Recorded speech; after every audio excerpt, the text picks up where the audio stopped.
It calls for danger. Not moving his feet at all, Yusuf, when he tried the stroke. The last ball of this first over. Left alone by the batter. First over complete. 2 runs for no loss. Easy run.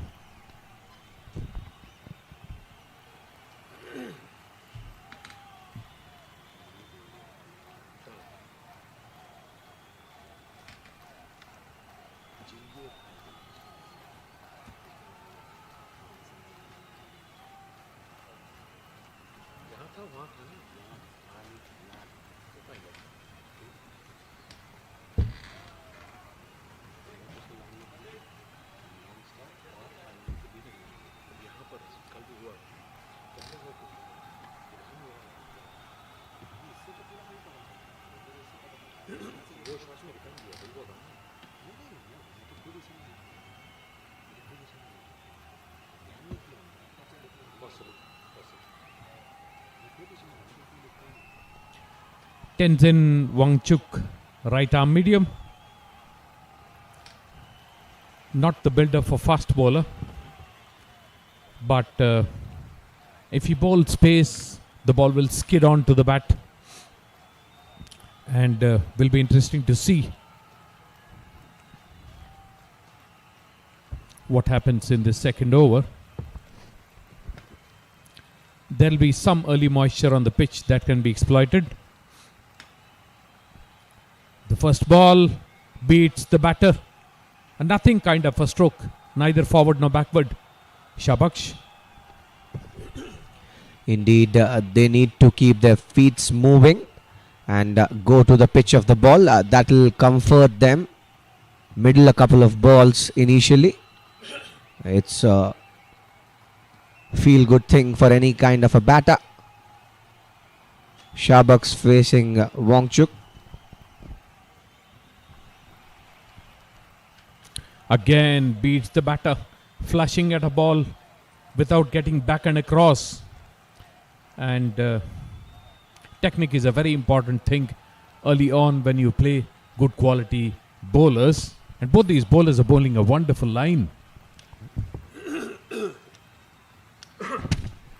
Indeed, first 10 overs, it's very important to play to the merit and the line of the ball. And not losing a wicket in the first power play is a good thing to do. Tap this time towards the gully region. Does well the fielder to cut it short. No runs on offer. Again somehow puts bat to ball without moving back and across.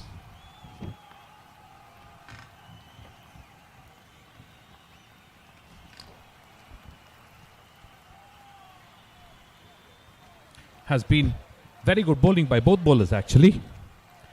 Every ball has been in a great line and length as well.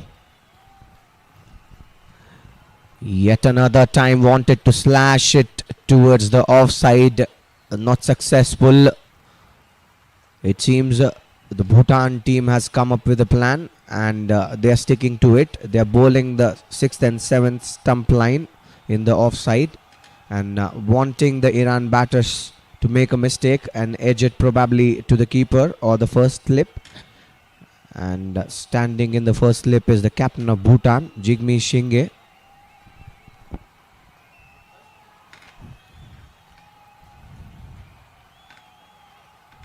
Another ball on the stumps. Shabaksh had no clue. He wanted to play the ball, then leave the ball. In the end, ended up doing nothing. And has been a brilliant over this one. 4 balls beating the batter.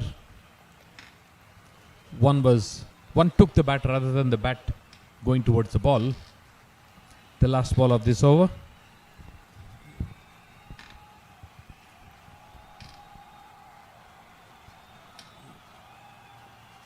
Yet another dot ball and finishes the over with a maiden. Wangchuk, a pretty good first over to bowl. At the end of 2 overs, the score is 2 for no loss.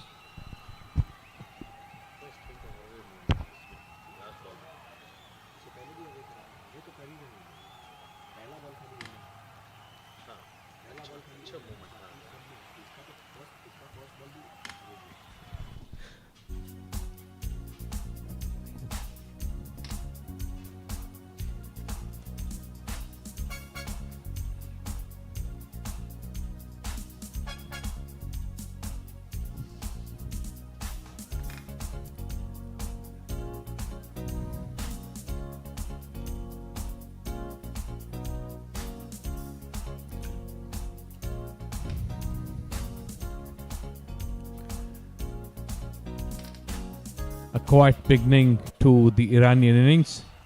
Dorji starting his second over. This time beats the batter. Slightly wide off leg stump given wide by the umpire. Was a good rising delivery. Indeed, the bounce impressed me. Mikio Dorji is using his shoulders early on, and if that ball was controlled and directed more towards the body of the batter, it was calling for trouble. Has been a very, very true surface. Early indications. Another good ball. The ball taking the batter rather than the batter getting to the ball. Angling in fact, and hitting the body of the batter there. This is exactly what you got to do if you're bowling short. Aim for that and make the batter make a mistake. Bowling at a good pace as well, Dorji. Getting the ball primarily to move in. This time hit in the air to the left of the mid-off fielder. He runs back and collects it. Just the 2 runs. Not making very good connection. He did not time the ball as well as he wanted. The intention more was to clear the infield this time. He waited for the ball to come in and used the bat to give it the direction. Went aerial, cleared the 30-yard circle and got 2 runs. Bowling off an open-chested action, Dorji. This time ball on the stumps, played towards covers. They think of a single, but retreat to their crease. 5 runs yet in this innings, and 2.5 overs have been completed. Shows the amount of control that the bowlers from the Bhutan team have demonstrated. And in fact, I'm impressed with the way they have worked their batting strategy in this match, Team Iran. They seem to be more cautious.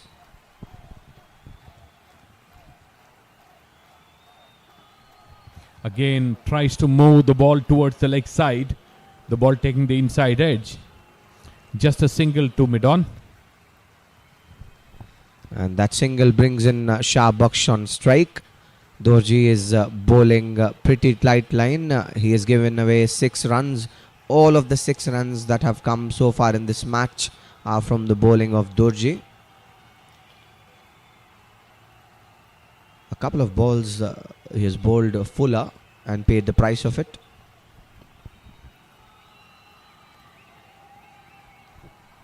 Tries to slash a short ball outside the off stump. Shah Baksh late in the stroke. The ball beating him for pace. Has not been a technically sound effort by Shah Baksh. Has generally played beside the line of the ball rather than behind the line of the ball.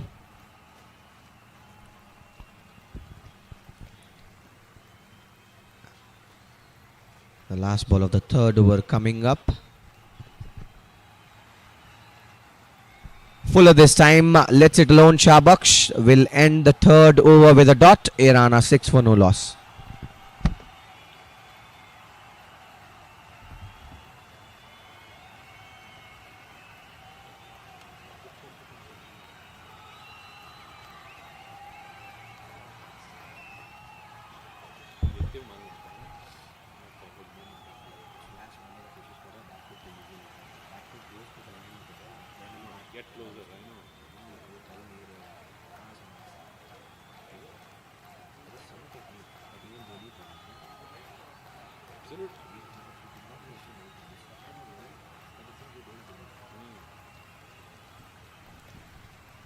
3 overs completed, 6 runs in Iran's account.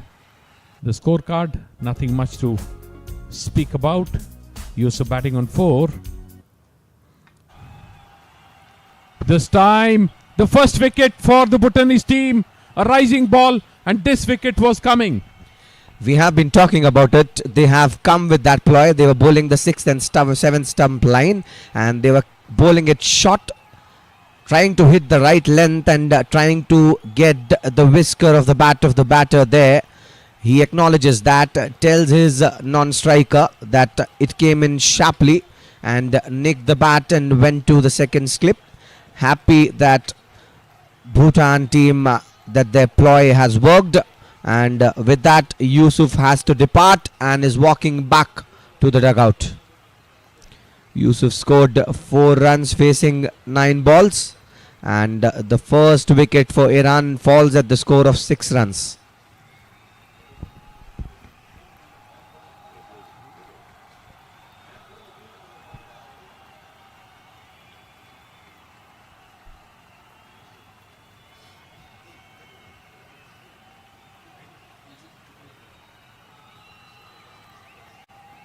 So replay.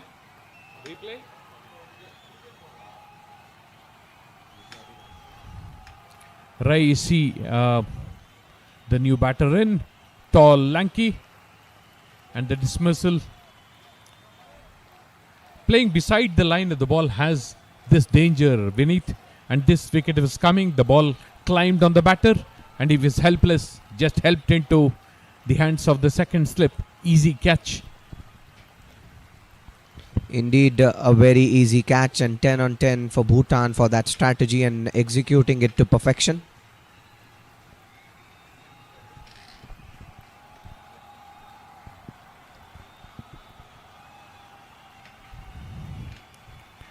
Wanchuk in the middle of a very good spell.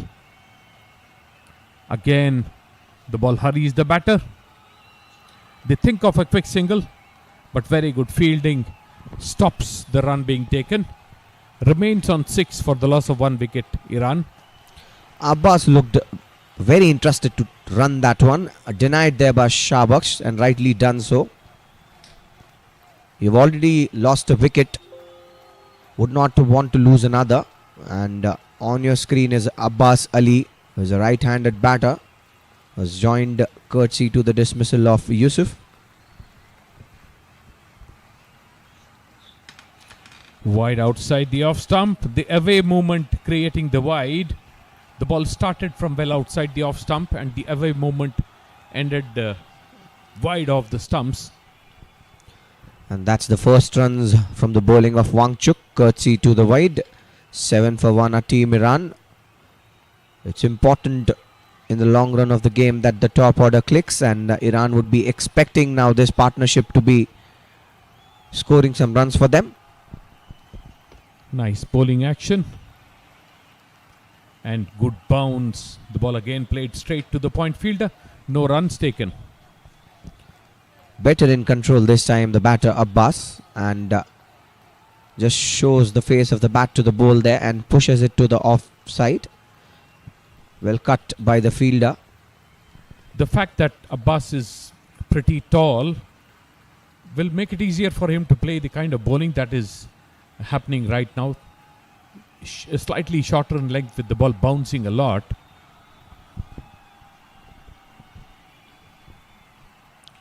Shorter again this time, lets it alone, and right thing to do, goes straight into the hands of the keeper there. Will be a dot ball. Definitely height is the factor that is in support of Abbas currently, but not to forget, Wangchuk has bowled very well in this match, and he would not like to change the things that have worked for him so far. Good focus being shown by both the bowlers. Wangchuk keeping the ball there and thereabouts every single delivery. Ball on the stumps, defended to the left of gully. A single taken, a wayward throw. Good backup, doesn't allow an easy second run or an overthrow.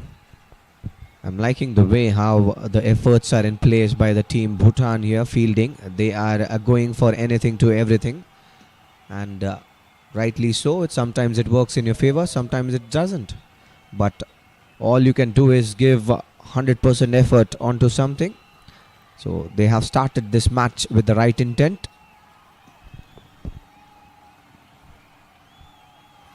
A wicket looks to be coming sometime very soon.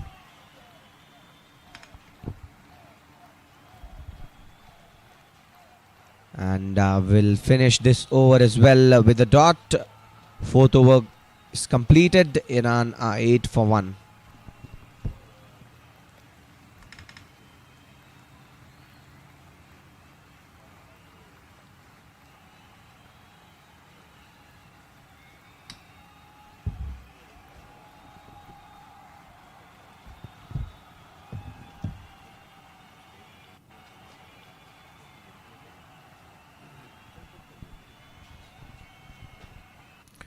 The scorecard, nothing much to show for their efforts, the Iranian team. A lot to talk about for the Bhutanese team. They've done a splendid job.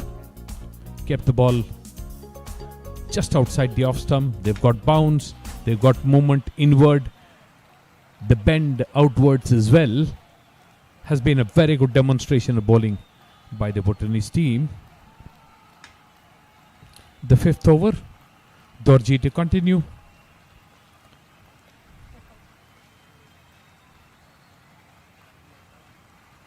Beats the batter outside the off stump. This was hair's breadth from the outside edge. That was indeed a blinder of a delivery. Misses the stump and makes all of us astonish. We all are thinking, how did that one miss the stumps? And so is the bowler. He's happy of that execution, but that was a splendid delivery. Smile in his face.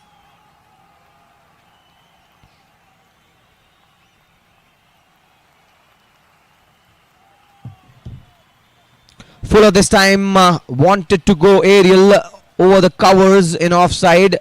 Fails the batter Abbas Ali. Slightly slower in pace this ball. Trying to hike the ball. Was an ugly heave actually. Should have played the classical cover drive for this kind of a ball. Everything is set up for it. But for that, the body needs to be closer to the line of the ball first. In comes Durji, who's bowling the third ball of this over. Misses a mark and will redo his run-up.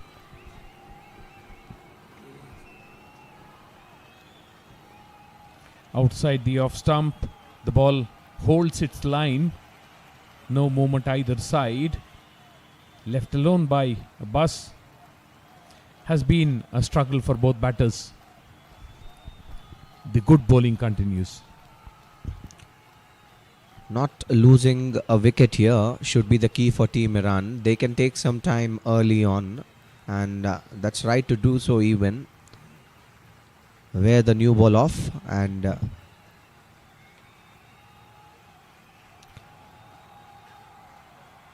shows the face of the bat to the ball this time and runs it towards the short third region for a single, and with that single Shahbucks comes to the strike.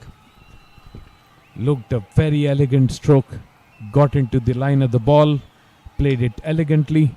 Got a single. Abbas has the ability but is not doing the technical things correct all the time. Well, indeed, it's a good start for them.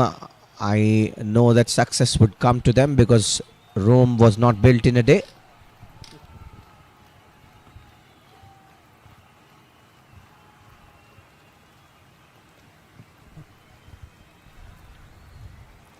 The ball edged towards third man.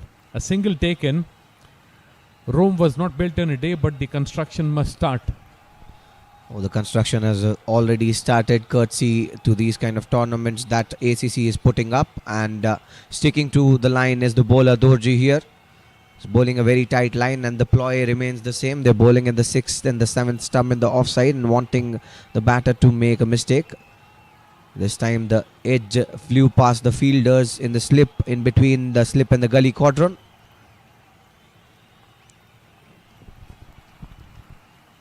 Dorji finishing off his third over. Another good ball. Trying to hike across the line. No runs taken. 5 overs complete.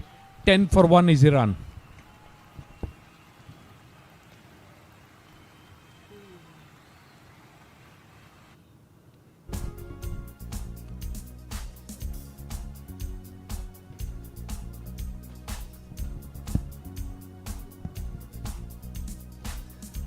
That's the batting card for you up till now. Yusuf is the casualty for Team Iran. He scored 4 of 10. 2 extras have been bowled so far by Team Bhutan. 5 overs completed already. The 6th one to come up. And this is an important match in the course of the tournament. Both the team roaring to go and win this one. Shahbaks is on strike, will be facing Wangchuk. He's picked up a wicket already.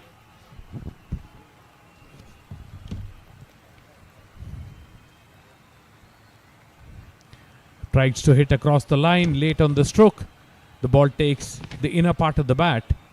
Gets a single for his efforts. Shahbaks. The ball was short, but hurried on to him.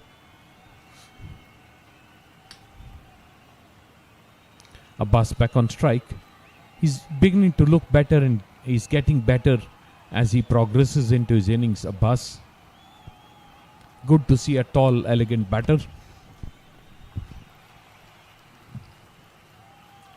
Drops in short this time and goes out with the angle. A right thing to do to let that kind of a ball alone. Abbas is playing very cautiously.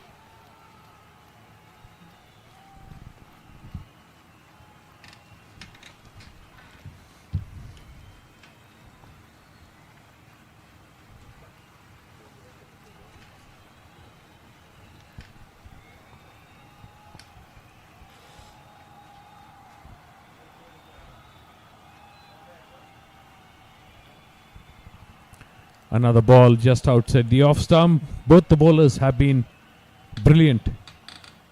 Just done this through the spell. And it's been very, very tough for the batters to score runs. It becomes important in this kind of games to wear the new ball off. Wait for your time when the ball is more predictable.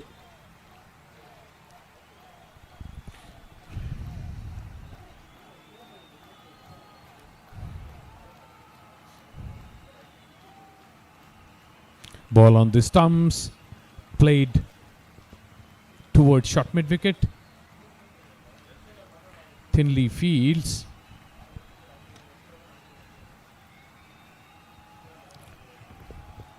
The ball has held sway over the bat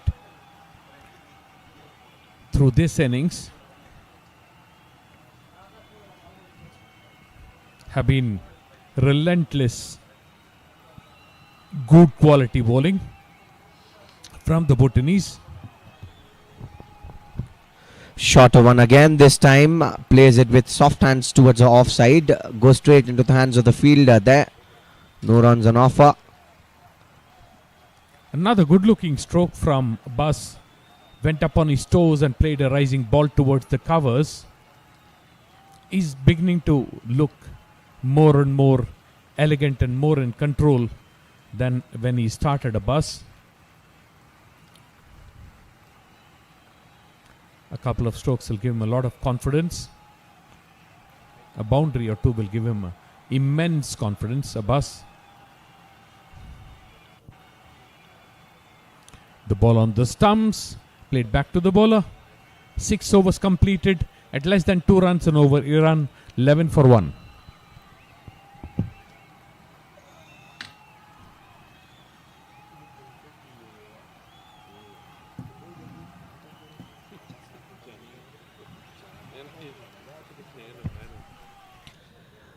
The two bowlers used in this match so far by Team Bhutan are Dorji and Wangchuk, both of them having bowled 3 overs, given away 8 and 3 runs respectively. Wangchuk is the one who's successful in this match up till now, picked up a wicket, and the economy tells you that the line has been very disciplined. Wangchuk has bowled with an economy of 1 run and Dorji with an economy of 2.67. Though 2 extras have been bowled so far from the 6 overs that Bhutan has bowled.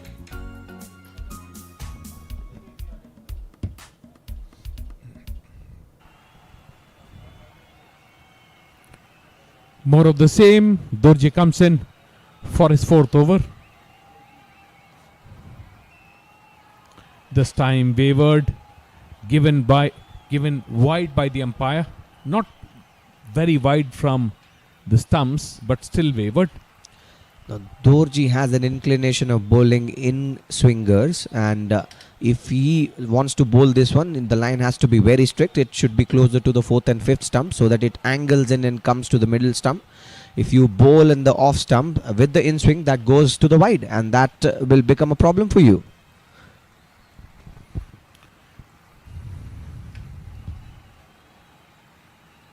Another ball, this time just near the line, and the line belongs to the umpire, given wide. That has been the only problem that the Bhutanese bowlers have created for themselves. Slightly wavered, the 4 extras. Still early days for them. They've generally done a very, very good job.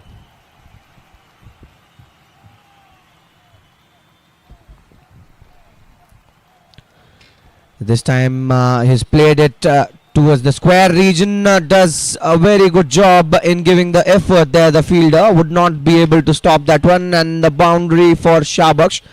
This is a must needed boundary. This will cool a lot of nerves. This is the first boundary for Team Iran, and with that the score moves to 17 for 1. Shabaksh looking good now, playing at 7 of 13. The ball was there to be hit, had the pace. He just had to help the ball to the left of the gully fielder, and the ball races to the fence. The first boundary for the Iranian team. This will make Shabaksh feel better. He's been struggling in this innings.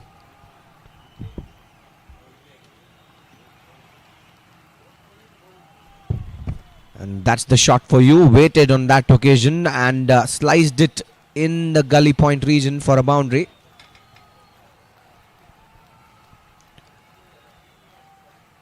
A little brainstorming session that happened after that shot with Mikyo. Senior players of Bhutan team having a word with him.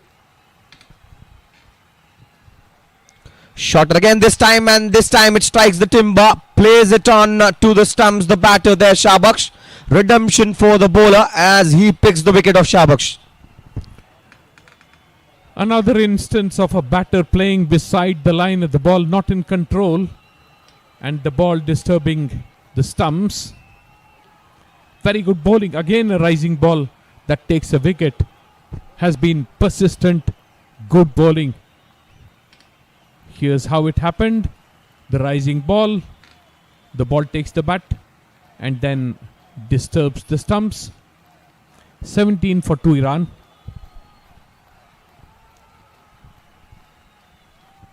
Getting out after scoring a boundary. Shabaksh gone for 7 of 14 deliveries.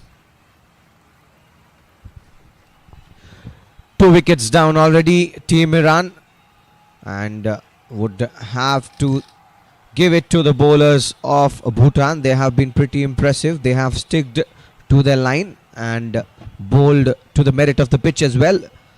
And the ploy is working of the shorter balls.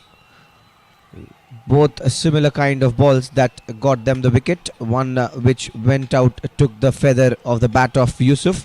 The other which came in took the inside edge of the bat of Shabaksh, and both of them have been pretty impressive. Dorji reaping the benefits of good disciplined bowling. Has bowled Wonderful lines. And then got bounce as well. Afrin started with the ball in the previous match, the first 5-wicket haul in the tournament, and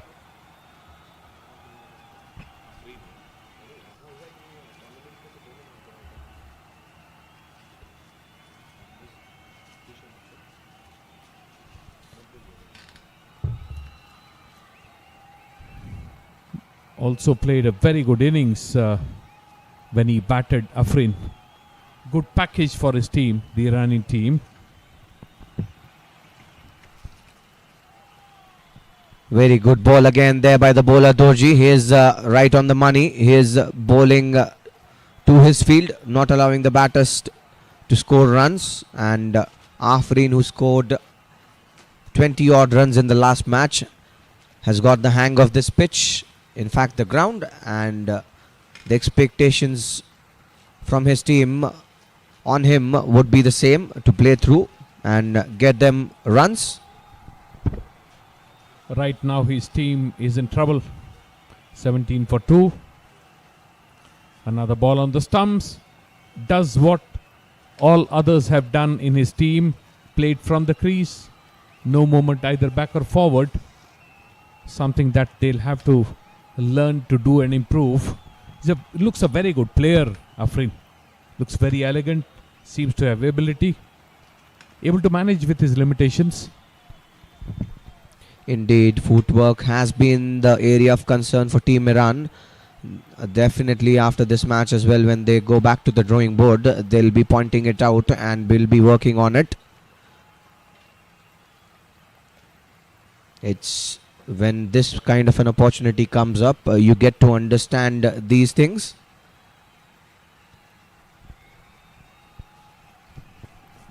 They're playing on a very good pitch, so that's not a problem for them.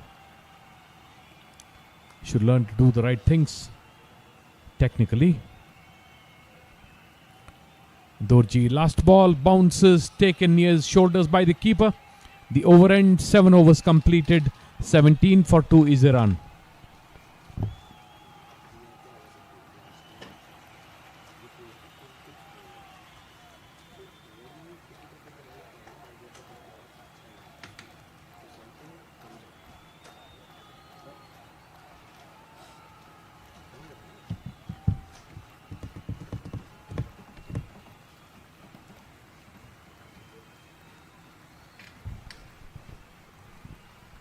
That has been the story of the batting of Iran so far. 7 overs done, 17 for 2.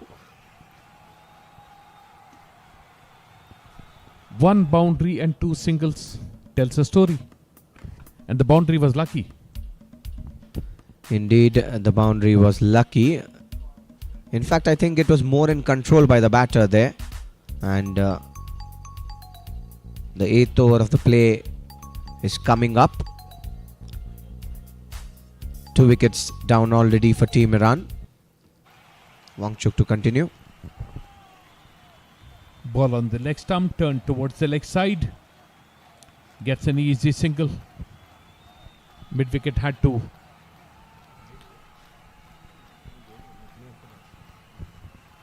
That's not the correct line to bowl with the kind of field setup that you have, which is offside heavy. When you bowl towards the leg side, you give permission to the batter to take free runs. And that's exactly what happened. You have 2 slips in place for you. And it's more an offside heavy field. You have a short cover fielder, point fielder, a mid-off fielder as well.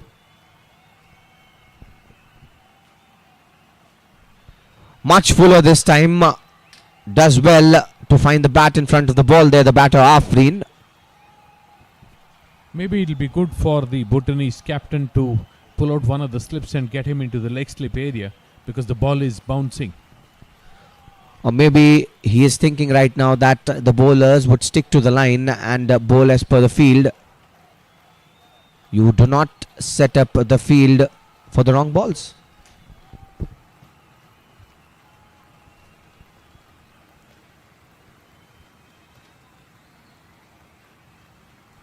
Another ball, another edge. The ball going through the fielder's hands. This was a sitter. as easy as you get in the slips. And the fielder at second slip spills this. The timing of the jump is very important when you are a fielder at the second slip. That was the issue, I think. Again, a similar ploy that works in the favor of the bowler, but not completely, as the second slip drops the catch there.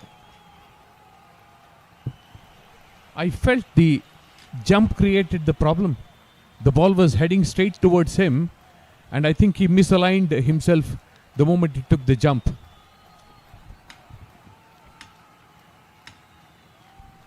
And yet again, that's a beauty of a delivery.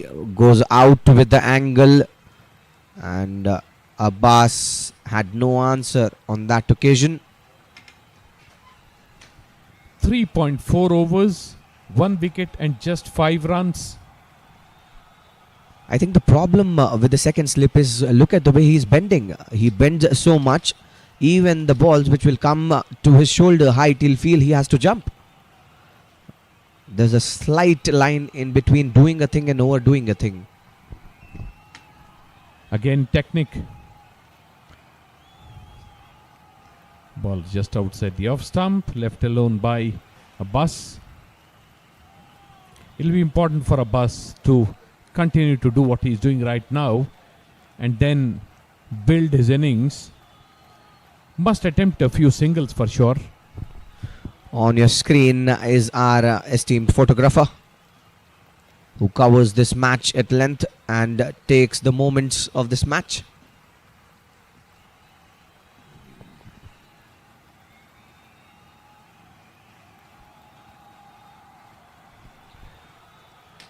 Again, a very good length ball. Taps it this time, the batter Abbas.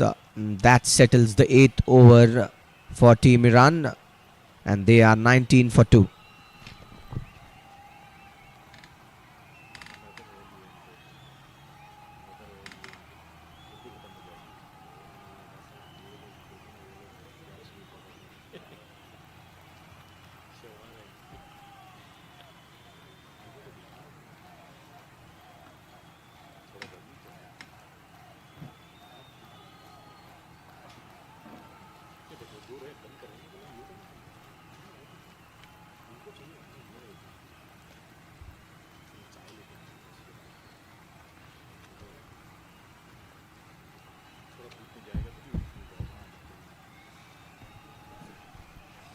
Another over.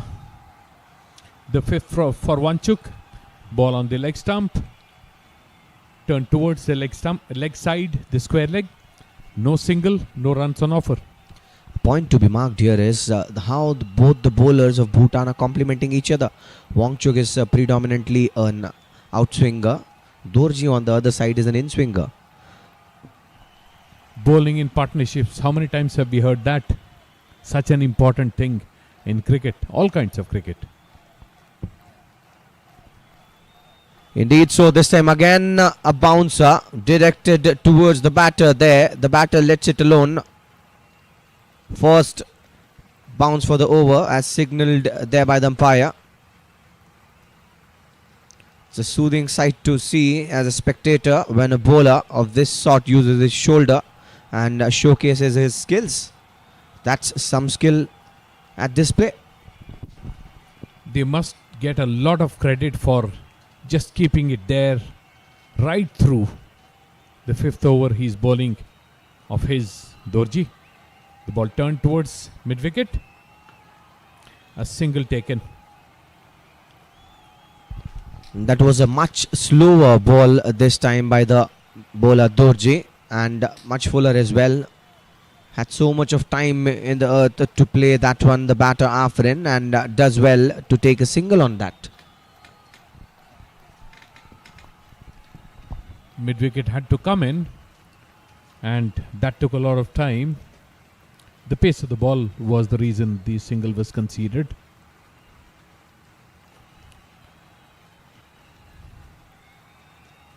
Another ball, another defensive stroke. No runs taken.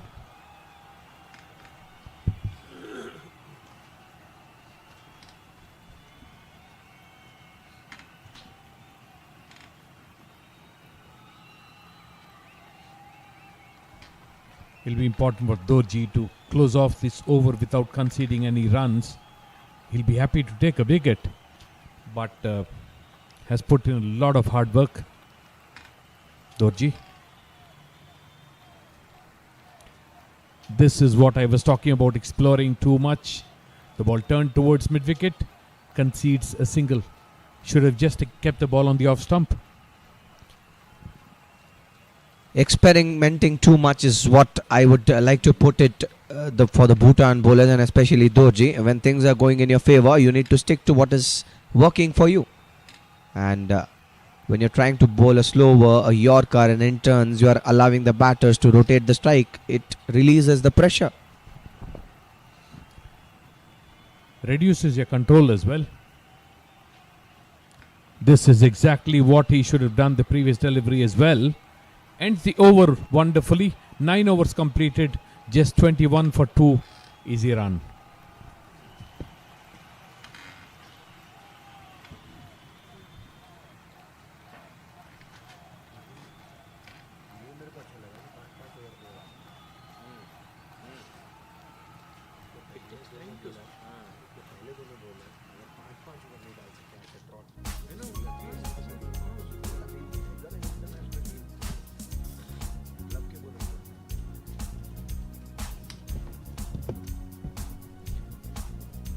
Exciting playing conditions here at the third Thai cricket ground, Bangkok, Thailand, as we bring you the match number 6 of the ACC Men's Challenger Cup, Thailand 2023. Iran batting first today after winning the toss, has scored 21, giving away 2 wickets already. And the 10th over and the final one of the first power play is going to be bowled by Wangchuk. Impressive that the captain Jigme has given 5 overs each to both of his opening bowlers. Interesting and sensible as well. It takes time for pace bowlers to get into a rhythm, whatever their skill or experience.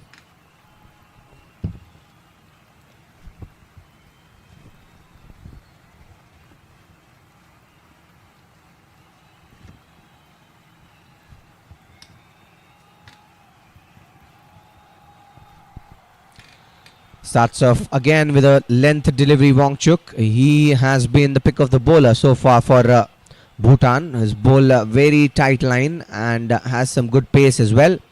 Makes it very difficult for any batter to bat. And Abbas has already played 21 balls in this match so far.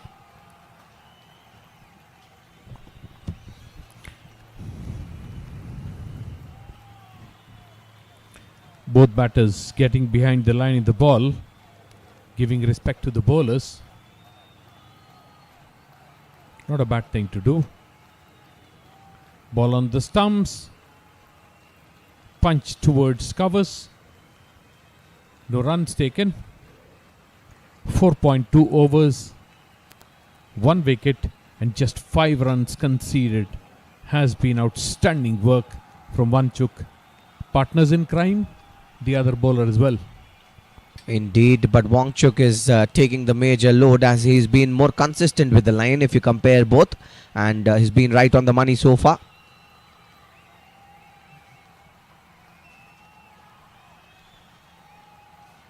Shorter one this time and slaps it towards the offside. That pierces the gap in between the cover and the mid-off fielder and runs to the boundary for a 4. Commentators curse as I was talking about the disciplined line of Wangchuk. Gets slapped this time by the batter Abbas, and another boundary. This is the second boundary of Iranian inning, and they move to 24 for 2, and that's how the shot was played. It was a very short ball, had so much of time to play that shot, and pierces the gap in between the short cover and the mid-off fielder. The line was the lesser problem. The length gave a lot of chance for the batter Abbas. He played a forehand past the mid-off fielder. In fact, the line was also the problem. You cannot provide so much of room to the batter there. Length and line both needs to be corrected, and that's a rare mistake that we have seen so far from Wangchuk. Now both bowlers have conceded 1 boundary each. It still is a very conservative score, 25 for 2. Short ball again. Tries to cut it off the cover. Fielder will not stop from the batters taking a single. And now they started to feel good. The ball has stopped moving as it was moving earlier in this match. And this is advantage Iran now. Now they need to play well and build a partnership. Showing some fight, the Iranians. Was a very well run single, the previous one.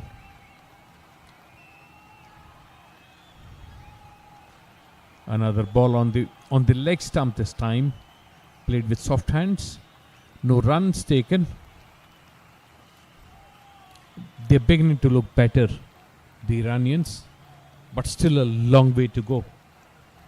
We're finishing off the first power play, and 26 for 2 is where they stand, the Iranian team.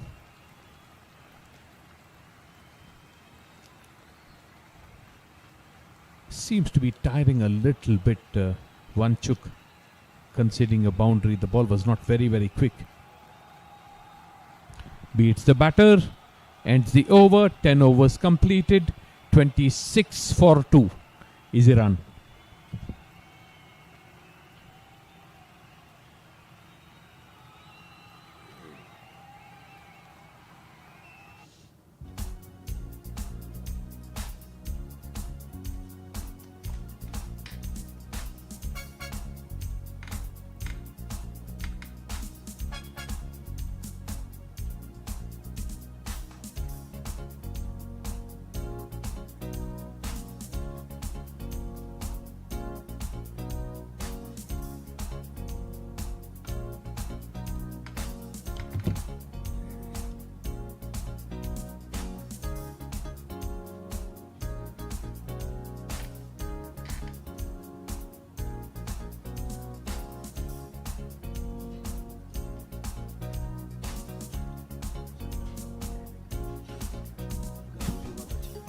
The scorecard: 10 overs completed, the 4 extras conceded, 26 for 2.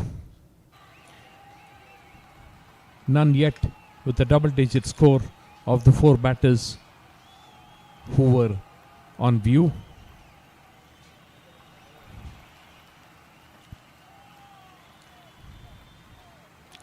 Funcho is the new bowler for the Bhutanese team. Will look to continue the good work that has been put up by the first 2 bowlers who started for the Bhutanese team. Again, not very tall Funcho. Tashi Funcho.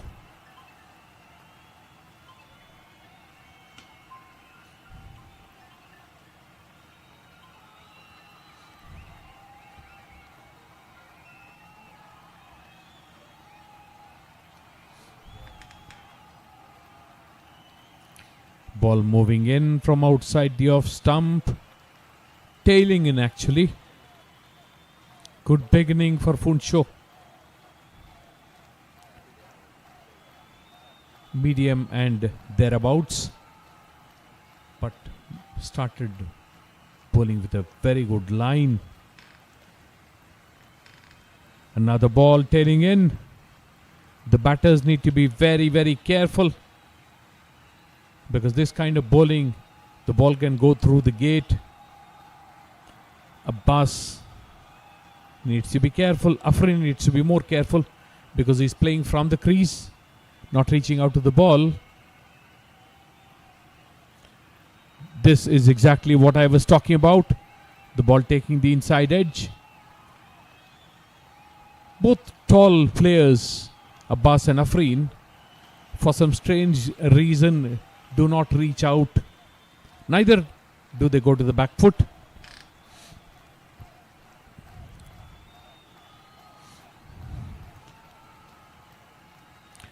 Funcho, another lovely delivery. Played with soft hands towards short mid wicket.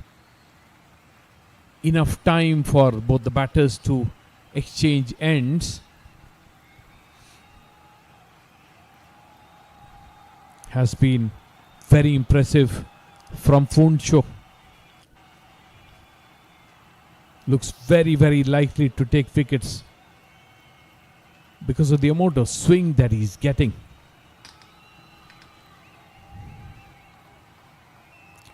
Another ball outside the off stump. Abbas didn't have much of a clue as to what to do with the ball. Somehow managed to play the ball. Looks like a wicket is round the corner.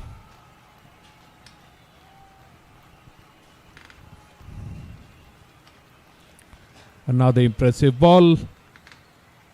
Turned towards short mid wicket. The end of the over, 11 overs completed.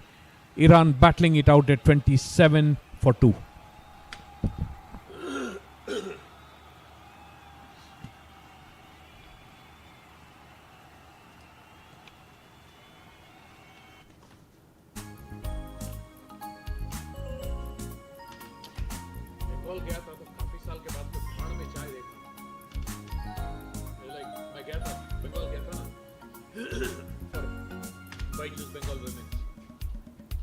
चाय देख के यार कितने साल हो गए नहीं है ना और मसला मुड़ी I was craving for it.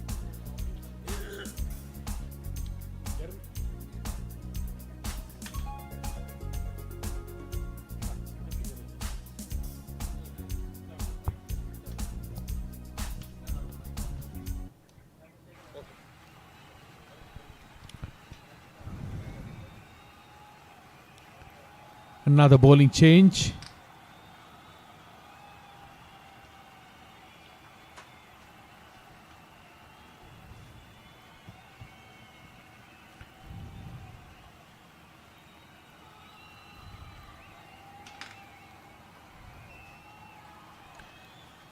Namge thinly into the attack. The ideal height for a left arm spinner. We saw some classical left arm spin yesterday, and will this be once more some good classical left arm spin?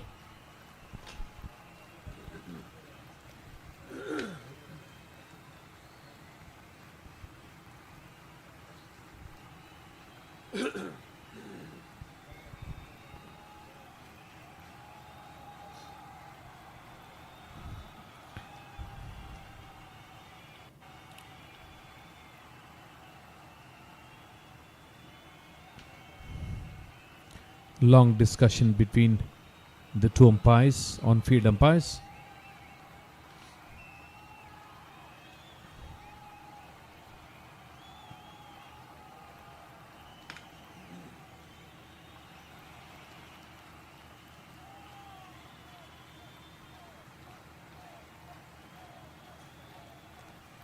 Looks like Namge can't bowl now.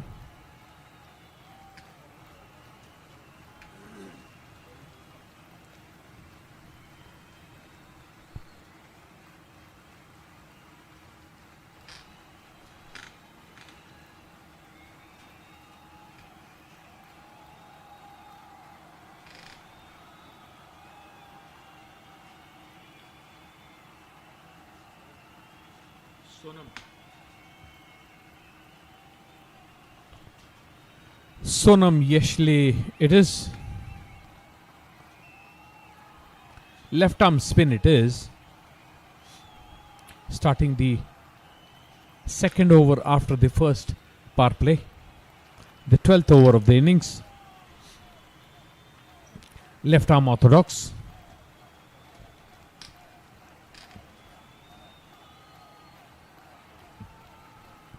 The pitch has been conducive for good spin bowling. And here comes the first ball. Good nice loop. Played straight towards long off. They amble through for a single. Afrin on strike. Was a good first ball going between the umpire and the stumps. Good to see old school left arm spin. This time not giving the ball air, bowling a flatter trajectory.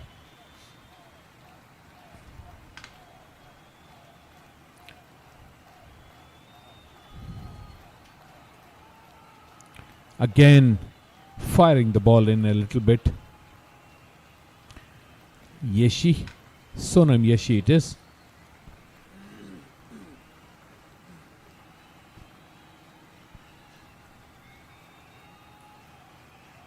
Ambles in, bowls the fourth ball, hit powerfully. Sweeper collects the ball. Another run for Afrin. Abbas back on strike.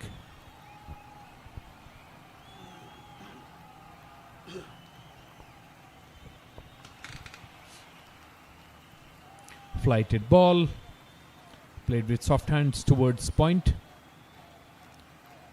No runs conceded. Has been a good beginning for Sonam Yeshi.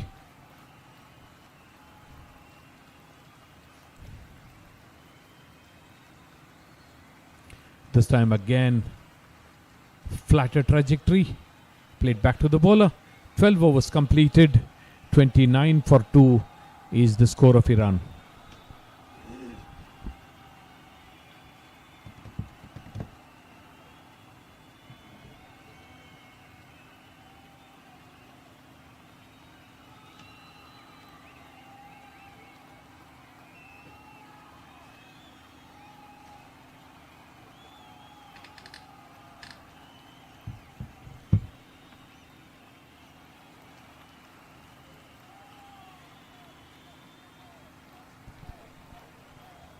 Yeshi bowling his second over. Keeps doing what he has been doing. A loopy ball just outside the off stump. Swinging in.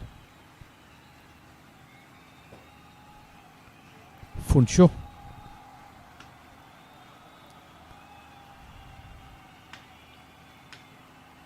Another good ball, sliced towards point by Afrin.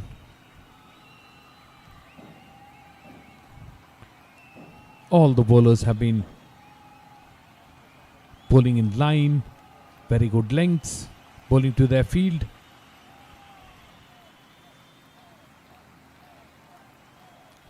Given wide by the umpire.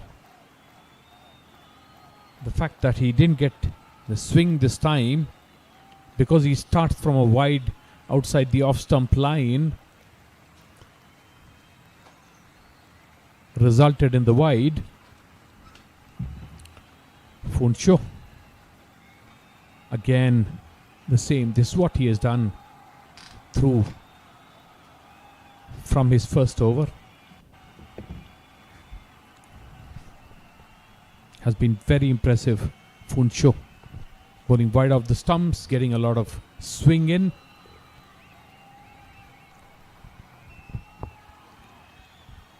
Yet again an in-swing from Funsho. And Afrin has had a patient affair up till now. He's playing at 3 of 21. He is one of those core batters that we have seen in the team Iran. And Abbas ably supporting him, is playing at 11 of 31. Yet again came in with the angle, driven this time towards the leg side. There is a protection there. No runs taken. The only batter to have a double-digit score in the Iranian innings, and we are finishing off the 13th over, is an indication of how well the Bhutanese bowlers have bowled, all of them.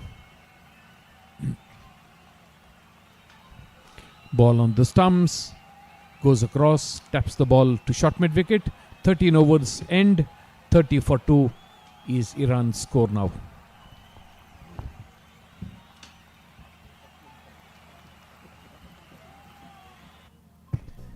And that has been the story of the bowling for Bhutan team so far. Dorji bowled 5 overs, gave away 16, picked up a wicket. Wangchuk has been the pick of the bowler for them. 5 overs, 1 made in 10 runs and a wicket. Phunso and Yeshi are the two bowlers who were introduced later in the later part of the match by Bhutan, and both of them, having bowled 3 overs, have given away only 4 runs. And 5 extras so far by Team Bhutan in their 13 overs. 2 wickets that fell in this match came at the score of 6 and 17. And another change in bowling.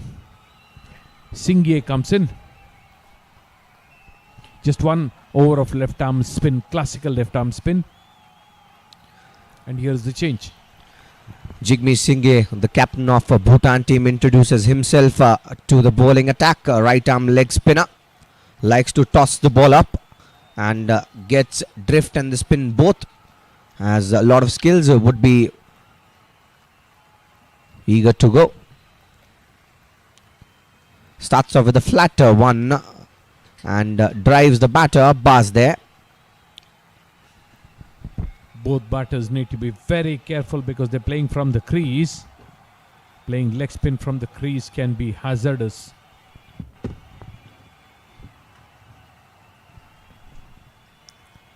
Yet again a similar delivery, a similar result.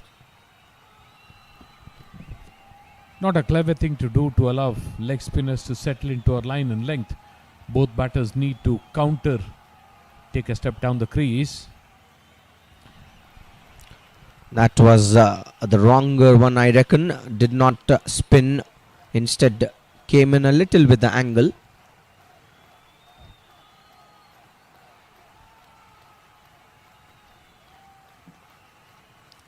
Shorter one this time, hits the back leg of the batter there, and was definitely going down the leg side, and hence no questions. Trying to hit across the line, a bus doesn't connect at all. This time, shot and swung towards mid wicket. Easy boundary for Abbas. He's not going to spare bowling like this. Oh, absolutely, and it's a criminal offence to bowl with this kind of pace, a short ball, allowing the time to the batter, and he had all the time in this earth to wait, swivel around and hit it to the area of his choice. Happens to leg spinners. He couldn't control the length of the ball. The ball got stuck in his hands. Singye, he'll be disappointed himself as well. And he should. I think now what I've not seen so far in this over from him is tossing the ball up. That's exactly what he should focus in doing. Create some more chances and let the batter take the chance and make a mistake.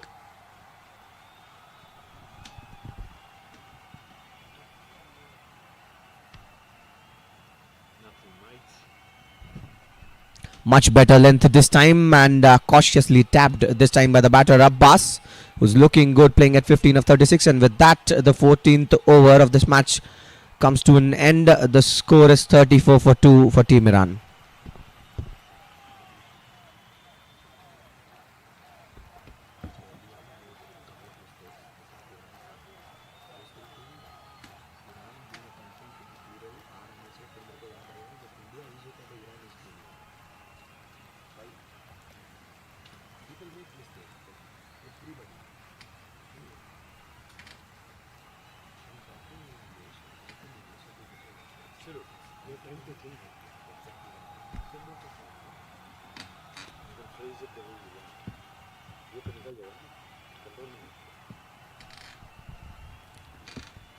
Phuncho, 2 overs, 2 runs conceded.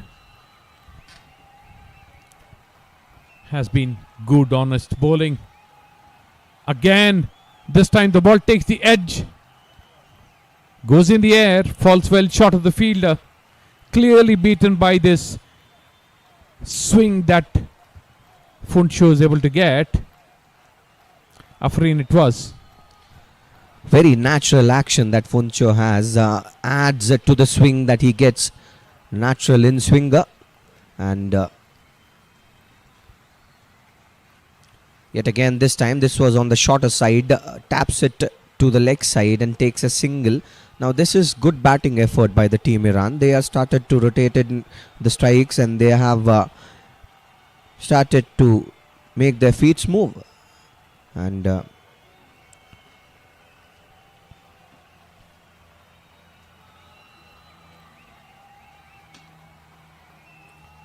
coming with the angle this time as well. That was over pitched, but straight into the hands of the fielder there.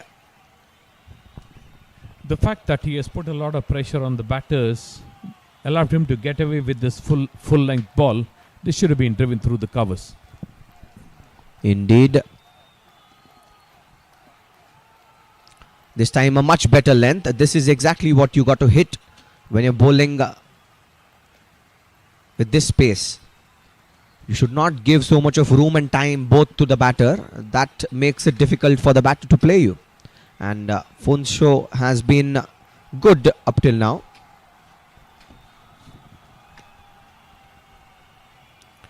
Ball driven straight to mid-off. Taken on the full this time. Trying to bowl a Yorker possibly. Funsho.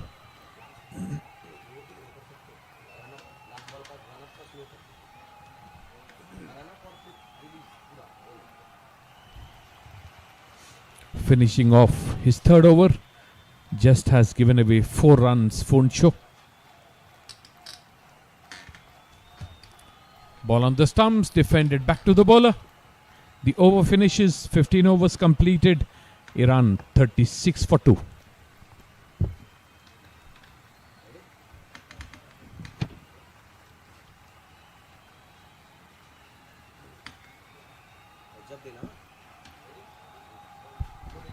And let's dissect the bowling action of the bowler there. I would like to say with the angle the bowler that he gets, naturally he is an in-swinger. And it's time for the short break for both the teams as they get energized back for the long run of this match. 50 overs are there to be played in the first innings and 50 to follow up. And it's very important for yourself to keep yourself hydrated as well as energized.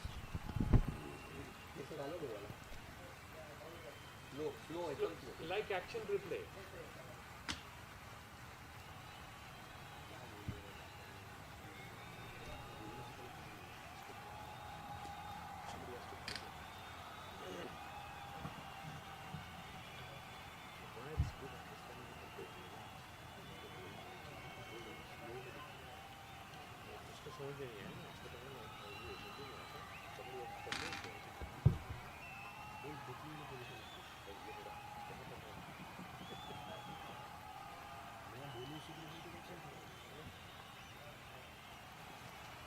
पूछे and then like Swiggy. Deliver before time. You deliver before time. You should appreciate, yeah.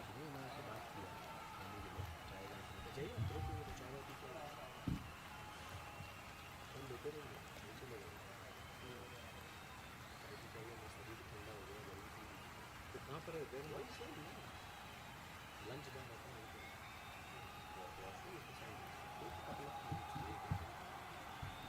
Watch, mates. Watch. जब आ जाएगा बोलना.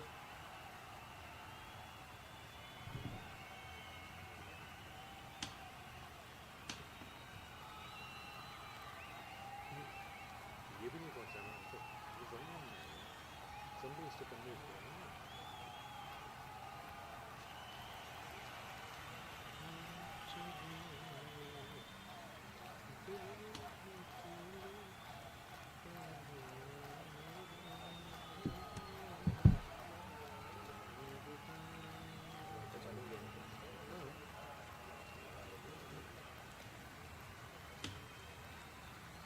चाय की चाह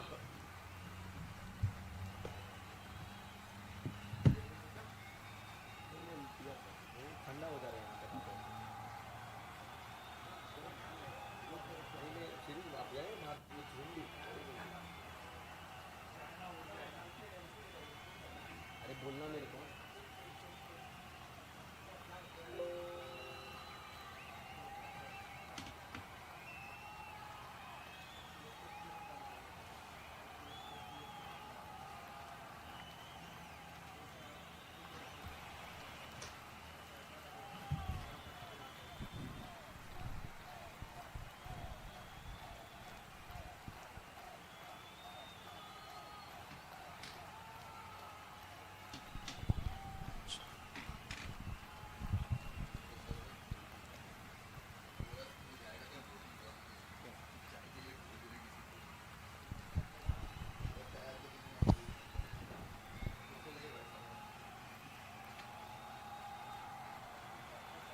16th over of this match coming up, and excellent playing conditions here at the third Thai cricket ground in Bangkok, Thailand, as in the match number 6 wherein Bhutan takes on Iran. This is an important match in the juncture of the tournament, and very important match, seeing the pathway of the Asia Cup.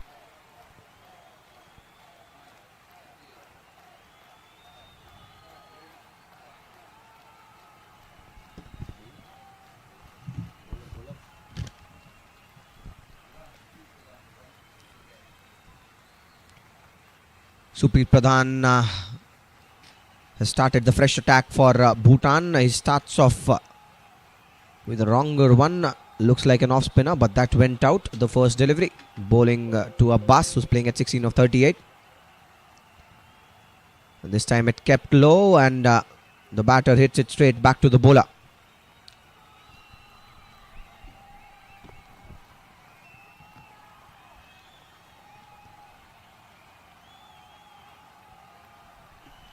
Again, he's a mystery spinner, I reckon, for Bhutan.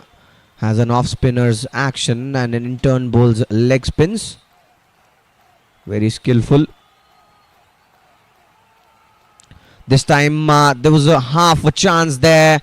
Goes just past the hands of the bowler there and runs to the long off boundary for a 4. Abbas is looking good now. He's scored 20 runs of 41 balls, and that's how he hit that shot. There was half a chance there for Supreet Pradhan, the bowler, in his follow through. Could not reach the ball, and in turn the ball runs to the straight boundary for a 4.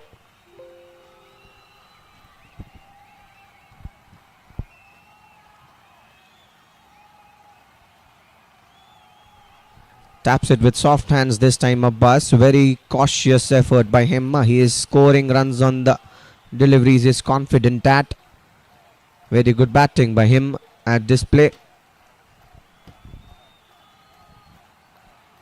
Short one this time, and leaves alone the batter there, straight into the hands of the keeper. 16th over of play comes to an end. The score is 40 for 2 for Team Iran.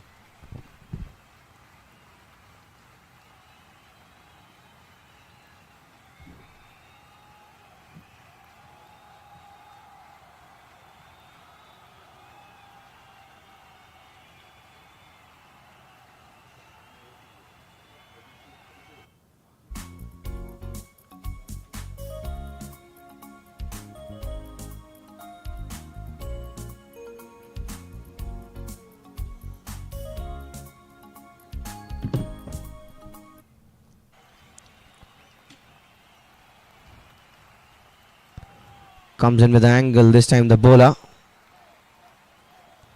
was interested to take a single there. The batter Afrin, denied there by Abbas, and rightly done so. That was suicidal. That was hit with some power and goes straight into the hands of the fielder there, Gakul.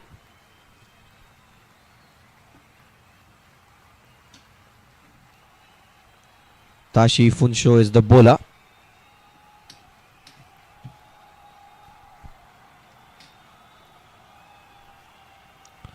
Shorter one this time. The keeper does well to cut it. Will not stop for 1 run added courtesy to the wide in the last ball by Funcho. With that, the score moves to 41 for 2.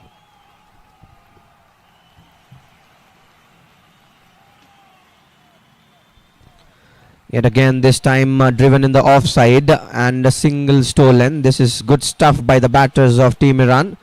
They have now started to score some runs. Afrin and Abbas both are looking good, having spent good amount of time in the middle. Both of them having played close to 12.5 overs now.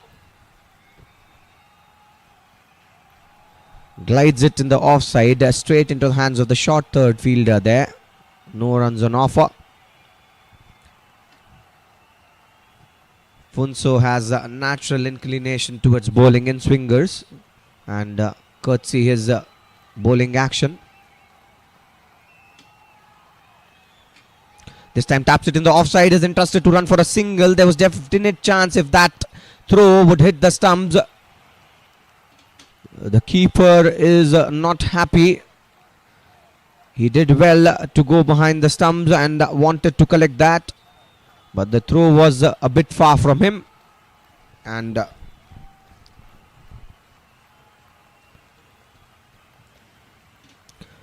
Fuller this time misses the keeper on that occasion. A chase for the long leg fielder, long stop fielder, in fact, will not stop that ball from going to the boundary. 4 signalled by the umpires. It's 4 byes.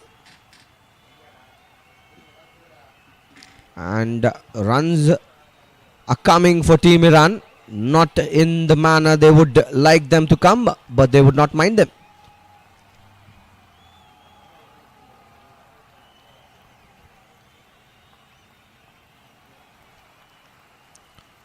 Much better line this time into the hands of the point fielder there. An expensive over for Bhutan comes to an end at the end of 17. The score is 47 for 2.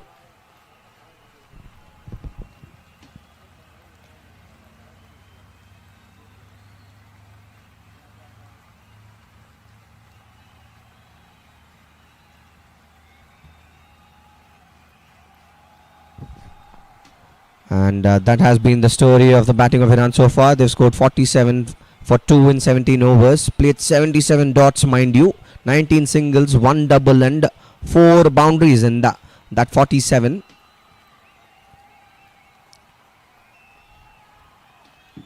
It has been good performance by both the teams so far. Bhutan picked up 2 wickets early on, but after that Iran are able to bring back their side. Namge Thinle is the new bowler.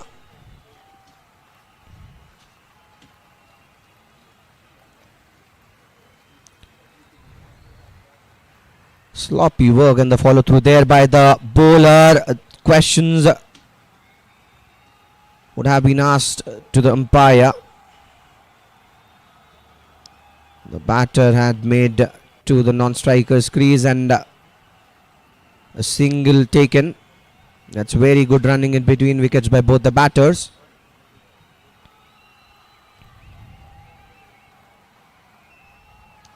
So very good ball coming diagonally to the batter. The bowler Namge Thinle has got a very clean action and bowls the right area.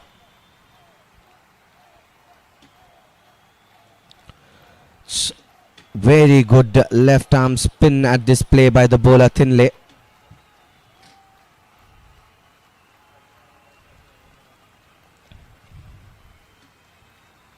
Trying to be cheeky, the batter there in turn taps it in the offside and runs quickly for the single. Does well, dives to get back to the crease. A wayward throw. The keeper looks agitated.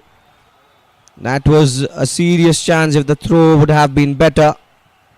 And both the batters now talking to each other as they know they need to talk and make things better. They would not like to lose a wicket here. They're playing good cricket.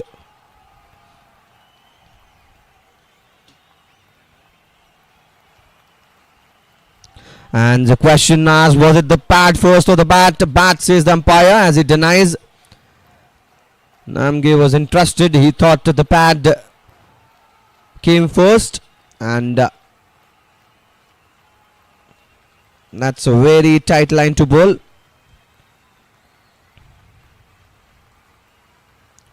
Fuller this time, driven towards the leg side. Chase there for the mid-on fielder. The ball wins the race and goes to the boundary. And with that boundary, 50 comes up for Team Iran. They are currently at 52 for 2. Afrin playing good as well. He scored 9 of 36. Both of these batters have now given a foundation to Iran's innings, and they need to take the total to a very good place from here on. And that's the shot. Take it on the full, said the bowler. Yes, says the batter, and puts it towards the long on region for a boundary.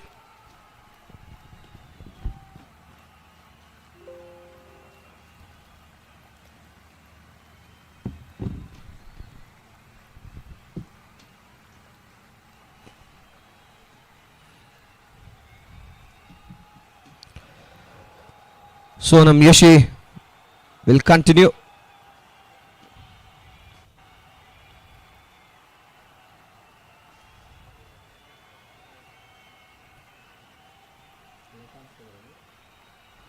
So left arm spin now from both the ends. Good length ball to start the attack of the 19th over here by Yashi. Abbas on strike, who's playing at 22 of 48. Fuller this time cuts it, the batter goes into the hands of the gully fielder. There, chance there, asks the question and given, pays the prize. This time the batter, as they wanted to sneak in a single, does well the fielder there, and this time the throw is right on the money. The keeper collects it and dislodges the stump. Agitated is the batter Abbas as he walks back to the dugout, and it's a very good throw there by the gully fielder, and would have to give it to the umpire for this decision. It's not that easy without any support to make these kind of decisions, and that's fantastic umpiring skills at display. Abbas walks back scoring 22 of 48. He was looking good. And as we say, if you measure the methods of getting out in cricket by the sadness index, run out will stand the first. Third wicket for Team Iran falls at the score of 52, courtesy to the very good in-circle fielding by Bhutan.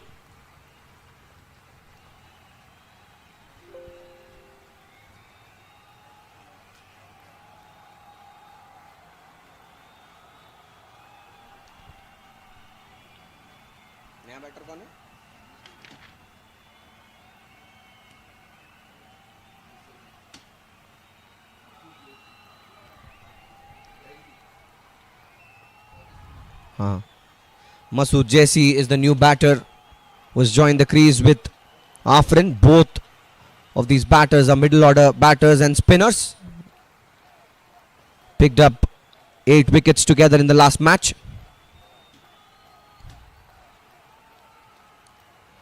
Plays it with soft hands this time. The batter Jaisi wanted to take a single, denied there by the batter Afrin, and this is becoming interesting.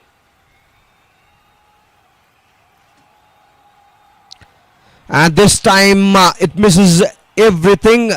The bat of the batter, the gloves of the keeper, and in middle the timber as well. That's some skills at display by the bowler Sonam Yashi. Very good bowling in this over so far.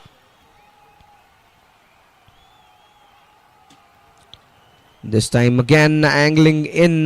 That was an arm ball. And with that, the 19th over of play comes to an end. The score is 52 for 3.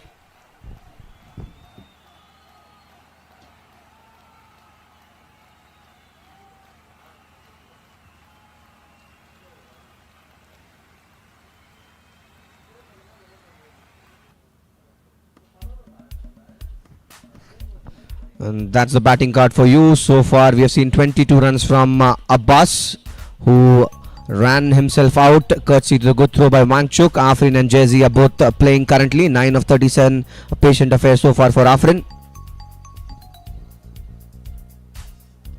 And the 20th over of the play is coming in front of you, and bowling it is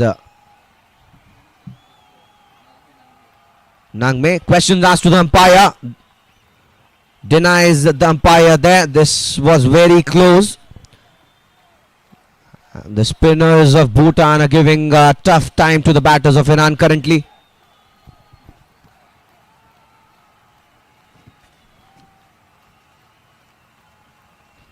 Yet again a very good ball. That's the correct length, being a left arm spinner to bowl.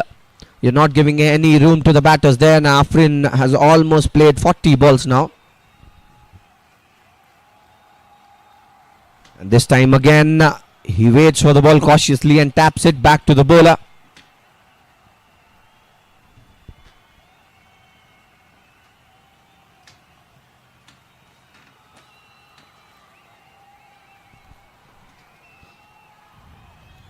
Yet again a dot ball. Dot balls continue to come as now Iran would take even more time.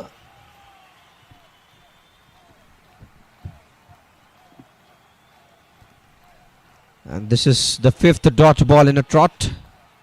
Good effort there by the bowler in his follow through.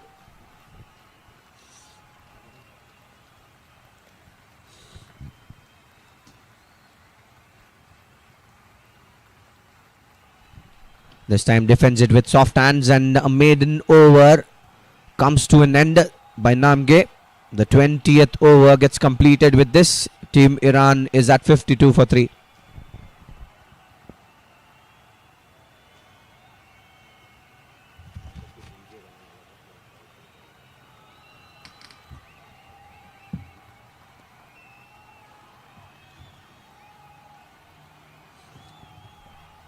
At the crease are two players who gave a very good chance for their team to win the first match. But that was not to be. And now they'll have to do something with the bat for their team.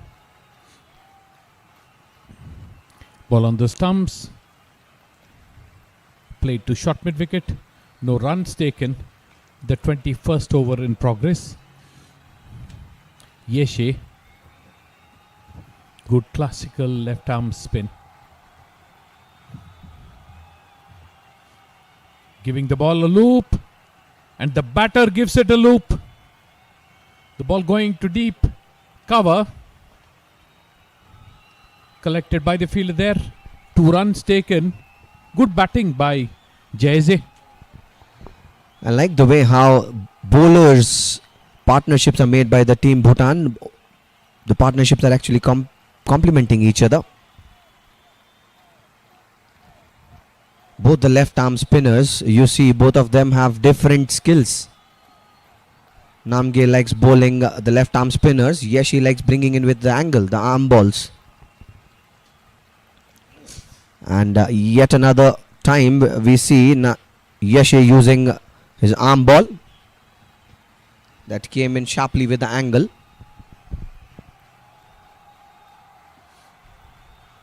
Shilpa Yeshi. Just outside the off stump. Flights the ball. And the other spinner, Soni Yeshi. My sincere apologies. This time he fires the ball in. Trying to change things. Doesn't give a run. 21 overs are completed. 54 for 3 is where Iran stand now.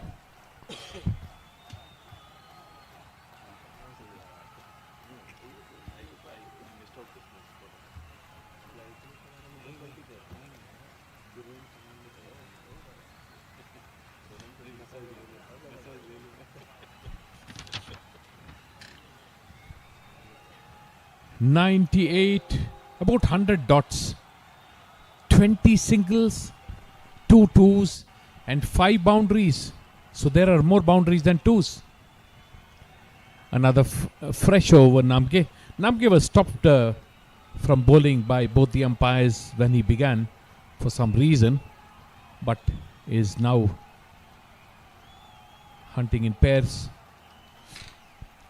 Yet another dot ball, and this is the 100th dot ball. Now simple mathematics, 21.2 overs tells you 128 balls have been bowled. Out of them 100 have been dots. And this time he plays it towards the offside, and fielder there, no runs taken. Now the 54 runs that have come are courtesy to the 28-29 balls that they have played, and the extras, not to forget. The bowlers of the Bhutan team deserve a lot of credit, but the blame also to be taken by the Iranian batters. They have not attacked the bowlers. This time playing the ball to the point fielder. It's important to actually reach out, take a step or two to the pitch of the ball early on when the bowlers are in their spell, or else they settle into a line length. It can be misery. Yet another dot ball. Now the last ball, if you could recollect, was played towards the point region and a single denied. At the end of 22, the score is 54 for 3.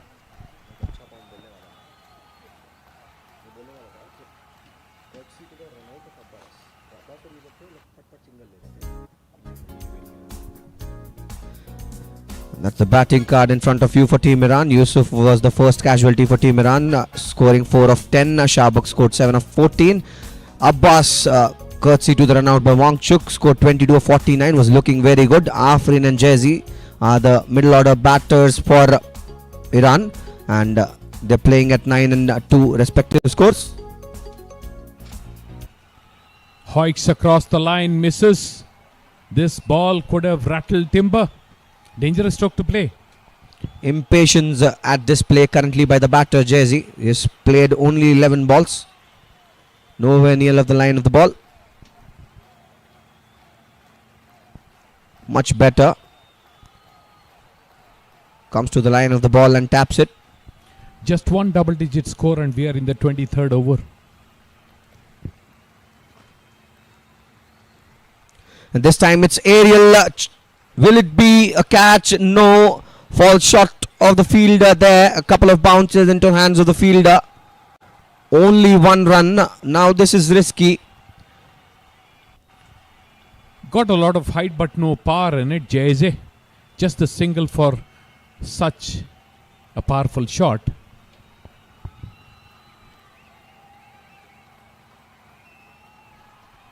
That's a very good line to bowl, and respect given here by Afrin.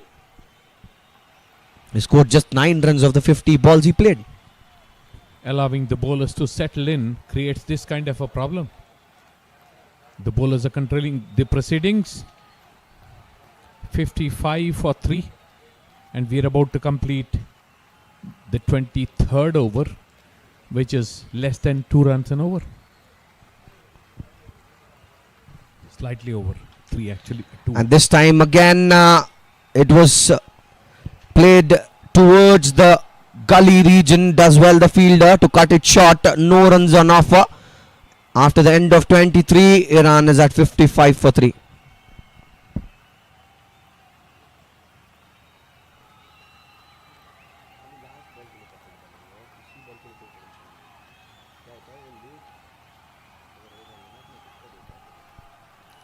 Apologies for the reference.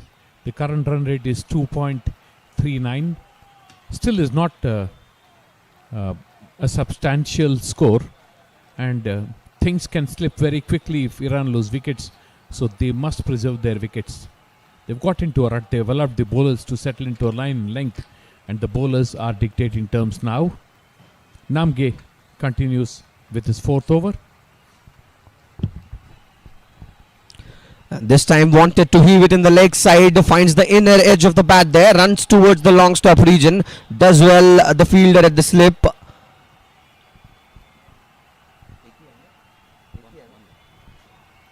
Only a single taken on that occasion. They are living risky currently, I reckon, the batters of Team Iran. Afrin on strike, hits the ball straight to the point fielder, doesn't get anything for his efforts.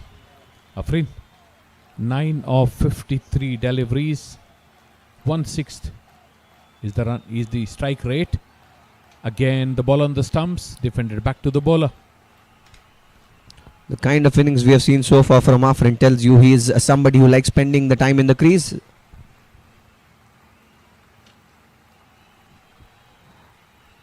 That was bowled with an angle towards the leg side, guides the batter there, Afrin, and sneaks a single. Jazzy is now back on strike.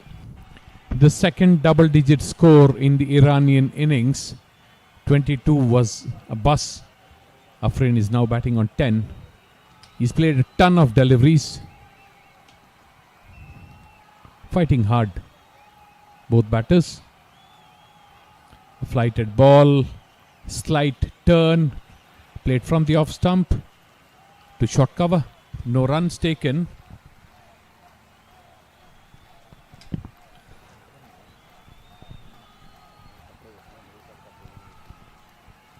A full toss, David. And taken with both the hands the batter there, Jersey, and finds the fielder. Was not able to take the advantage of the bat ball there, the batter, Jersey. And with that, the 24th over of play comes to an end. Iran is at 58 for 3.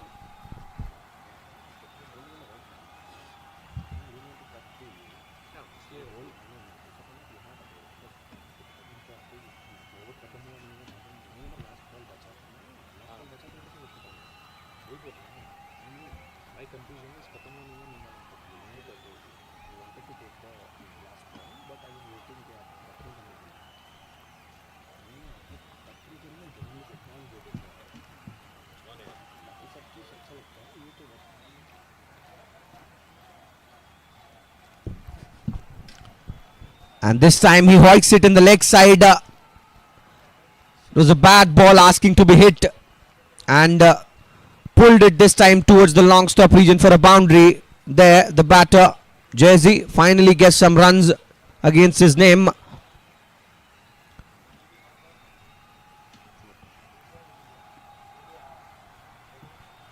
A welcome boundary for the Iranians. The ball on the leg stump. Swung towards fine leg. Gets a boundary. This time played straight to covers. No runs taken. Even with the boundary, Yeshe's conceded 9 runs till now. Now Yeshi bowls in with the angle. He has the arm ball as an asset. Now if you bowl it wider of the leg stump, it becomes easy for the batter to play you. That's what is affecting negatively currently. Leg spinner this time. Aerial towards the cover. There's protection in the deep. He cuts it short, the fielder there. Jigme Shinge. Just a single taken. Completing his 5th over, Yeshe. Slightly, not much flight, but bowled straight at the stumps. Hit towards point, no runs taken. And will be completing half the quota of overs with this ball. Just 10 runs off his 4.5 overs. Yeshe fires it in, defended to short cover, no runs taken. 25 overs complete. 63 for 3 is Iran's score.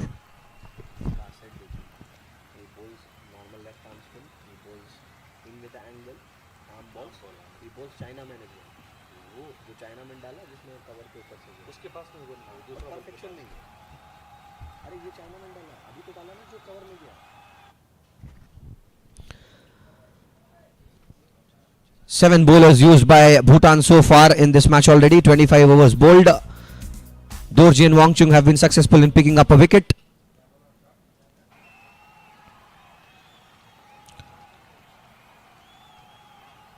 Namge to continue. Starts off with a dot ball. It's been all or nothing from the Iranian batters. Either they're going big or leaving the ball.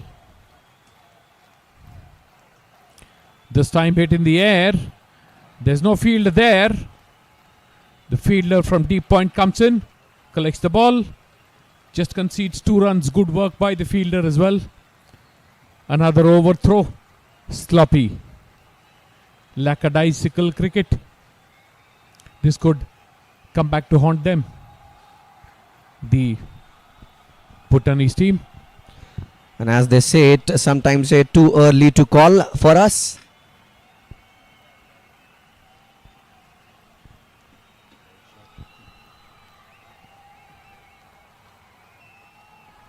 Cuts it this time towards the point region. There's fielder in the deep who'll cut it short. A single take and have to give it on the effort by the point fielder there, wherein he saved a precious 2 runs for his teams. And Jersey is back on strike, facing Nemge. Very good ball. He's making the batter go squared on, and if you miss that one, you'll find yourself in front of the stump. That'll be interesting.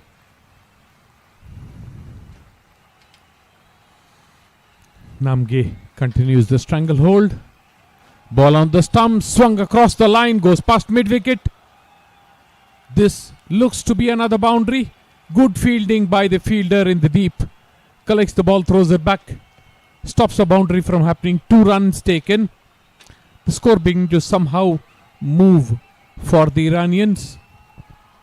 Show of aggression now from both the batters, and mainly from the bat of Jersey. Waits it this time and pulls it towards the square region for a single. 26 over done. Iran is at 70 for 3.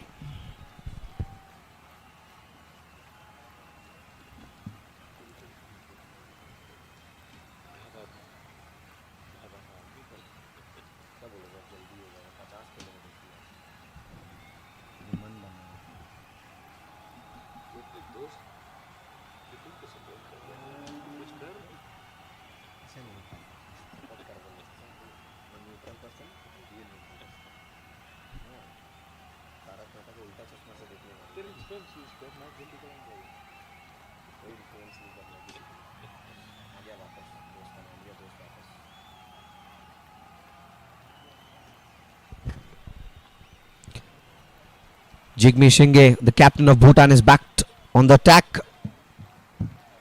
Bhutan currently are wanting a wicket, and Jigme Shinge will be looking for a wicket for sure. Jersey is looking good now. He's scored 16 of 25, and Afrin had a patient affair. 11 of 58 he's playing at. 70 for 3 is the score of Iran currently. 5 overs bowled by each bowler, and now comes Singh for his second over. Flighted ball played on the full. Doesn't get a run. This should have been whacked wherever he wanted.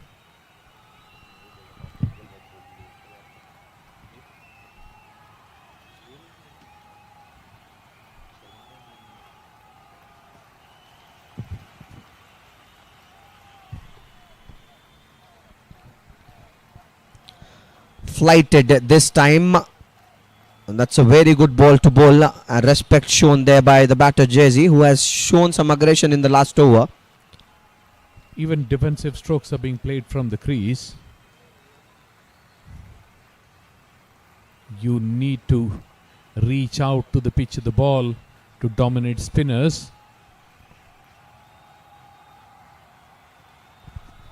That was a wider one by Jigme. He's smiling as he gets that one fair, and has not given any runs so far in this over in his second spell.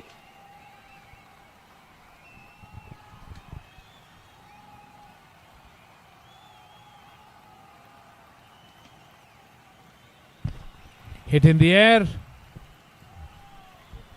Into the crowd. Is this the first 6 of the match? Given a 6 by the umpire.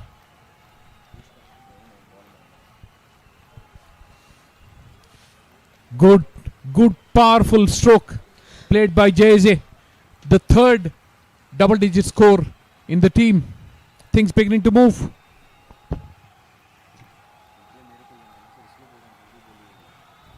Taps it this time towards the short mid-wicket region.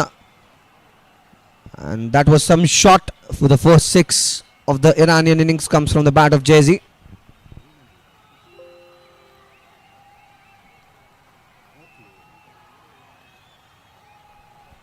Much fuller this time, and respect shown there by the batter Jersey. Jersey pounced on that opportunity the last over, and with that dot, the 27th over comes to an end. The score is 76 for 3.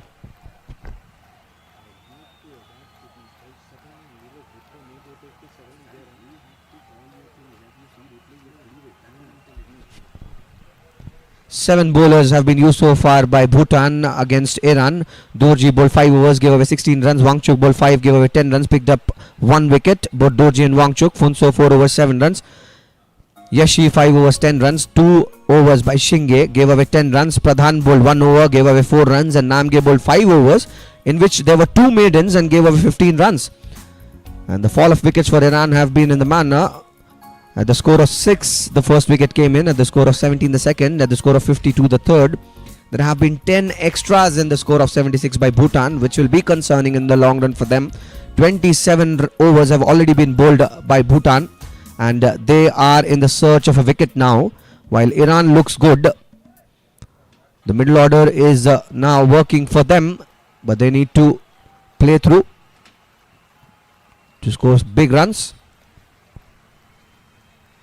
Supreet Pradhan is back to attack, bowls towards the leg of the batter. The batter guides it to the leg side and takes a single.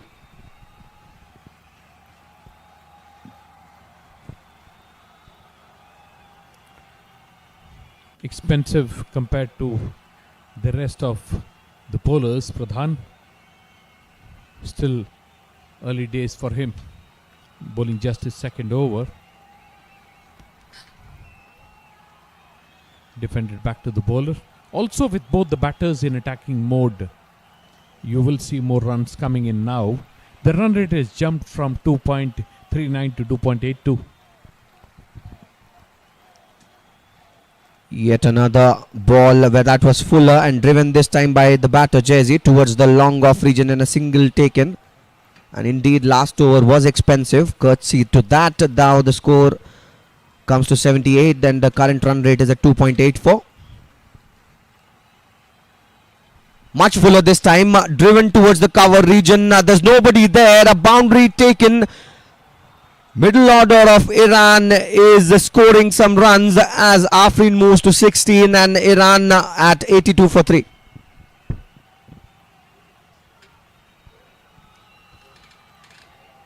Very elegant stroke, reaching out and simply driving the ball to the left of the sweeper cover fielder. Another boundary.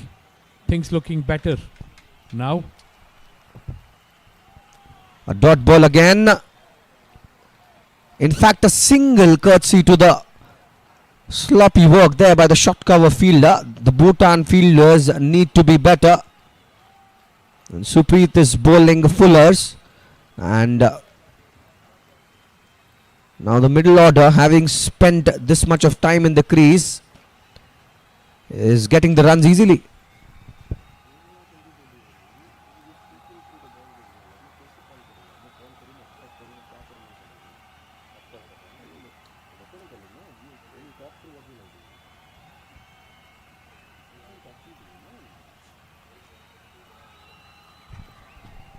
Again a full toss, this time by Supreet. Goes aerial. The fielders there in the deep will cut it short. A single. Bad bowling in this over at display by Bhutan. They have been pretty disciplined before that. And with that, the 28th over of the play comes to an end. The score is 84 for 3.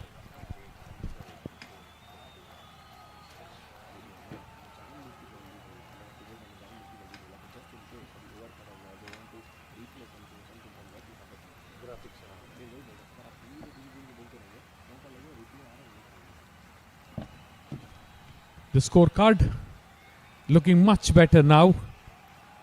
Abbas gone for 22. He was run out. Afrin and Jayasee doing a good job. Afrin batting on 17 of 61 deliveries. And Jayasee looking better and better. 24 of 34 deliveries.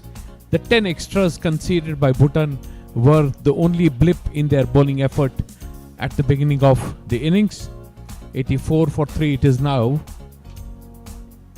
28 overs complete, exactly 3 and over. The last few overs has seen a quantum jump in the run rate of the Iran team. Now it looks more like an even contest. A quantum jump is an impressive thing to say. And Jayasee is playing extremely well. He's batting at 24 of 34. And Dorji is back to attack. Now they are coming back to the strategy of pace. when the spin isn't working for them. The third wicket came out courtesy of a very good run out. So if you see, after the early wickets, the bowler haven't been successful, and the first two wickets that have come in the range of first to fifth over. So it has been a very long drought for the bowlers of Bhutan to pick a wicket, and in the search of that wicket now comes the pace bowler. Afrin doing a very good job holding fort. His hard work is beginning to pay now. It's actually helping Jayezy, the innings of Afrin. Batting partnerships.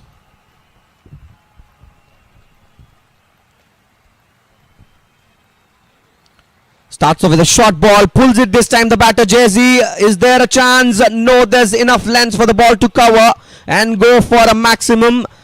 Jayezy is on a roll. This is the second six of this inning, as well as it has come from the bat of Jayezy.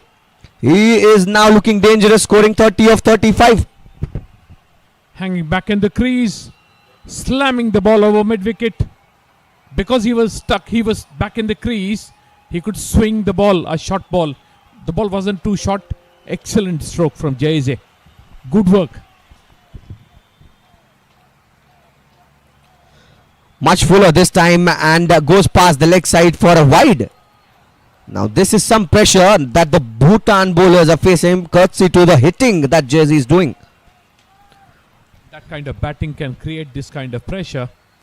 And for the first time, Dorji is seeing an attacking batter who wants to dominate.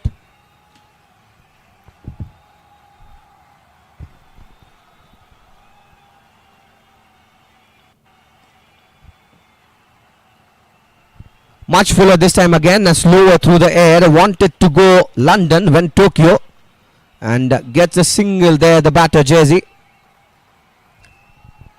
Dragging the ball from outside the off stump towards the leg side. The ball was slower, so he ended up hitting the ball in a totally different direction. Jayezy has moved on to 31 of 36 deliveries.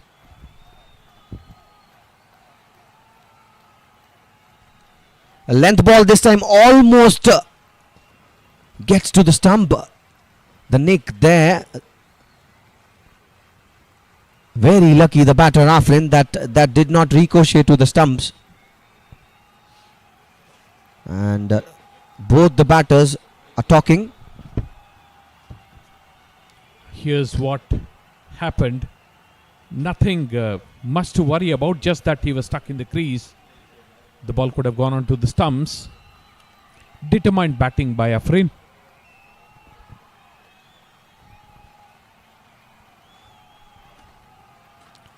A short ball this time, wants to guide it towards the gully point region. Nobody is there in the shot. Allows a single to be taken.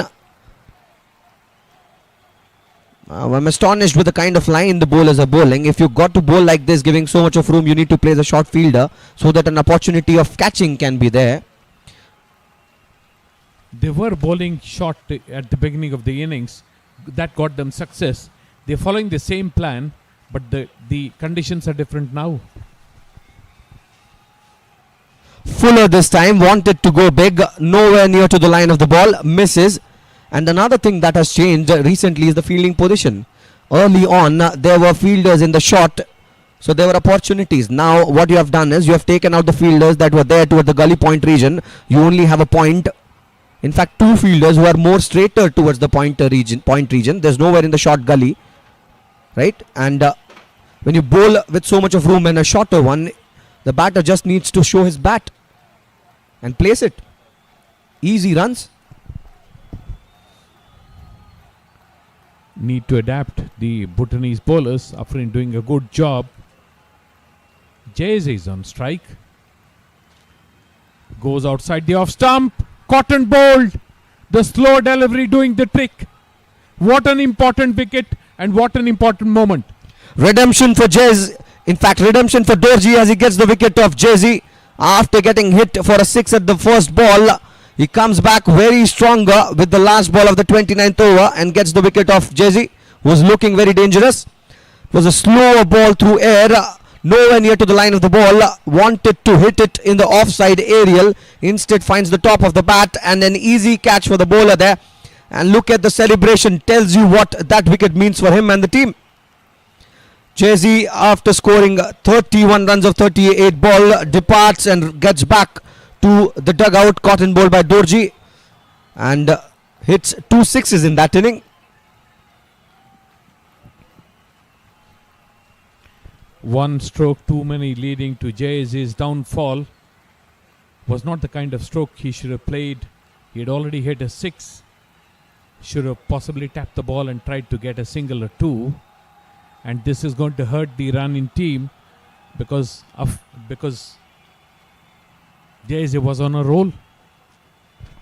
Now it is the turn of Afrin to be the senior partner, be the aggressor.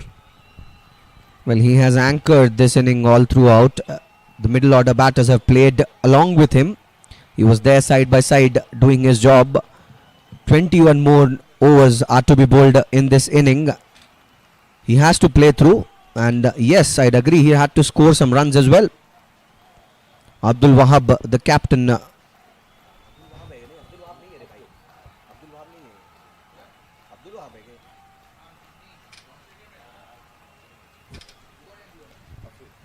Afrin is on strike. Starts off with a fuller delivery. That's a very good classical left arm spin at display by Namge. Testing the batter with the flight. Left alone by Afrin.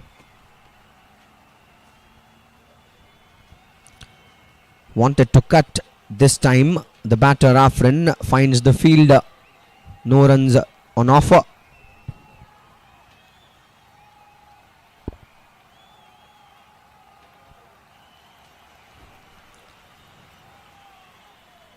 That's a single sneaked in by both the batters in the middle. Abdul Wahab, who's fresh at the crease, runs fast and makes his ground as a single gets added to the tally of Iran. Quick single. Good batting. That's the way to go for the Iranians. It's a very good line to bowl. It's very good skills at display here by the bowler Namge. We saw in the previous match as well. Much fuller this time.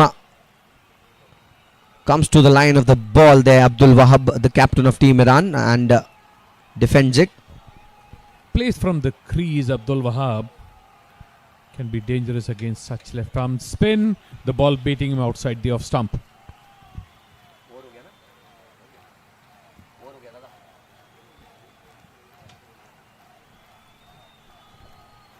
And with that, the 30th over of play comes to an end. The score is 94 for 4.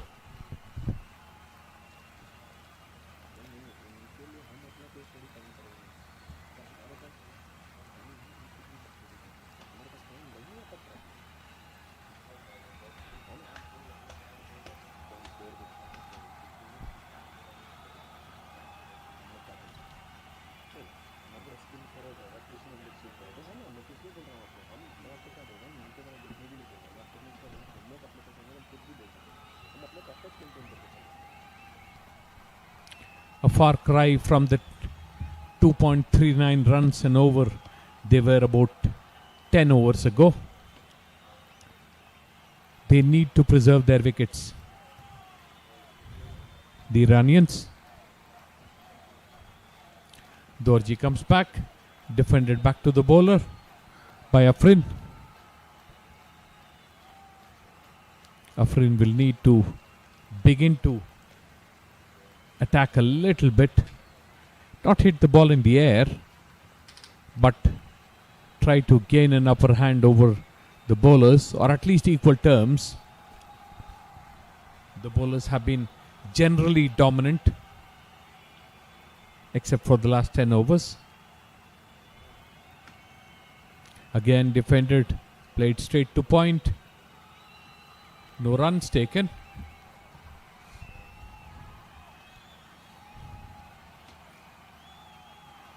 Dorji has been impressive.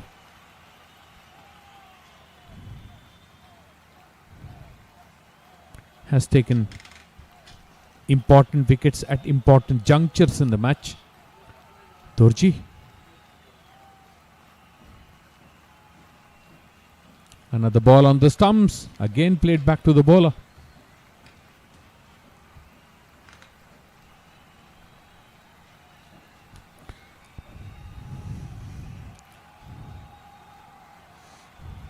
Afrin needs to find ways to score, given that he is the senior partner and Abdul Wahab, the captain of the team, has just joined him at the crease.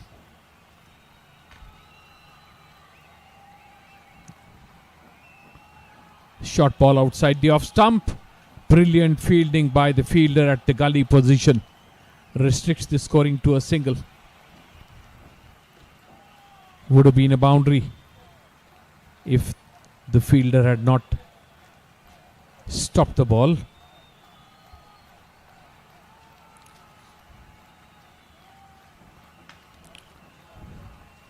Good even battle. That could go either way.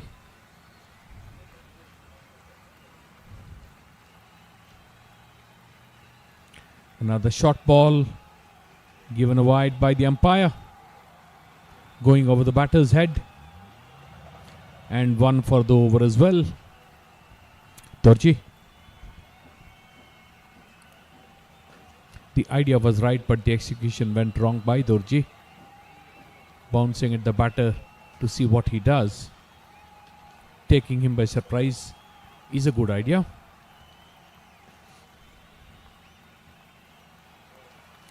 Ball played in the air. Just short of the fielder. His heart would have been in his mouth. Abdul Wahab.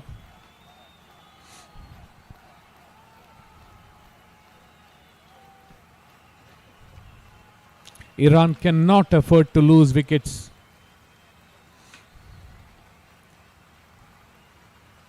Over the next 5 overs at least, they must not lose wickets, the Iranians. Ball taken on the full. Driven towards long off. Sugar also, yes.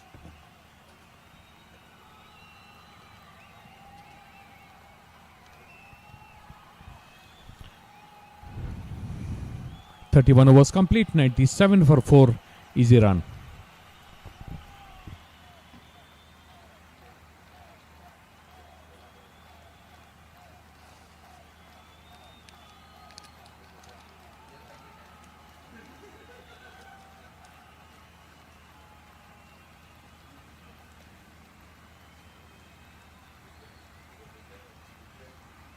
Just imagine showing a replay like this.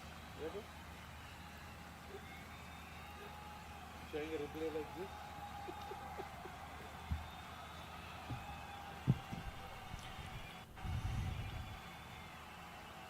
The battle continues. Left arm orthodox. The ball bouncing a bit unkindly for the fielder in the deep. No damage done. Afrin gets one more. Abdul Wahab gets one more. Afrin back on strike. Namge in the air for a moment. Far away from the fielder. Namge bowling his 7th over. Has given away just 17 runs. Tapped towards the offside. Risky single. They make it easily in the end. And get an overthrow as well. Good cricket by the Iranians. Getting close to the 100 of their innings. The Iranians. It is 100 now. 31.3 overs. The 100 of the Iranian innings. Again tapped towards the gully fielder. Another quick single. Not able to collect the ball. The gully fielder. Clever cricket by both these batters. Experienced players. Keeping the pressure on with the singles.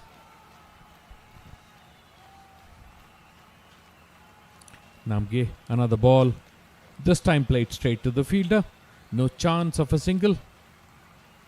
Looking for singles, trying to put pressure on the close-in fielders, the Iranians. Defended this time. The ball goes just close to the wicket keeper. 32 overs completed. 101 for 4 is where Iran is now.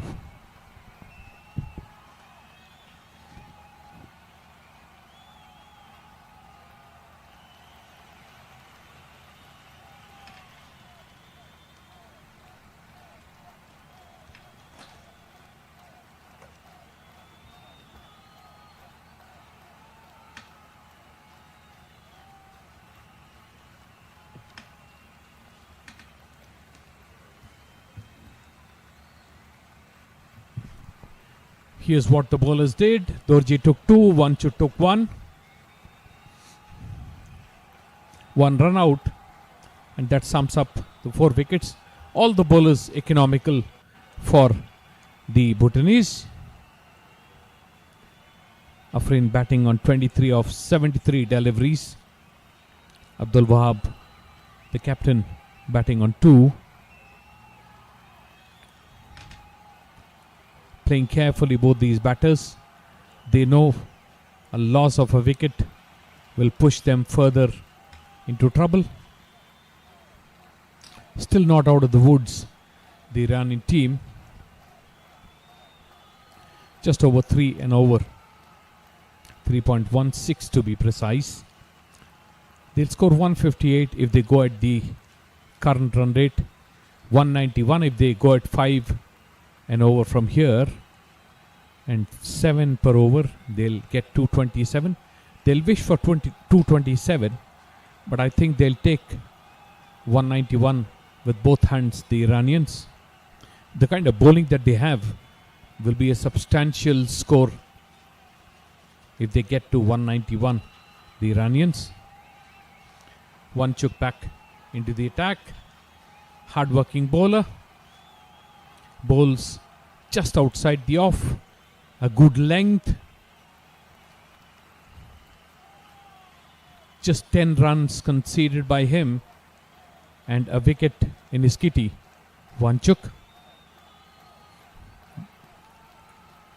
The struggle for the Iranians continue, but they're fighting, which is good to see. This is wide outside the off stump. Given a wide by the umpire.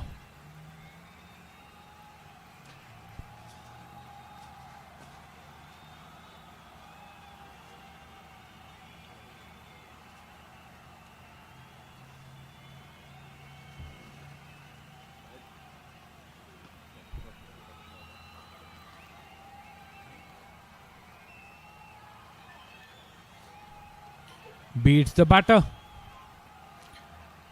Good ball just outside the off stump. Bounce for Wanchuk. That's been the feature of his bowling right through. Good, honest, focused bowling has kept things very difficult for the batters. Wanchuk.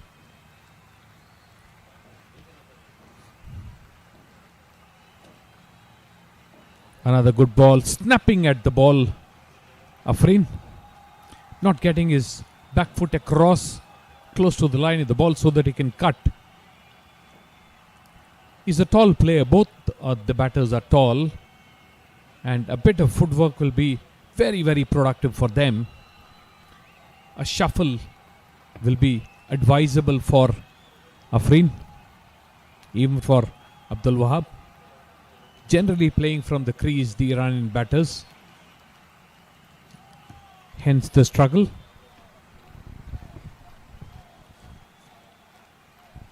Much fuller this time. Drives it straight to the bowler. Fumbles the bowler there in the follow through and allows a single.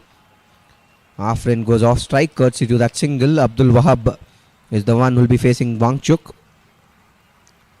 Wanchuk has been the pick of the bowlers for Bhutan currently in this match, and look at the current run rate, what initially was looking around 2.3, has now reached to 3.15.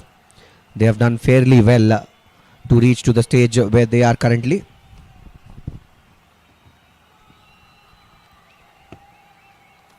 Trying to leave the crease. Good thinking. Didn't put any pressure on Wanchuk, who bowled a slow ball and beat the batter. Good cricket all round. They need to do something, but not take much risk. That will be the way to go for the Iranians. The last ball of the 33rd over. Wanchuk finishing his 6th. Ball outside the off stump. Somehow played towards short third. No runs taken. 33 overs completed.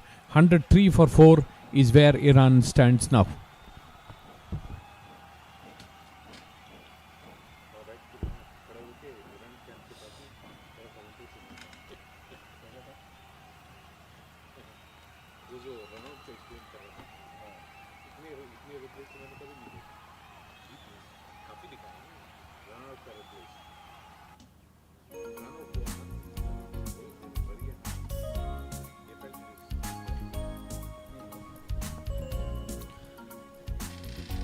Seven bowlers have been used so far in this match by Team Bhutan. Dorji picked up 2 wickets. Wangchuk picked up 1.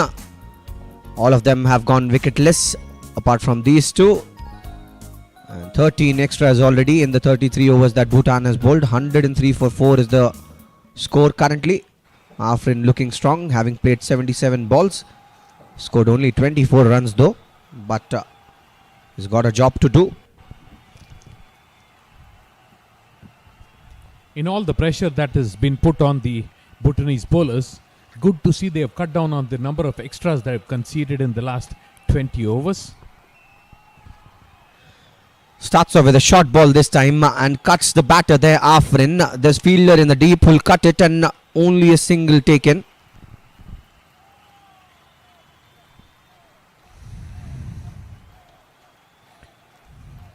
Abdul Wahab on strike.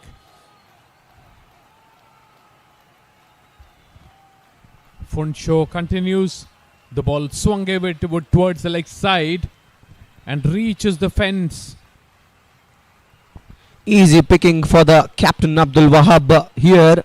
That ball was asking to be hit shorter and going towards the leg side. All he had to do is guide to the vacant area that's there near the square and the long stop region for a boundary.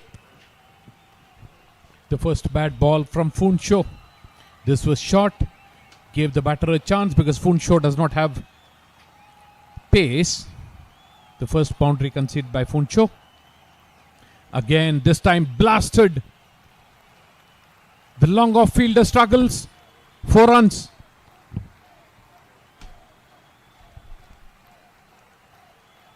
The runs have started to come for the Iranian batters now. Abdul Wahab joining the party with 2 consecutive boundaries, and this was asking to be hit. An over-pitched delivery. Slogs it towards the long off region for a boundary this time, Abdul Wahab. 112 is the score of Iran. This is not good bowling currently by Bhutan. The lack of pace of Funsho hurting him now.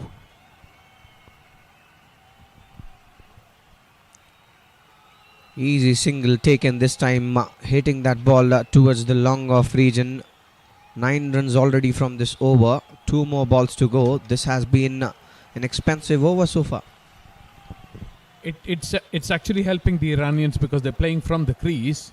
The lack of pace and the short ball, they can attack such bowling. Yet again, this time a fuller ball drives it towards the cover point region. Does well the point fielder there. Dives with full length. Only a single taken. Things looking better for the Iranians. The last ball of Funsho's over. Very, very lucky that he got back to ball. He was a sitting duck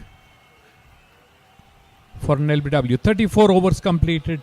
Iran are on 114 for 4.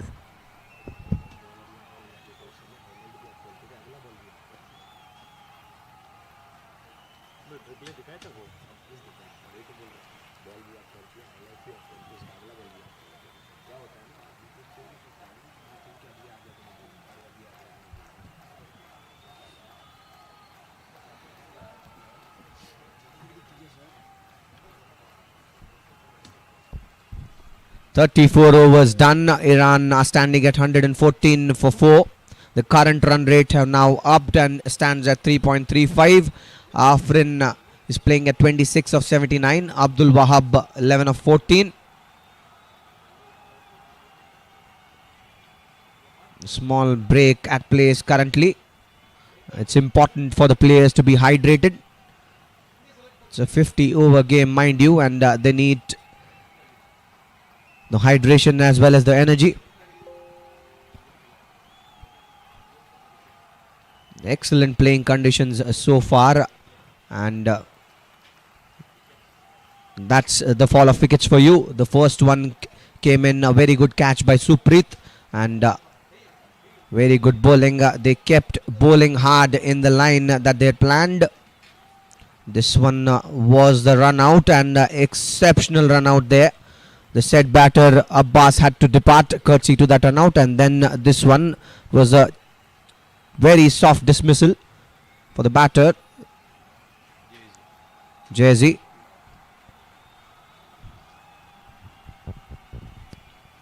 As things stand, both teams have an equal chance. This match could go either way.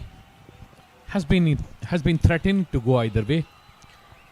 I believe Bhutan would not be happy after the 2 early wickets that they gotten. They had the chance to make inroads in regular intervals. They were not able to pounce on that opportunity. It's an important game for both of these teams, having lost first match, right? And top 2 teams of each group qualify for the semi-finals. And it's important early on to start winning the games and execute your plans. That's more needed in a tournament. So Bhutan must be agitated seeing that aspect of the game. The team that loses this match will slip further behind and they'll not be in contention for a place in the last 4. Important match for both teams. Well, they might not be in contention, I'll agree with you on that, but just in case, since it's a 4 team in a pool, just in case if 3 teams ends up just winning 1 match, then the run rates comes into the picture. So every team would want to avoid that, and the players have started to take the field again after a short break. Very good point, Vineet. Also that both these teams will actually look forward to at least one of the top teams slipping up and then giving them a window and opening into the semi-finals. But they must do enough to earn that opportunity. Indeed, and that is the reason I'm telling Bhutan would not be happy of their effort today. They bowled well but didn't pick wickets at important moments after the initial wickets. We saw a catch being dropped by Supreet Pradhan there as well. That did hurt them. No.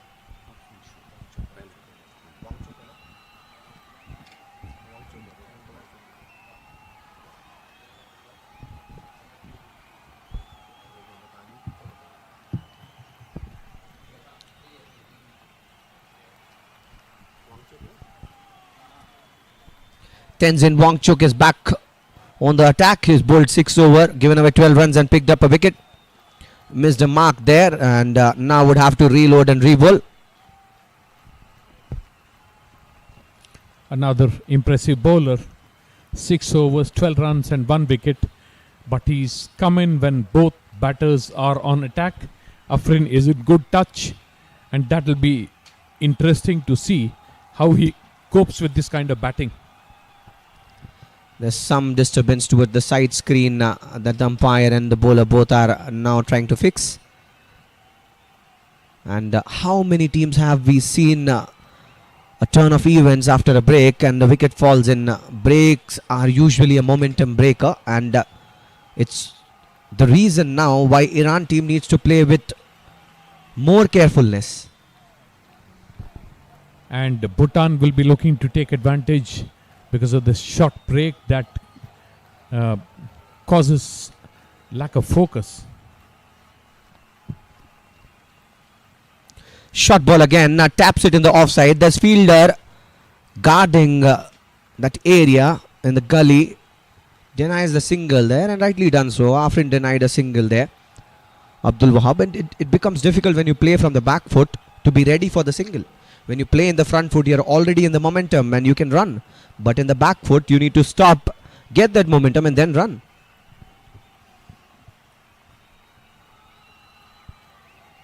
Has begun well. Very, very good beginning to this spell. Both the first two balls just outside the off stump, not giving any room. Beats the batter twice.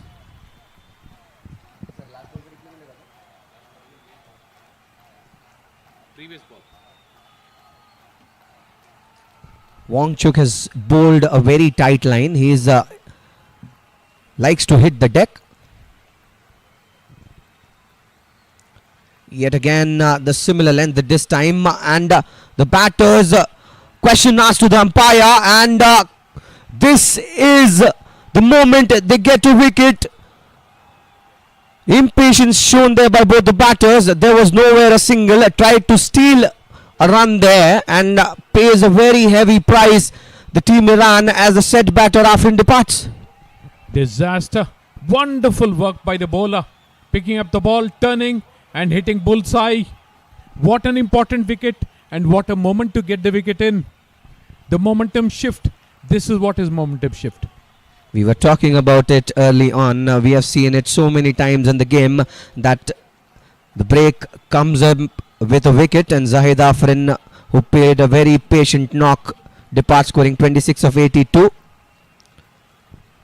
What this wicket will do is hurt Iran more, because the senior partner, somebody who had settled in, has given his wicket away.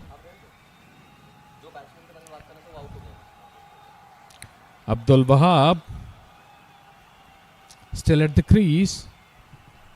He had a hand in this run out, and he'll have to do a lot to recover. Absolutely, he's the captain of the team, and he knew how important Afrin's wicket was there at that juncture. He was playing for so long and eyeing the ball well. Now, why don't you deny that kind of a run? Sir, non-striker's reaction to the run out. The other batsman. A fuller ball this time. Mazarzai is the new batter. Taps it and finds the fielder. No runs on offer. He looked gutted, Abdul Wahab. The captain knew how important that wicket was. The second run out in the innings, and run outs are not good news for any team, particularly in the position that the Iranian team finds itself in right now. The current run rate continues to be good, but the fall of wickets, the strike rate, doesn't look good at all. Well, that was a very important wicket, I reckon, in the progress of the match, and Iran are gutted with it, definitely. Arshad Mazarzai is the new batter in the crease. Abdul Wahab facing. That's a fuller ball towards the leg side, guided there by the batter, and a single taken again. A risky single, skating on thin ice, the Iranians. Too much of risk for too less return. A run out has not taught them a lesson.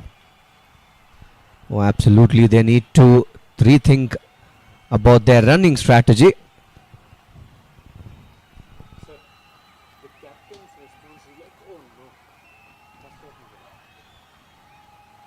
did. The other batter, there's nothing on. A short ball this time. Question asked to the umpire. Finds the leg in front of the stump there, and Wangchuk strikes as the sixth wicket for Iran falls.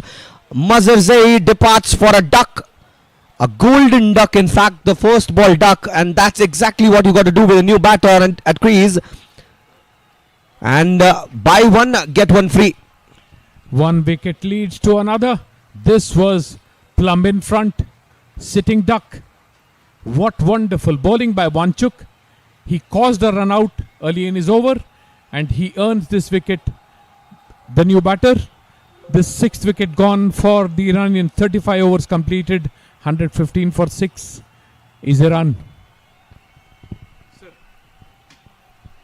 that run out is important now because that caused this wicket. If you still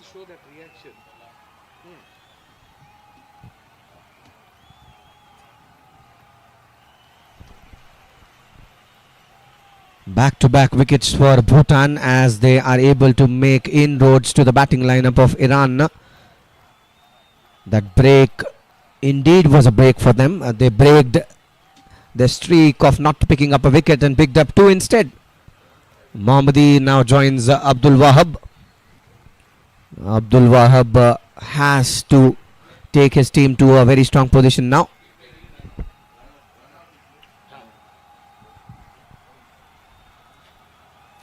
Here's that run out that caused the bigger problem.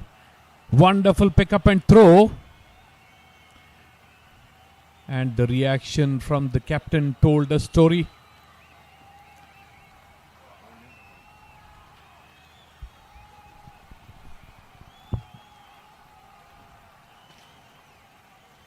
So very good bowling. Namge has been a classic left-arm spinner in this match all throughout. He has bowled a very tight line.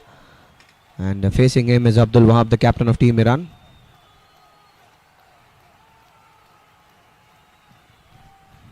Critical times for Team Iran.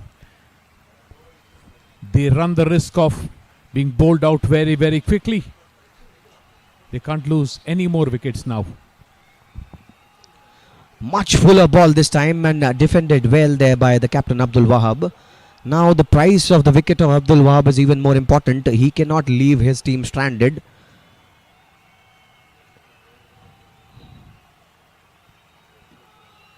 Yet again a similar ball and a similar stroke by the batter.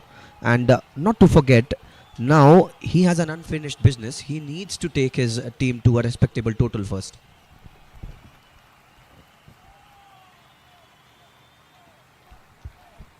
Tries to drive the ball towards the offside. The ball takes an inside edge. Goes to fine leg. A single for Abdul Wahab. He would be under immense pressure. But pressure is what the gets the best out of the best players. And we'll see what Abdul Wahab is made of in these next few overs. Facing Namge is the new batter at the crease. Mohammadi will be playing his first ball in this match.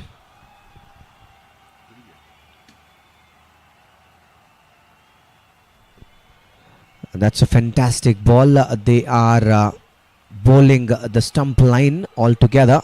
And with that dot ball, the 36th over of the play comes to an end. The score is 116 for 6.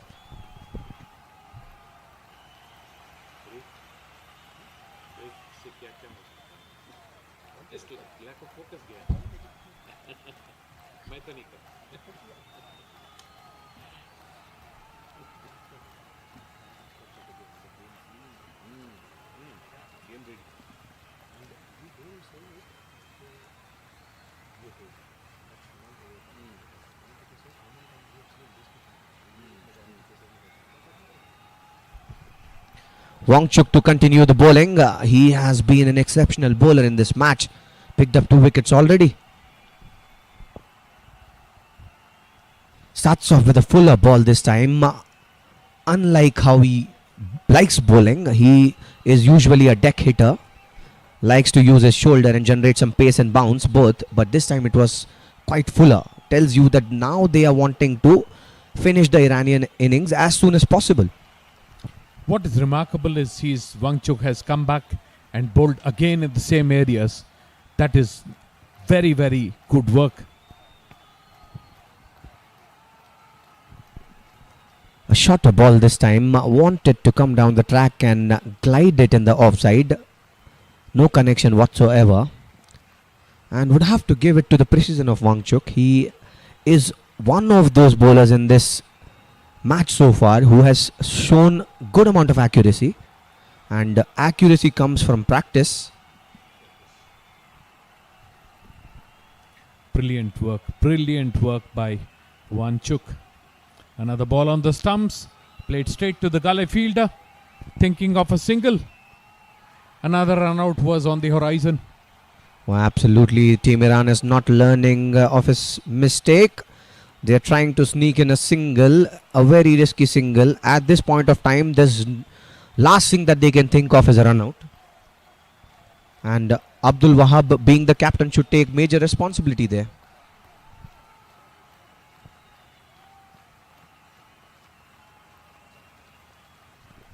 A very good short ball again. This is the strength of Wangchuk. Wangchuk likes hitting the deck and generate the pace and the bounce as well. And when it's directed towards the body of the batter, it's very difficult for any kind of a batter to play. And if you're facing a bowler like Wangchuk, you need to have a very good cuts and very good pulls.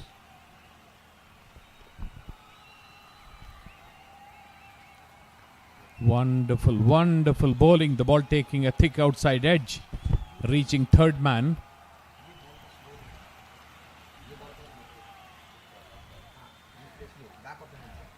And Vineet, Wangchuk created the pressure that led to the run out. He dried up the runs, and then the run out came. Indeed, and that he has done so far in the complete tenure of this match. 7.5 overs bowled, almost 8 overs, and that's the replay. You can see that ball came the back of the hand from the bowler. Tells you how skillful these days the bowler have become. Much fuller this time. Question asked to the umpire. This one definitely was going towards, and again a run out opportunity there given there by the umpire. Misery struck the Iranian dugout as they lose the 7th wicket. This is exactly what we are talking about. Run out is the last thing that they should think of. They are living in the edge of a hill and falling down. Another run out. And not the right time. Not at all the time for Iran to be losing wickets. Indecisive running. Wonderful fielding. Hitting bullseye once again. Wangchuk creates the pressure. The fielder takes advantage. This is how teams play. This is teamwork. 37 overs done. 117 for 7 are is Team Iran. Ali Mohammadi departs scoring 0 of 2 runs run out by Dorji. And Bhutan is on fire currently. They are so happy with the way the turn of events have happened after that break. 3 wickets have come in very quick succession, and courtesy to brilliant bowling by Wangchuk, and he is hitting the deck precisely where it needs to be hit in this pitch, and he has read the pitch very well is what I can say. He's read the pitch well, and the fielders responding. Outstanding work as a team. Wangchuk creating the pressure, the fielders taking advantage. Also to blame, the captain of the Iranian team is running indecisively. That's a problem. We saw this in the previous match as well. Indeed, he needs to take some ownership now and decide. And this time it's again striking Timber. The left arm spinner now comes and joins the party as he strikes the timber. The ball is missed by the batter and hits the top of the middle stump. 8th wicket for Team Iran falls at the score of 117. Abdul Khalid departs for a golden duck, and Namge is happy. Deserves this wicket. Brilliant bowling through the gate. First ball dismissal, Abdul Khalid. An ugly hike across the line. Wasn't the kind of stroke that you'd play to a classical leg spinner. And the 8th wicket gone. Gone for 1. Gone for nil of the first ball that he faced. Abdul Khalid. That tells you it was a golden duck. And Namge is very happy. He has bowled a very consistent line. And off late he was getting that wicket. I was getting that feeling that he's bowling in the right areas and not getting the wicket. Sometimes cricket becomes a very unfair game, but off late it doesn't matter even if it comes late. The breaking the back of the Iranian team. 4 wickets lost after the break.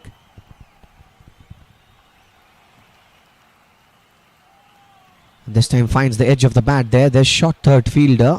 Glad they did not run for it. It was definitely suicidal. And facing Namge is the new batter, Dad Rahman Raisi. The best Abdul Wahab can do is just not take any runs anymore. Flighted ball. Played defensively back to the bowler. Namge continues to keep the pressure on and gets his first wicket.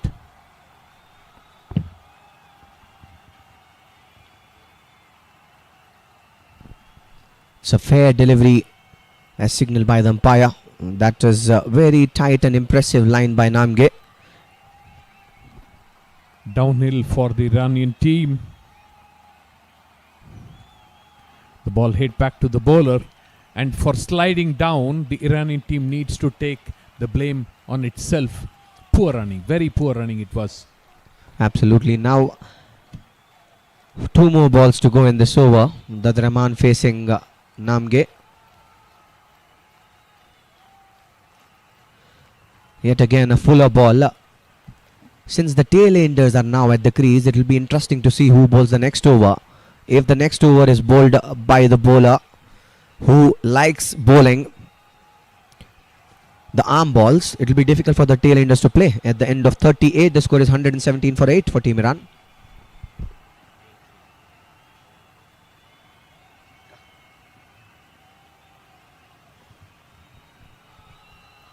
To be fair to the Iranian team, they didn't do much wrong, just that picked the wrong moments to lose wickets, and they found themselves in such a dire situation. I think it's the indecisiveness that needs to be blamed here. They have given away a couple of wickets by not being smart in running in between the wickets and deciding to go for that quick singles when they were not. And continuing the attack is the spearhead, Wangchuk, who's literally on fire. Facing him is Abdul Wahab. Starts off with a wide. Does well the keeper there to cut it off. An effort ball this one, trying to finish off the rest of the Iranian innings very quickly, and hence bowling slightly wide. Wangchuk the first wayward delivery from him. And I believe unlike the last 8 overs, this over will be more fuller, trying to attack the stumps. And as I said, this is towards the leg. The runner seems to be interested. Denied there by the captain Abdul Wahab. Now the pressure is peaking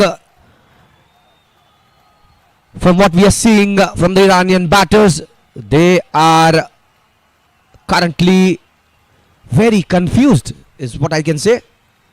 Not able to decide which one to run and which one to not. Another instance of running that was not of the highest standard. Lucky that they didn't lose a wicket.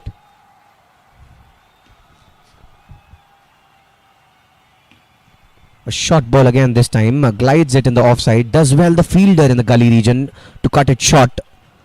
Very good effort there. And this is exactly what you need. Now if you give away that single, you are releasing the pressure. 3-4 balls that has been bowled in a very tight line, not allowing any runs by Wangchuk, would not pay the result if you allow that single. So the work of a fielder is even more important than a bowler. Keeping out the pressure, Wangchuk. Outside the off stump, slap towards third man. Just a single taken. Doing the good thing because he will take the strike for the next over. Just 1 ball to survive for the other batter. Indeed, I think that would have been the intention.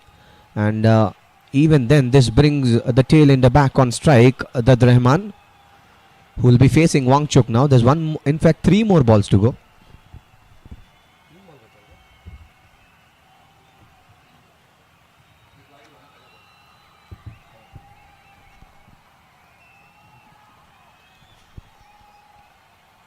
Much fuller this time, driven by Dad Rahman. There's nobody.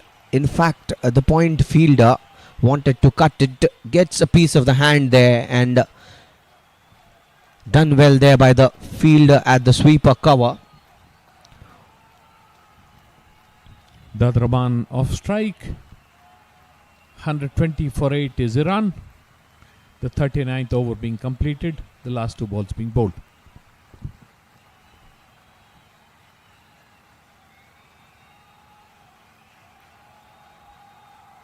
Slower one, dipping in to the batter, is very lucky that he got a piece of the bat there, and that runs towards the short third region. A single taken.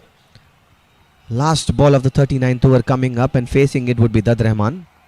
This will be an interesting ball, I reckon. He'll go for the stumps, and Dad Rahman has to do something to avoid that wicket in this ball. Clever change of pace from Wanchuk. He knew the batter was expecting a pacey ball. Almost got the wicket with his cleverness. Much fuller and faster this time in the offside. Fifth stump line will finish off this over with a dot ball. The score is 121 for 8 for Iran.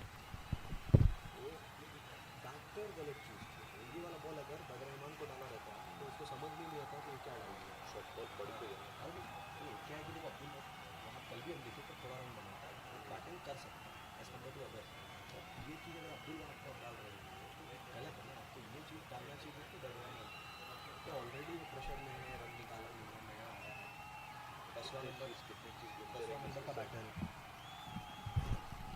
11 overs left, 2 wickets to go, and here's the scorecard.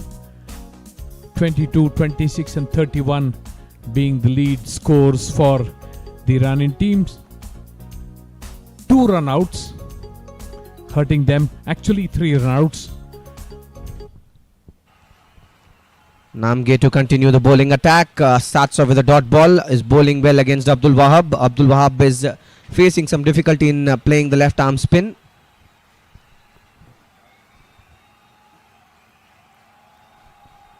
A classic left arm spinner here again by Namge.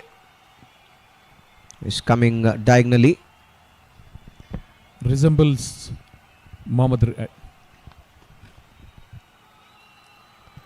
This time again taps it towards the Kali point region. Will take a single. There's protection in the deep there. It's much straighter sweeper cover towards the point. A pointish sweeper cover in fact, who cuts it off, and that's a good placement there because of the angle that Namge gets.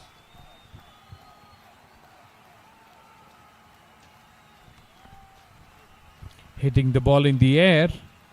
A few bounces down to the long off fielder. Just a single taken. Has been good classical bowling by Namge. Abdul Wahab back on strike. That's again an amazing line to bowl. Chance again of the run out. The questions would definitely be asked to the umpire if that would have been a directed throw. Not to be. Single taken. And Dad Rahman comes in strike now, facing Namge for the last ball of the 40th over.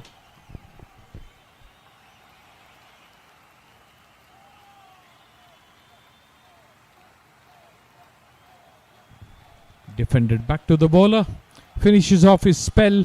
Remarkable. 10 overs, 24 and 1 wicket. 40 overs completed. 124 for 8 is the run.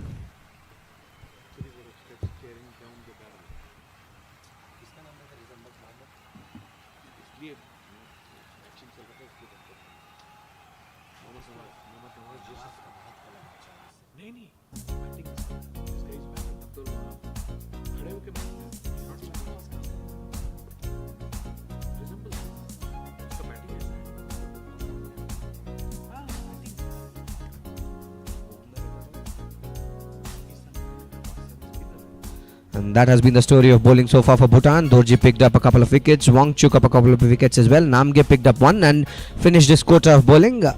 Bowled 3 maidens in that, and the economy was top-notch, 2.4 only.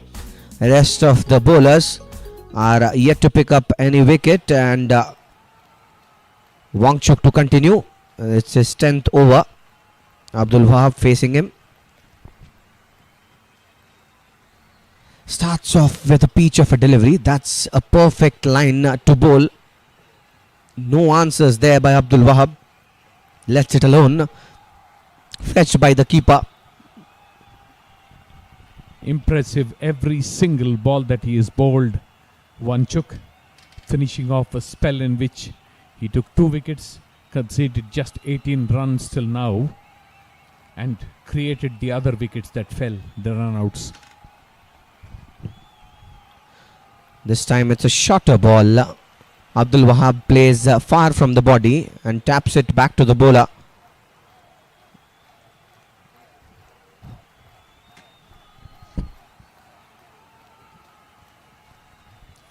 Very, very impressive. Wanchuk has not been the only impressive bowler of the lineup. They bowled well as a team, fielded outstandingly well. They got the chance, they hit the stumps to create the run out 3 ones. Lot to speak about. Wider of the crease this time, the bowler. Fair, says the umpire. And Abdul Wahab wanted to hit that one, but was so far from the pitch of the ball. If that would have touched the bat, it was definitely an opportunity, I reckon. Not a good strategy to play this far.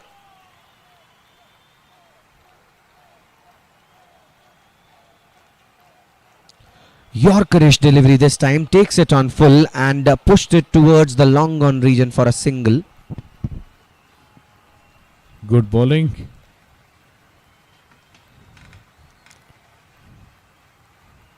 Remarkable how he continued to focus. Didn't do anything fancy, didn't try to experiment too much. But for a couple of slower deliveries, he even got them right. Wanchuk. Yes, his execution has been top notch, must say.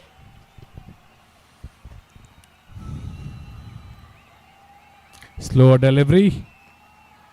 Clever that he is actually bowling this to Dadraman, because tailenders do not have the competency to read the slower balls or the changes in pace. And that's what we were talking about in the break, that the slower ones needs to be bowled to the tail ender. There's more probability of you getting a wicket. And what's important with this lure ball is the pitch of the ball as well. He's right on the money there. He bowls near the foot of the batter. Sometimes it's Yorkerish towards the offside, sometimes it's directed towards the body of the batter. The ball hit in the air, straight to the cover fielder, just bouncing just in front of the fielder. 41 overs completed, 125 for 8, easy run.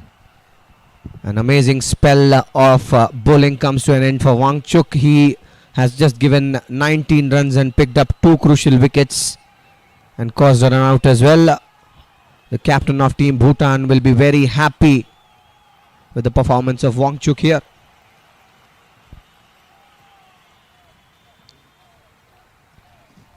And in comes another left arm spinner now.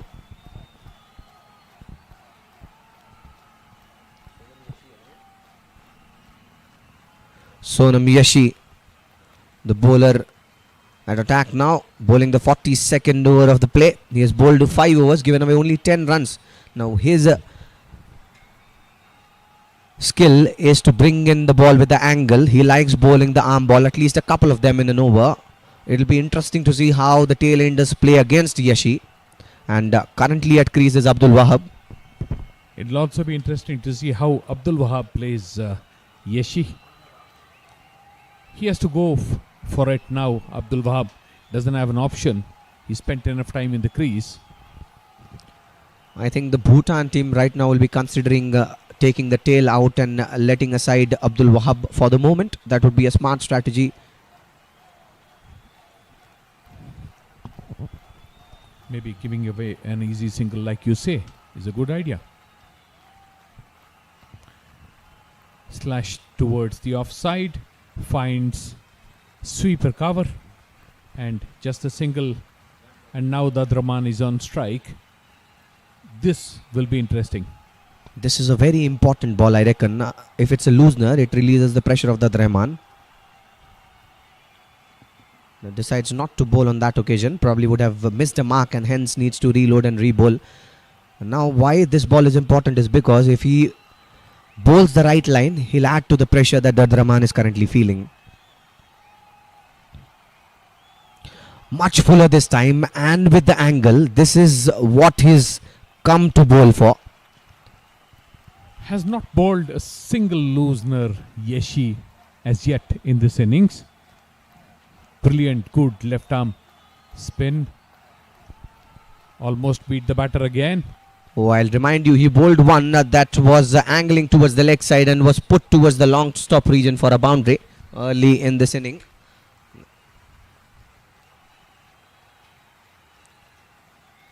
But he is skillful. He has varieties, I tell you. He has the arm balls. He has the classical left arm spin. And he also bowls some Chinaman. And the discipline as well. Very, very good spell. Faster this time. Edges it. There's fielder. That ball falls short of the point fielder there. Just one run have come so far from this over. And a ball to go.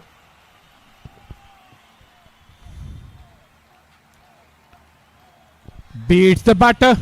Gets the wicket. Classical left arm spinner dismissal. We were talking about this. Come at the moment and come at the man to take the wicket. Yashi was brought for a reason and he delivers in style. Dad Rahman, who was facing the difficulty, now is walking back, scoring 2 runs in 16 balls, bowled by Yashi. That's what arm ball does to you. You be prepared for the arm ball. The classic spinner takes you. Also notice how Vineet he changed the line a little bit. 42 overs completed, 126 for 9 easy run with just the 1 wicket left to be taken. Last 2 ball का highlight एक साथ दिखा सकेंगे sir? हाँ, जल्दी दिखाइए. Last 2 ball. Last 2 balls. And that's the wicket of Dad Rahman. He wanted to play to the line of the ball, thinking this will come in, but instead went out. Was left clueless there. 2 balls. The previous ball. The last batter of the Iranian team is coming to bat now. Zahidi Afzal. And will be facing the pace bowler Dorji now. The break has done wonders for Team Bhutan as they cling back to this game after giving away some runs. What sometime was looking like 180 and 190 has now been reduced to 126 with the last wicket to go. Broken their momentum, broke their back. A bit of brain fade, and here they are battling it out.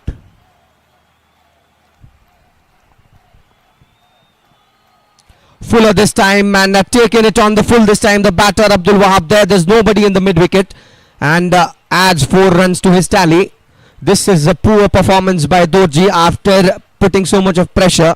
Abdul Wahab naturally will go for the hills as and when he is given a ball to, and does well to get runs this time. Slow delivery. For whatever reason that he bowled it, just hit towards mid wicket. Easy boundary, there's no fielder there. And this is what you would expect Abdul Rahman to do. He doesn't have any more batters left. Abdul Wahab, sorry. A slower one this time, a full toss. It's put towards the long on region and a single taken.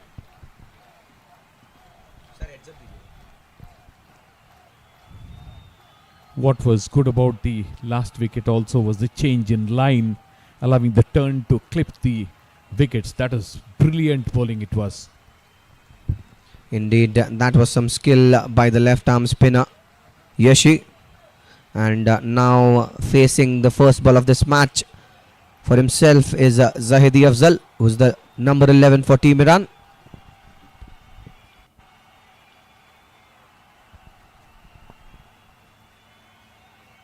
Short ball this time, wanted to cut the ball. That has been the problem of Team Iran altogether. We have seen right from the beginning of the match, they are not putting the back foot at its place when you want to cut it. And it becomes sometimes the problem for you. You are so far from the ball that even if you want to cut a ball that is slow, you're not able to. More hit and miss by the Iranians, lack of footwork.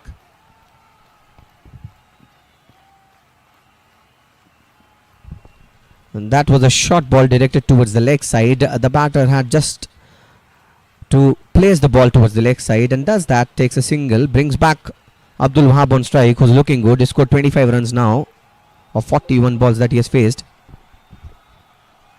Important for Dorji not to explore too much.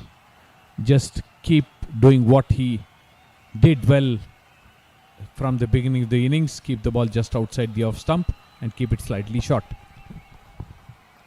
Fuller this time does well, Abdul Wahab, to bring the bat to the line of the ball.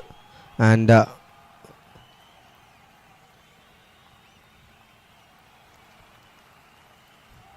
last ball of the 43rd over coming up. Dorji bowling his 8th over in this match.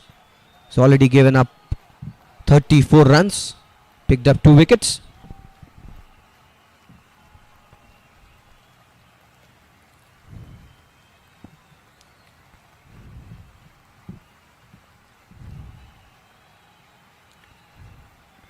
Tries to swing the ball, hit straight to mid-off, gets no runs. 43 overs are completed. Iran are 132 with just the 1 wicket left in their hutch.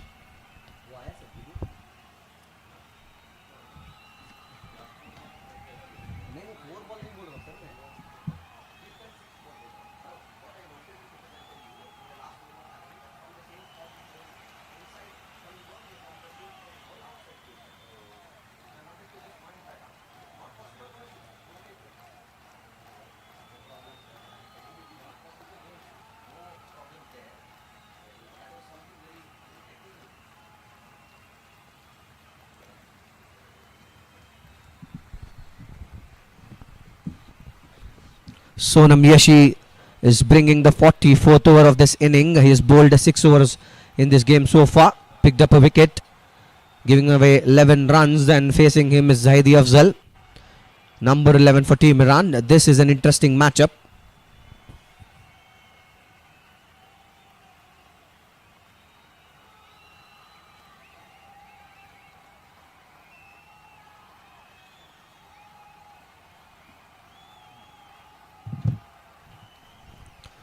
Starts off with a fuller delivery, and that's put towards the leg side. A single taken, a quick single instead. Nothing more beautiful in cricket than seeing a classical left-arm spinner setting up a batter and then dismissing the batter with clever changes, line and length. It is beautiful. Treat to watch. And how about the tall, lanky pace bowlers using their shoulders and inflicting an edge?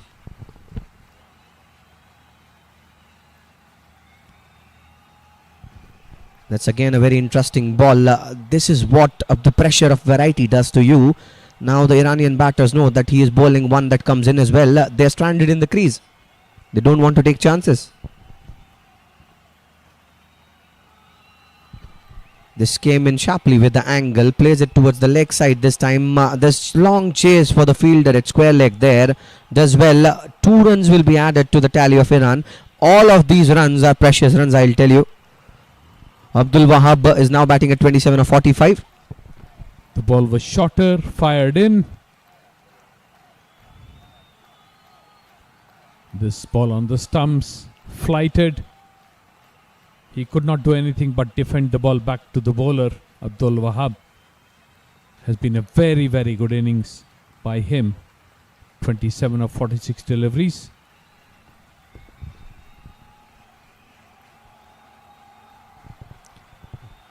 Yet another dot ball, and looking at Yashe, I can tell you he's got a very bright future. I reckon he is very young and is playing senior men's cricket. So many years to go, and this will polish him as a cricketer, I'm sure. Has a calm head on his shoulders as well, and that's a very important trait for a left-arm spinner. The last ball tries to hit the ball out of the stadium, gets the ball straight to the cover fielder. No runs taken. 135 for 9 after 44.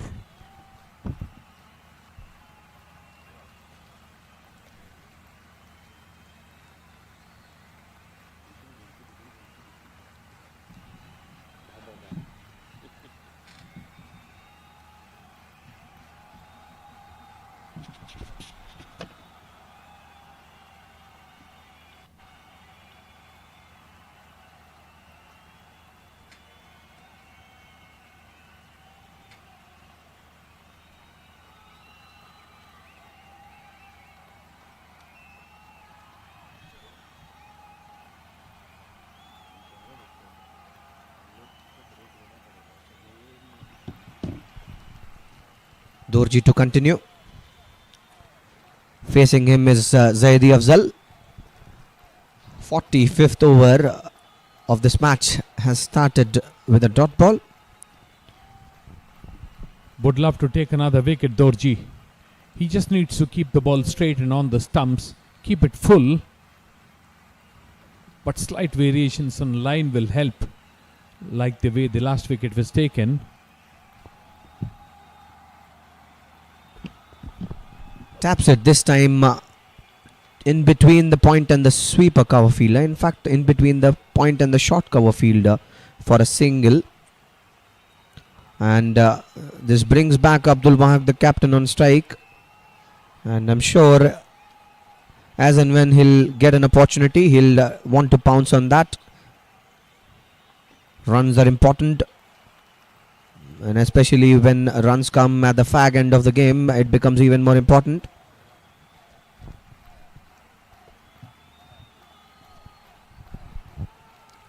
Slower this time, wanted to go for the hills, as I said, but nowhere near to the line of the ball.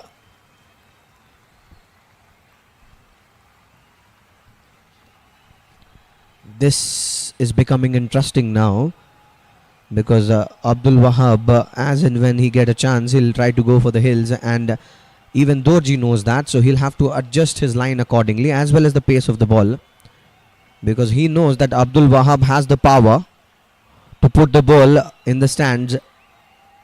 So this now is an interesting matchup. Using all the tricks in his bag, Dorji, bowling a lot of slow balls. Now round the wicket. Ball just outside the leg stump. Given wide by the umpire. The batter winning the mind games at this point of time. Rightly pointed out, Venu. There was no need for you to change your mark of the bowling when you are doing things that are correct.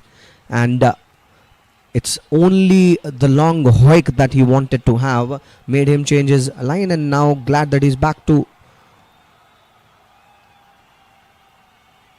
this side. This is a fuller ball, slower. Wanted to take the charge, but instead hits it straight back to the bowler. Doesn't happen very often that a slower ball is timed well, and hence that becomes a big weapon for fast bowlers, particularly in times like this when batsmen are looking to go big. Good bowling by Dorji. Shorter one this time. Yet again he wanted to go big, but he is nowhere near to the line of the ball. He needs to understand, if you want to hit, you need to be closer to the ball. Your body needs to be aligned with the ball in order to hit. Just standing at the crease, it becomes very difficult. What also he needs to understand is that you can't hit every ball out of Thailand. Last ball coming up. It's Abdul Wahab facing Dorji. Comes down the track. That was an over-pitched delivery. Does well to drive it to the longer fielder and pick a single. He'll retain the strike as the 45th over of the play comes to an end. The score is 138 for 9.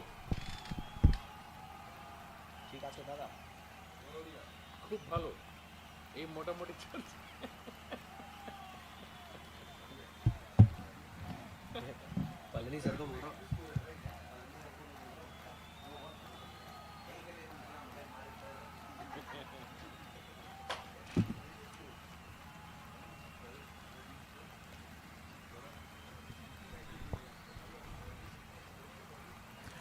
Five overs left in the Iranian innings, and the two things that will be of interest is whether Abdul Wahab will reach his 50 and will the Iranians cross 150. These are the two things that will be of interest. Now taps the ball towards point, doesn't get a run. Good bowling by Dorji, now finishing his spell.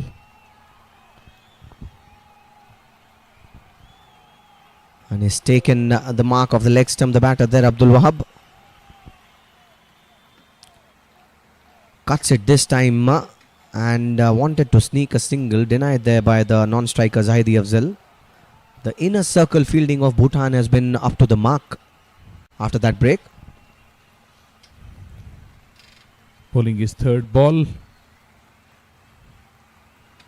On the stumps. Abdul Wahab struggling. Even though he wants to hit the ball, not getting a chance. Great to see young left-arm spinners bowling with such confidence and poise.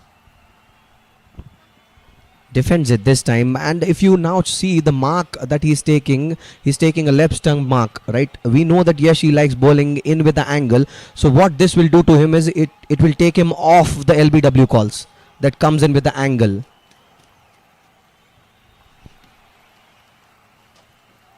And that's a left arm spin at this play by Yashi, but that's a smart thing to do by Abdul Wahab now. He understands the casualty that can happen if the ball comes in with the angle. That's why what he did is he took a mark that was more towards the leg stump now. Both of his legs are now out of the danger area, and even if the ball comes in with the angle now, he'll not be given LBW. And very good bowling clever bowling by Yashi, because he's keeping the ball outside the stumps and Abdul Wahab is struggling. Wonderful bowling. Concedes a single this time. 46 overs completed with 4 overs to go. Iran are on 139 for 9.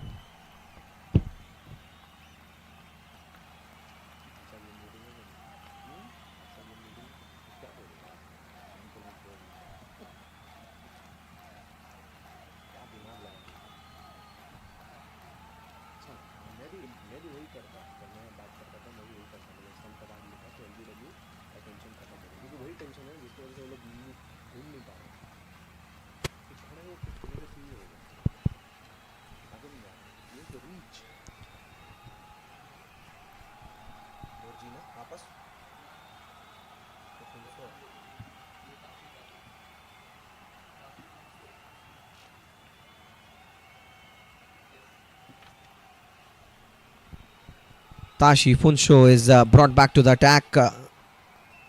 He is given the responsibility of picking up the last wicket there by the captain Jigme Shinge.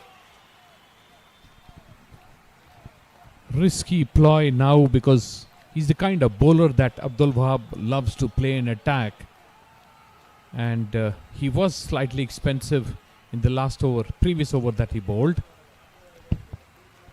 Starts off with a wayward wide delivery towards the offside here. Tashi Funsho, line has been the concern for him. He's shown some trust there by the captain to finish this thing off, and it'll be interesting to see how this over goes. Seems to be worried about bowling the ball in the hitting arc of Abdul Wahab. Funsho. Shorter this time, gets an edge, and there's a chase for the shot. Third fielder there does well to cut it short. 2 runs still taken, and with that the score of Iran moves to 142. A possible reason why Funsho is brought back to the attack is probably because he is slower through the air. He doesn't have so much of a pace, and now with mid-wicket at place, deep mid-wicket at place and long on at place, it'll become interesting. The funny thing, the previous ball was Zaidi Afzal was looking for a third. Denied there by Abdul Wahab, and rightly done so. It's him who should take the major chunk of scoring now.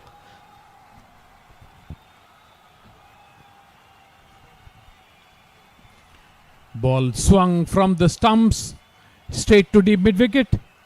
Just the 1 run. Off strike as well. Very good bowling. Exactly, and this is what is Funsho bought for. He'll not give any pace to the batter. All the batter needs to do is bring his own pace as well to the ball. Taps it this time, the batter Zaidi Afzal. You need to connect properly and have the power that is needed in order to hit Funsho, and I reckon that might be the reason why Funsho is brought to the attack. Zaidi Afzal wanted a single. This time he was right. Beaten outside the off stump. Chance there, does well to cover the bowler. Does very well. In fact, that's the kind of commitment you need to give if you need to win any sort of a match, and does well. The fielder that was placed at the short square leg region. Abdul Wahab is now back on strike. Last ball coming up of the 47th over. Fuller this time wanted to drive that, gets no connection, and it's brilliant running there by Zahidi Afzal. Was almost stranded, dives to get in the crease and takes a single. At the end of 47, the score is 145 for 9.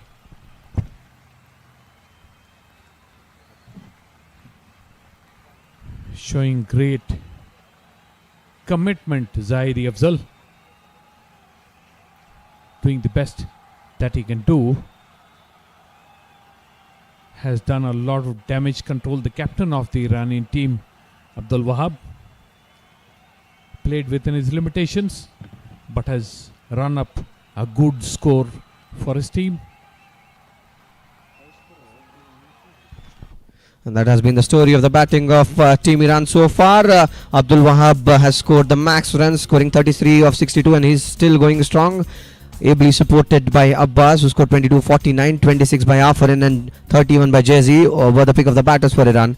There have been 16 extras so far in this inning, and 145 for 9 is where they're placed at. A 48th over will be coming up, and bringing that over would be the bowler Sonam Yashi.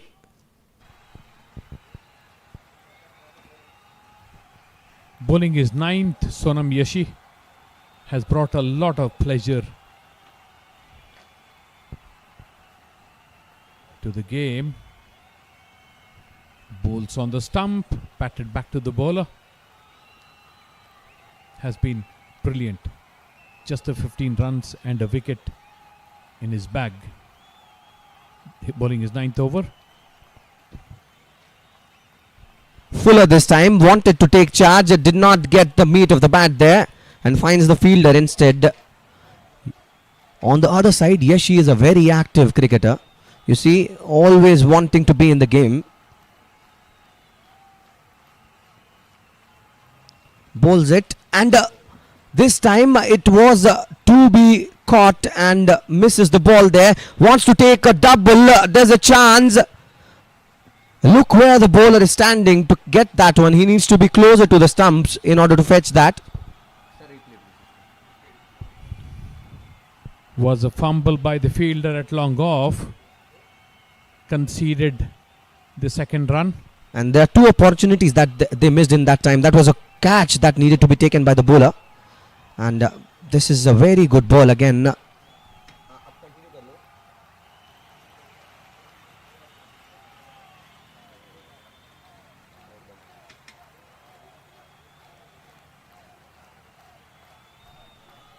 Fuller this time back to the bowler again. Did not do good again to catch that one. They are missing the track of the game. They need to be better. Was a very powerful hit. Not an easy cotton ball to take, but should have been taken. 2 cotton balls missed in this over already. Length ball this time, defended well by Zahidi Afzal. That settles the 48th over for us. The score is 148 for 9. भाई वो दिखाओगे एक बार हाँ please थोड़ा slow में दिखाना In slow motion. And that was the replay of the catch that he missed early on.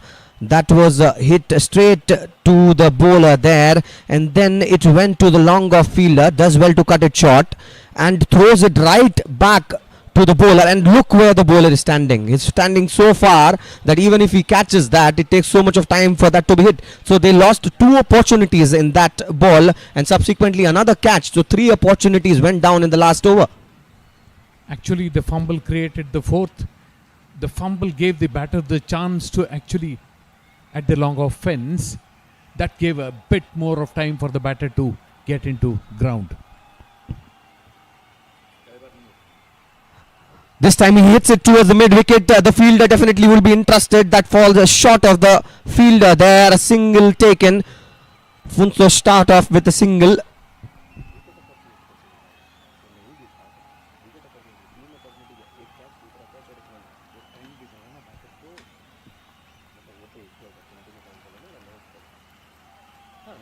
दो क्या सर एक तीन है चार थोड़ी added to the paint. वो बोल सकते हैं क्या? Funsho bowling a good spell. Has started this spell exceedingly well. Has bowled full, not allowing the batters to get under the ball. We've seen Abdul Wahab trying to hit the leather off the ball every single delivery. Has struggled, not tried to time the ball, Abdul Wahab. This time he connects it. That one is that straight into the hands of the fielder there. This is exactly what Funsho was brought for, and he takes up the wicket. A pricey one. Abdul Wahab departs scoring 37 of 68. 150 is what Iran is still able to make. 151 is what Bhutan would be chasing.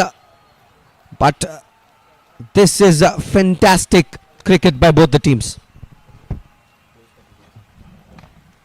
Heaving across the line, hitting straight to the fielder at deep mid wicket, who clings onto the ball, and that ends the Iranian innings at exactly 150 runs. So 151 will be the target for the Bhutanese team.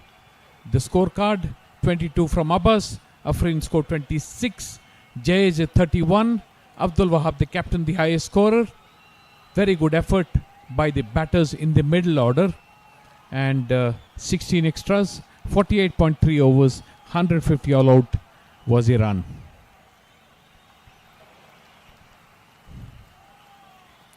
The bowling card: Dorji took 2 for 37 from 9, Wanchuk the star performer 2 for 19 from 10, Funsho bowled well as well, 1 for 26 of 6.3, Yeshe took 1 wicket of 18, Singye took no wickets, gave away 10 runs of his 2 overs, Pradhan 2 overs 12 runs and no wickets, and Namge the other wicket taker, 10 overs 3 maidens 24 runs and 1 wicket.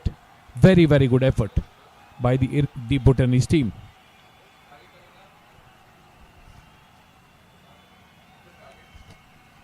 So Bhutan needs 151 runs to make from their 50 overs, and we will be back after.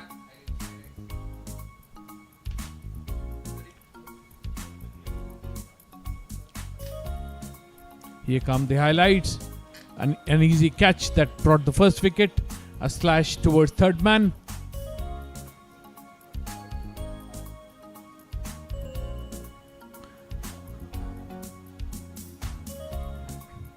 Hitting across the line, another boundary. Swung to the leg side. 4 runs. Heading past the bowler, another 4 runs. Beaten outside the left alone outside the off stump, beating the keeper, reaching the fence.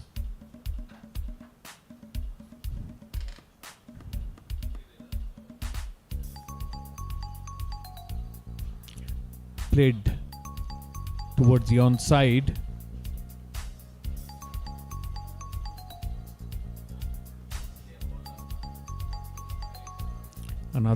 Another boundary to mid on. All in all, a good effort from both teams. Fought really hard.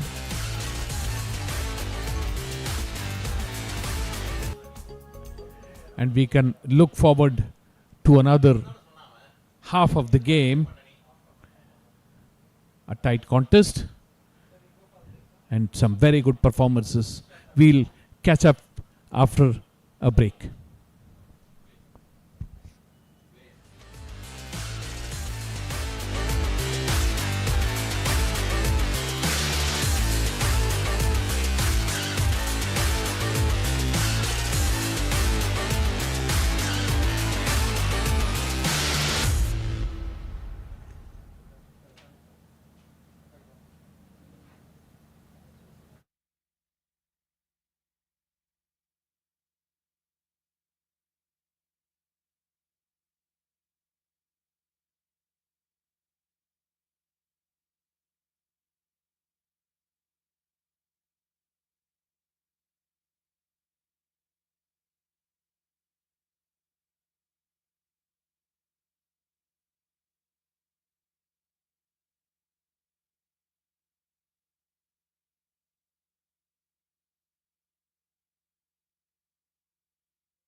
We have already seen the Iranian bowling attack doing a good job.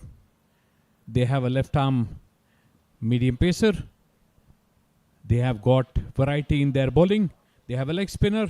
They have an off spinner. The fielding is good, and it will not be easy for the Bhutanese team to run up the 151 runs that are required for them to get over the line and win.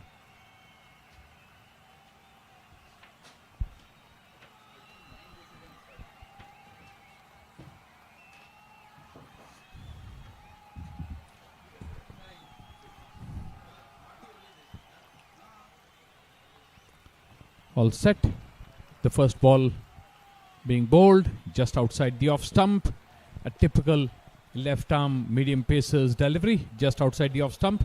Left alone by the left-handed batter who is up against. Welcome Vineet to the commentator's box. Thank you, Venu. And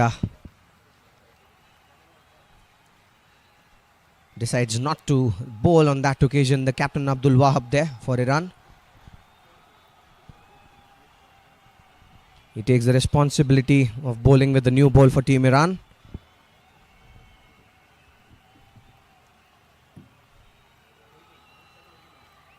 It was a lowy,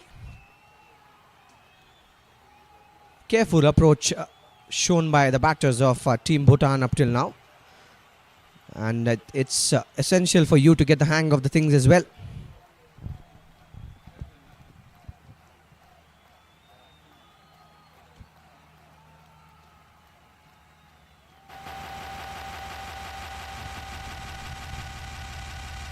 Shorter one this time takes an edge, and that's the first wicket for you. Consistent line there by Abdul Wahab, trying to play away from the body there. Namge pays the price of it, and the first wicket for Bhutan falls at the score of 0. And this is execution of the plan to the perfection by the bowler Abdul Wahab, and rejoicing is Team Iran currently. Water strike. The ball very, very close to the stumps. Edge to the lone slip. A very good catch. And here comes the first dismissal. And what better way to start for a captain than take the first wicket for his team. Abdul Wahab bowling a great line. Absolutely. And this is exciting now, since they have picked up a wicket very early in this inning. This is the third ball at play, and Abdul Wahab has delivered. That is worrying now for Bhutan. They have lost their opener without scoring any runs. From what we have seen of the Iranian team in the first match, their bowling is their stronger suit, and it'll be not easy for the Bhutanese team to get over the 150 that their opponents have run up. It'll be a tight match for sure. Indeed, yes. In the second match of this tournament, we saw 153 odd runs not being chased. And Abdul Wahab bowls a very good ball. He's bowling a very tight line up till now. He's using the new ball very well, and it becomes important in the long run of the game that if you start using the new ball as it should be used early on, it makes your life easier and does the job for you. Also, they can defend 150 by taking wickets. They can't allow the batters to settle in. So, good beginning for the Iranian team. Driven this time towards the mid-on region, a single taken, and with that single, the scoreboard moves for Bhutan finally, and with that single, now Rabge is back on strike. Tenjin Rabge is the opener for Bhutan, who was at the non-striker end, and after that dismissal, Jamsho joined him.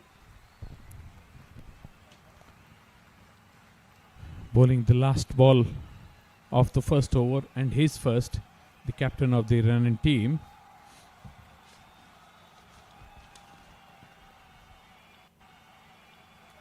Abdul Wahab. Rabge on strike. Ball on the stumps, turned towards short mid wicket. No runs taken.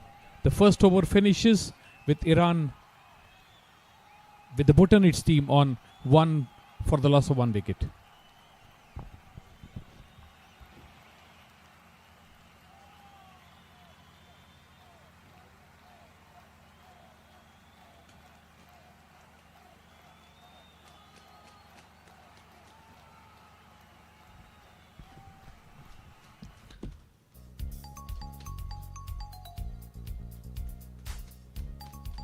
That has been the story of the match so far. After the end of first over, the score is 1 for 1.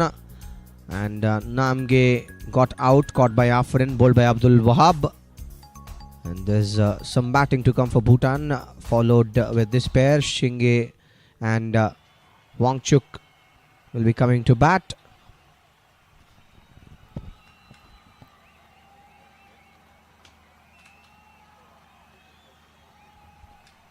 Dadraman, who batted with the captain at the end of his team innings, is now starting the innings from the other end for his team. Did bowl a good spell in the first match, Dadraman. Here he comes. Starts off with a loose na. Was difficult for the keeper to keep that one as well. And that one is running to the boundary. 4 wides this time. In fact, 5 wides this time by Dad Rahman Raisi. And wavered, extremely wavered. And because the keeper was so close by, he could not have stopped the ball. No reason for the keeper to be standing that close at this juncture. Indeed, but it's essential for you to bowl the correct line as well. That was too far from the keeper. If he stands close or wide, becomes difficult to keep sometimes. Comes to the line of the ball this time and drives it to the mid-on and takes a single. These kind of singles are important. They are making their feet move early on, which is a great sign for a batter. And in comes to strike the batter.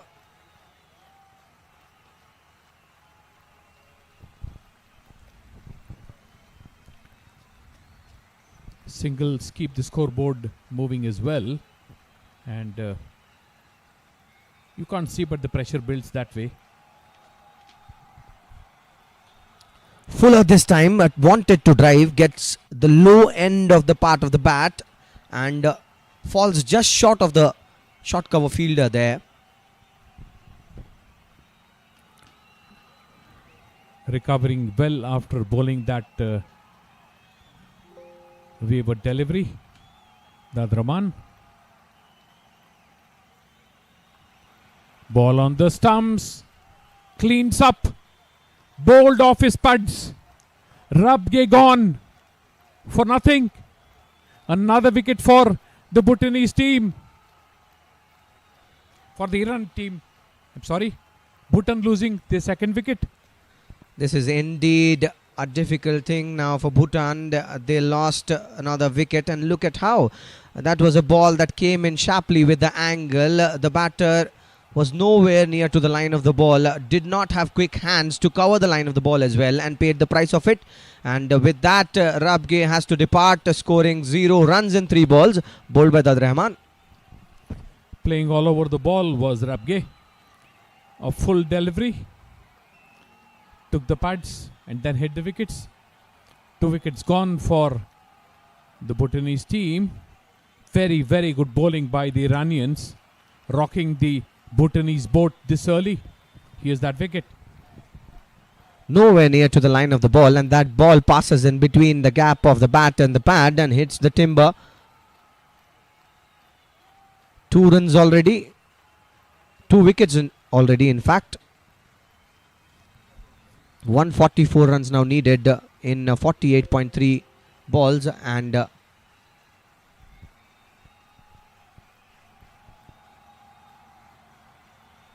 Chorje is the new batter.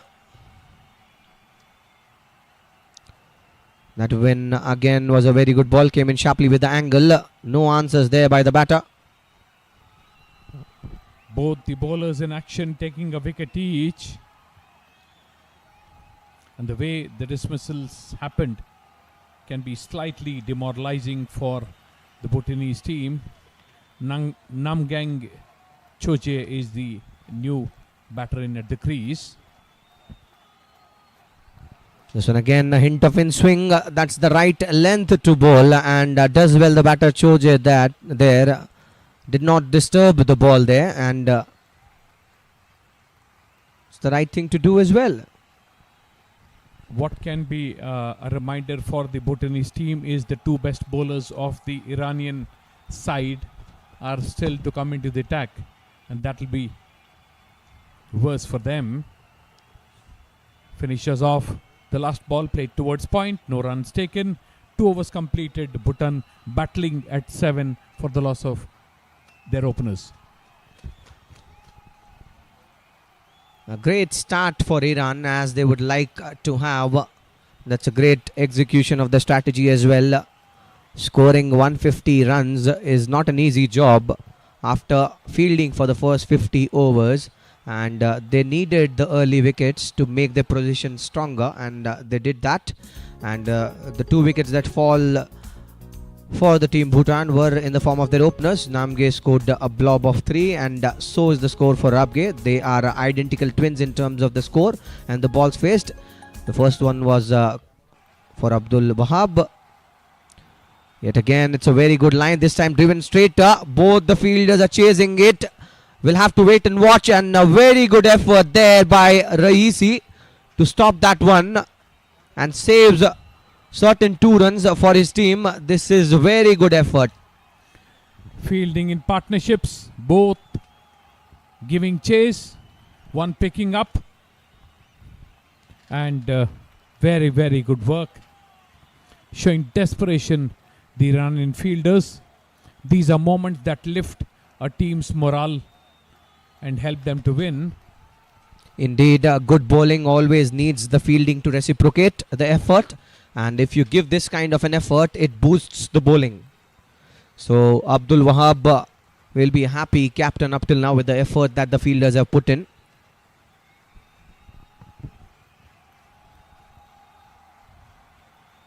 Ball on the stumps, played towards mid-off.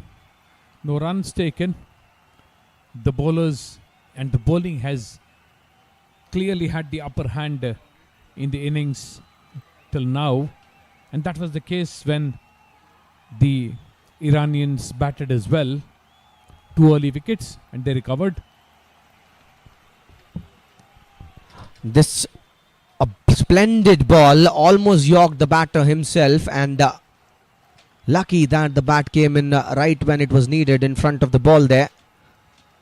Very good bowling up till now by the captain Abdul Wahab. He is looking for more wickets here, which is an interesting strategy. The way he's bowling, he is not leaving the line of the stumps.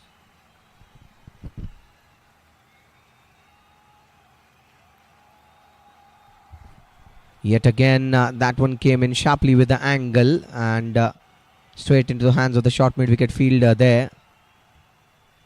Noticeable how both the bowlers are bowling very full, and looks to be part of the plan and is successful till now. And rightly so, this strategy has been successful for so many bowlers, especially when the ball is new. Bowl a little bit fuller.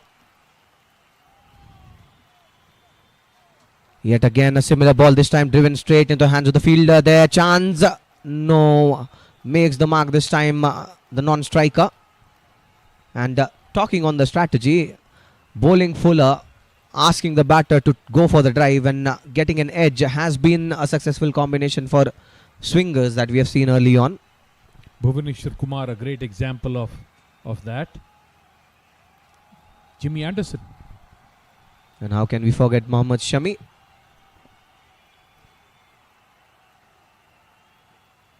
This time again driven towards the mid-off region. That was risky. If that would have been a throw to the stumps, it was trouble calling for Bhutan. Risky singles being taken by Bhutan currently as the third over gets completed. The score of Bhutan is 11 for 2.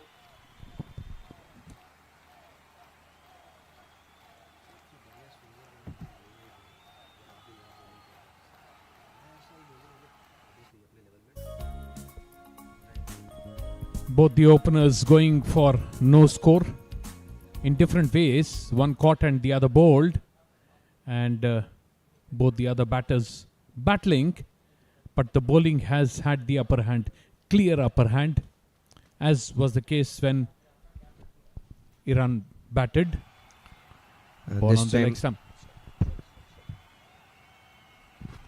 This time again, Rahman Raisi wanting to go for the stumps, misses a mark and bowls towards the leg side. The ball taking the pads of the batter. Good line. Struggling to get back to bowl the batters.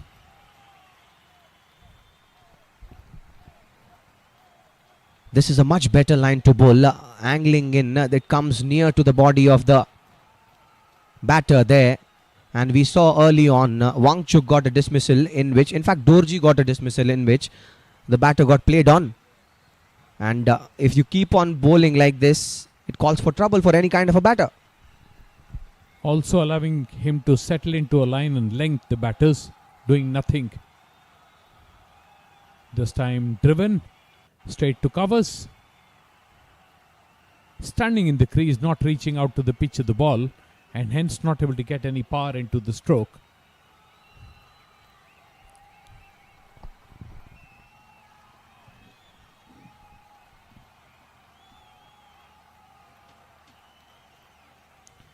Fuller again this time picked very early and gets a single to his name, the batter Choje. And two more balls to go in this over with Jamshu on strike. Dad Rahman has already picked up a wicket.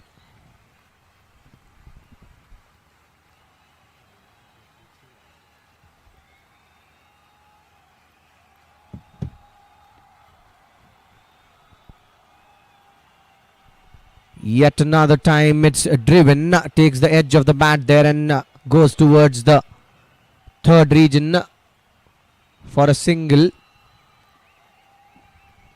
Good to see Dadraman now settling into a good line and length. He is found where he wants to bowl and has done that consistently. Got a wicket for his efforts as well. Finishing off this over, slightly wide outside the off stump, left alone. 4 overs have been bowled. Bhutan 13 for the loss of 2 wickets.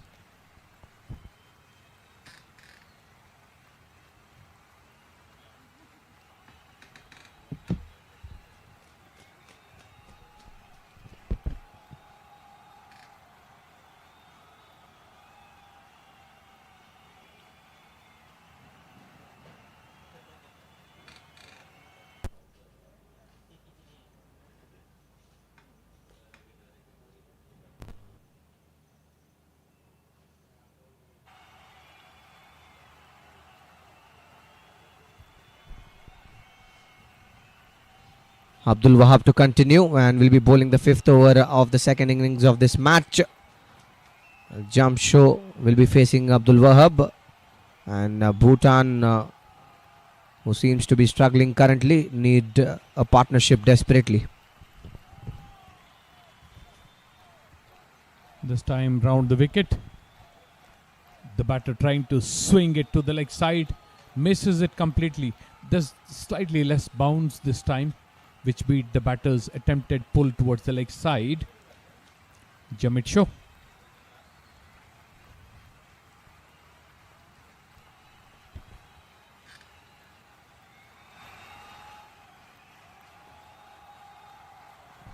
And this time it's played fiercely straight into the hands of the fielder there. Takes a brilliant catch and the hands are in there. He's excited as he walks towards other players. Congratulations all around. And the players of Iran have picked up the third wicket. This is a problem now for Bhutan. Third wicket for Bhutan falls at the score of 13. Bhutan with their backs to the wall. Here's the dismissal. Heaves the ball in the air. Gets it only as far as the long on. A very good catch. And they're cock-a-hoop, the Iranians. And why would they not be? Indeed, and I like the way the celebrations were from the Iranian team. It's the emotion that defines the game. It's these kind of moments that lets us enjoy the game to its fullest. And we'll have to give the credit to both the bowlers up till now from Team Iran, Abdul Wahab as well as Dad Rahman. They have bowled as per the plan. Now look at it. He bowled fuller, had the protection in the deep and the long on, and got the wicket. Like the ploys were working initially for Bhutan, it's working for Iran. Who better than Abdul Wahab? He fought out at the end of his team's innings, and now he has picked up 2 wickets. Kakul Kumar Ghale is the right-handed batter. Now at the crease, lot of work for him if he has to resurrect his team and its chances. Indeed, Ghale, who has joined Choje, will be facing now Abdul Wahab. Coming in with the angle again. He's not shying away from bowling the fuller ones here. And the intent was right by the last batter. He wanted to go and capitalize on that occasion. That was fuller, Jamsho. But the area that he picked was problematic and hence paid the price for it. Also, the ball was a bit too full for that kind of a stroke. He couldn't get under the ball and hence got caught at long on. Also, perhaps a bit of lack of pace in the pitch that hurt his chances. Well, I think if he would have taken any other spot in the ground, he would have gotten a 4. And this time he angles it out. It shows you that he can swing both ways. The bowler Abdul Wahab. The experience of Abdul Wahab on full display. He knew the Bhutanese batters are under pressure. He hung up a ball in the air and got another wicket. Battle for the Bhutanese now. Much fuller again this time. Taps it straight into the hands of the short cover fielder there. No runs on offer.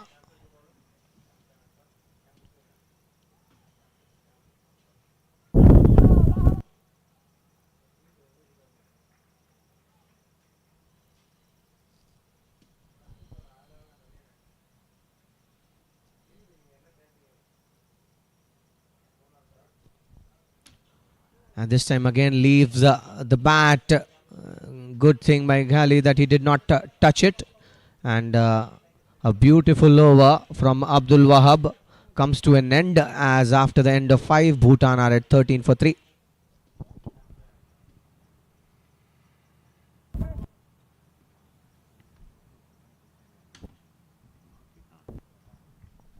And struggle so far as we see through the scorecard of Bhutan up till now.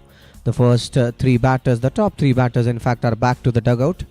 And the only contributor in the top 3 was Jamsho. Currently Choje and Ghale are fighting it out. It needs a good partnership now. Dad Rahman Raisi to continue. Comes in again with the angle, and this time it was far from the gully fielder and hence a single will be taken.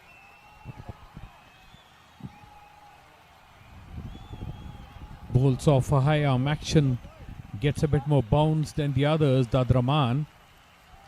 Just that he doesn't put the full effort in the ball and hence doesn't get a bit more bounce that can make him very dangerous.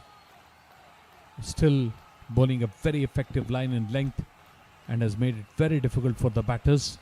Dad Rahman, just 8 runs. He's bowling in his 3rd over and has already picked up a wicket.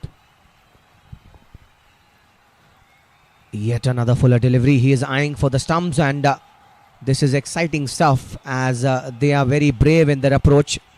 They don't want to leave any part of the game and are always wanting to go for the stumps. You miss, I hit, and the Bhutanese batters are making it easier for the bowlers because they're standing in the crease. The ball misses, they'll be sitting ducks. And this time it's a very sharp bounce. That was a spitting cobra ball. Goes past the feather of the gloves there. Exactly what we were talking about, Vineet.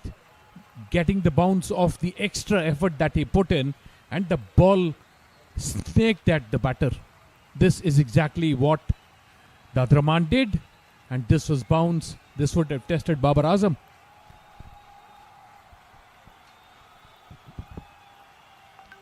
And this time again it comes sharply with the angle. Trouble at the non-striker, and if that was a direct hit, things would have been different, I reckon. And we'll have to give it to the Iranian bowling attack because they have been able to put so much pressure into the minds of the Bhutanese batsmen. We can see an area of silence in the Bhutan camp currently. They need the batters to play well.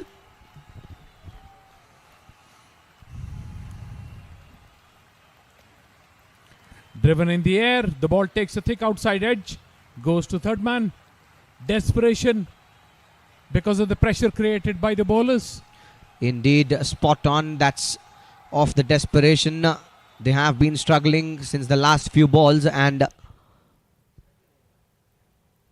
it's testing time for them.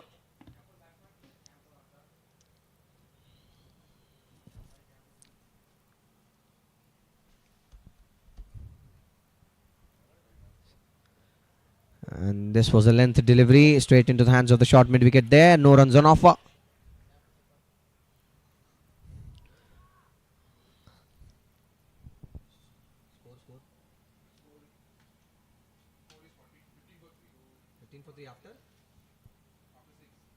At the end of 6 overs, the score is 15 for 3. And Venu, not to forget, this now reminds you how important inning was played by Afrin. He played 80 odd balls, around 90 odd balls, scored 25 around runs, 25-26 runs, but tells you how important that inning was. Yeah, he scored 26 runs of 82 balls. He was the glue around which the Iranian team batting revolved. He was a very important factor in the team reaching this total they did. Iran was struggling.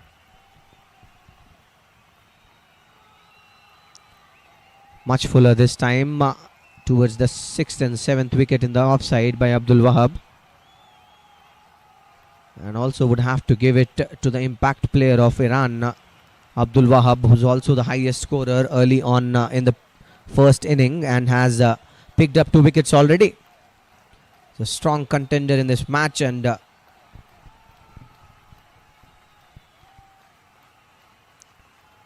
this time again a hint of outswing.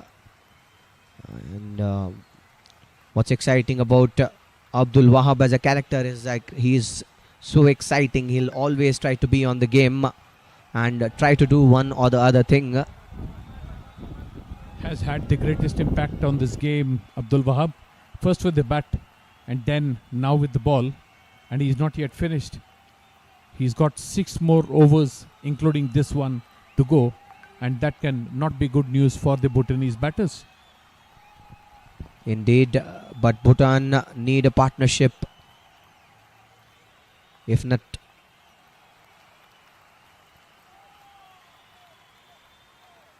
this time again just passes the edge of the bat by a whisker there and straight into hands of the keeper. This is exciting line by Abdul Wahab. Now they have started to play with the minds of the batter.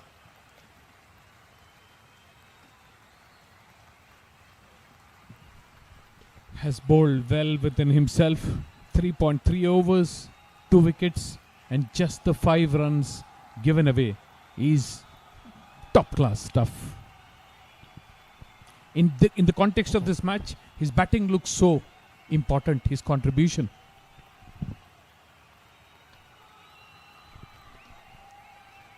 This time again, was there an edge?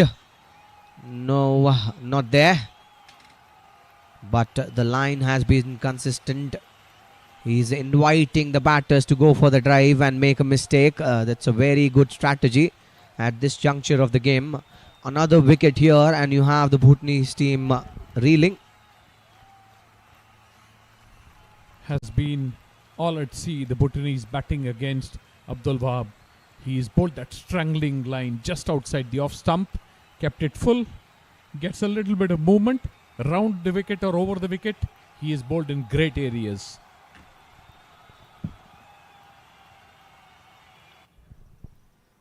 This time again Fuller driven by the batter, Ghale there, and this time it pierces the gap in between the cover and the sweeper region for a boundary. Much needed boundary for the team Bhutan. First show of aggression by the batter Ghale as he moves to his individual score of 5 now with this boundary. Still a long way to go, in fact a very long way to go for Bhutan. 132 are needed, and that's how the drive was there at place in the vacant area of covers along the carpet. Just turned towards short mid wicket.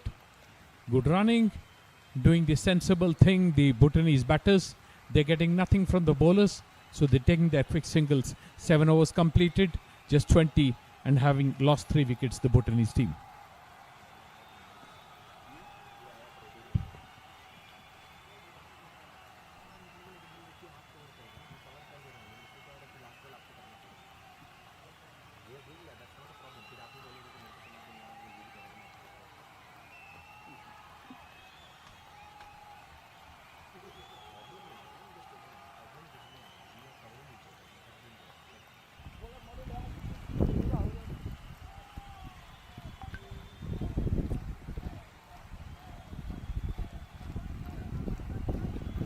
Dad Rahman continues the misery of the Bhutanese team. Top quality bowling, top quality fielding. Very, very difficult to bat now. A short ball again, this time this is testing the core skills of the batter of Bhutan currently by Iran. Iran bowlers are not giving any room.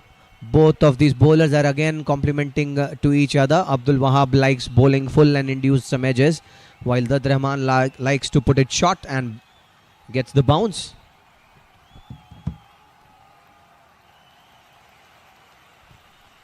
Fuller this time plays it in the offside.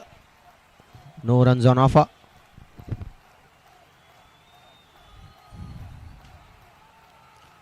Making the mistake of playing from their crease. The same problem that was faced by the Iranian batters. Not reaching out, getting to the pitch of the ball. Even better, leaving the crease and trying to create pressure on the bowlers. And not surprisingly, the bowlers have dominated the contest. Ball takes the batter on the hip. A painful blow. No runs conceded. Getting help from the bowler. Wonderful to watch. Indeed, it's a very beautiful sight to watch. And that's what cricket does to you. It brings in people together. It defies all boundaries and brings in happiness all around. Is there a better game than this? There are so many beautiful sights that you can see. There are no enemies. You are just counterparts in a cricket game. Indeed, one of the most pleasant games and competitive games that you see in modern days. Much Fuller this time and does well the keeper. A diving effort to save it. White signal by the umpire.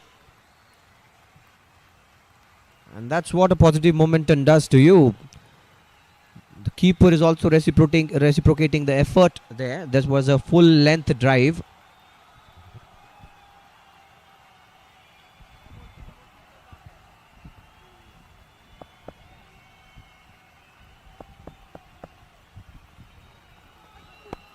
Outside the off stump, slashing, gets a thick outside edge, and the ball reaches third man. A boundary, a very, very welcome boundary, would lift some pressure off these batters. Gale, it is who got the boundary. Indeed, and as they say, if you're slashing, slash very hard. Done so by Ghali this time. Slashes with the thick edge of the bat, and that one runs to the deep gully point region for a boundary. And look at that one, nowhere near to the line of the ball, but wanted to go. And this is because he wanted to go so hard, it flew to the boundary after a couple of bounces. A funny kind of a match because the score that they're chasing is not very huge. A few more boundaries will put the pressure back on the Iranians. And this time they want a quick single. Well taken.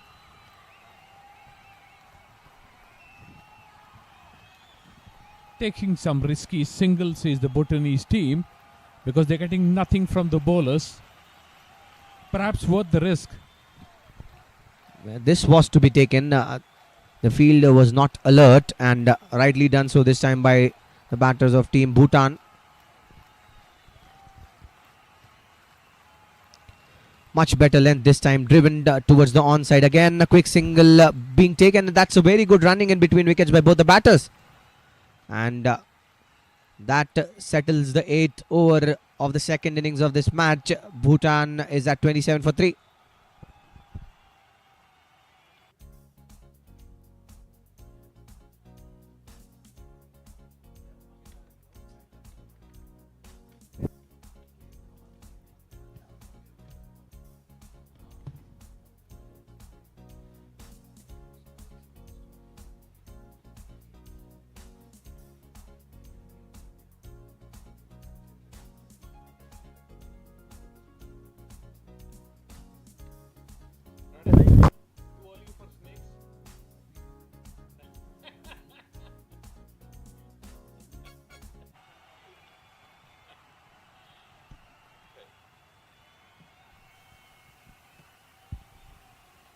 Abdul Wahab continues to bowl. Has bowled uninterrupted.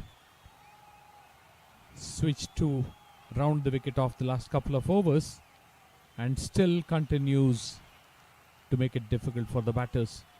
He's been brilliant. Much like his counterpart from the other side. Indeed, and now scores have started coming for Team Bhutan.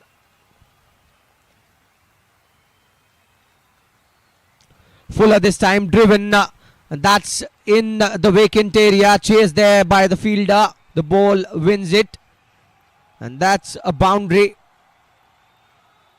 This is the third boundary from the bat of Ghali. He's playing with a positive intent. 32 for 3 is the score of Bhutan. Powerful hit between the two fielders. No chance for either cover or point to stop the ball. Abdul Wahab will not be very unhappy with this stroke because this gives him a chance to get the wicket. This time left alone, very close to the off stump.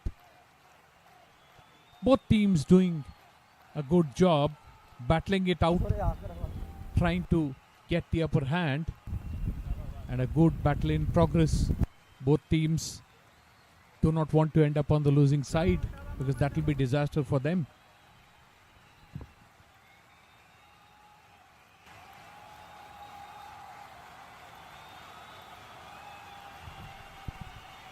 Fuller again this time wanted to drive.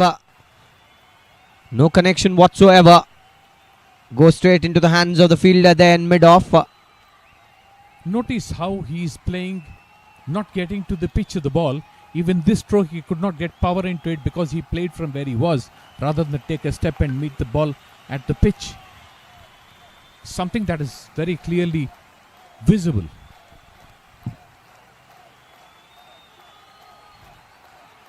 Yet another time it's a Fuller delivery, but rightly done. He left it alone. The batter Ghali there.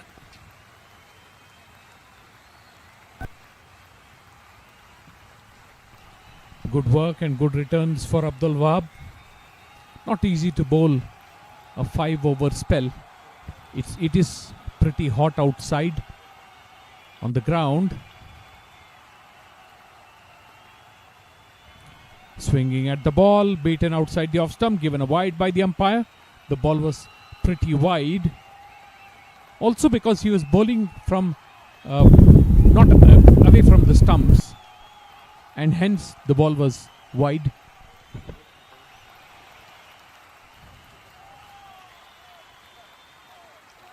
The last ball of the 9th over coming up. Ghale will be facing Abdul Wahab.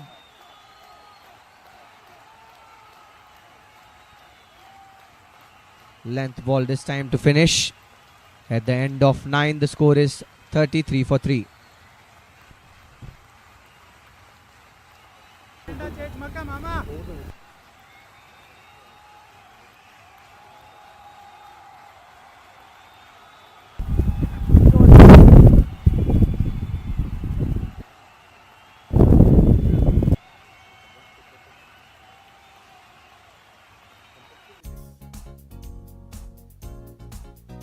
$33 for 3. The first falling at no score, the second at 7, and the third at 13. A 20-run partnership between both the batters now. So they are battling, they're fighting it out.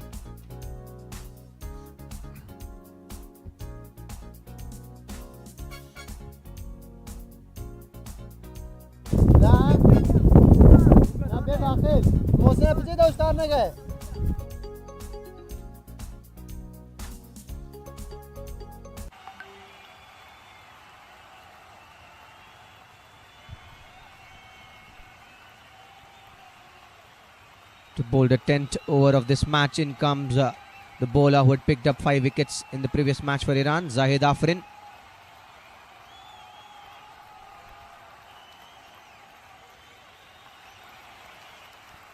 Slow off spinner. Afrin starts off with a dot ball. Moments in the match that may finish very quickly by the kind of bowler who's been introduced. So very good throw at the non-striker end. No signal there by the umpire. Tells you the running between the wickets has been top-notch by both of these batters. Was a risky single nevertheless. And Afrin gets turn, flights the ball. So will be a handful for both these batters. And he's not the only quality spinner in his side. So that's the challenge that is awaiting the Bhutanese batters from here on. We're about to finish the first power play.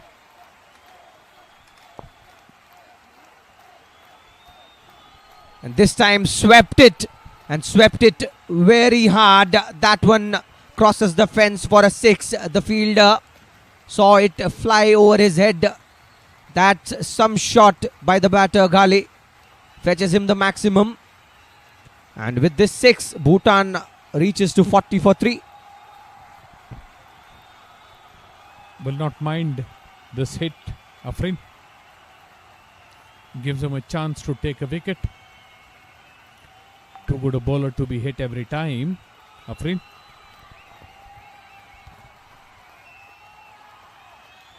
Follows it with the dot ball. And that's how good bowlers come back. You have to appreciate how that shot was played by Ghale.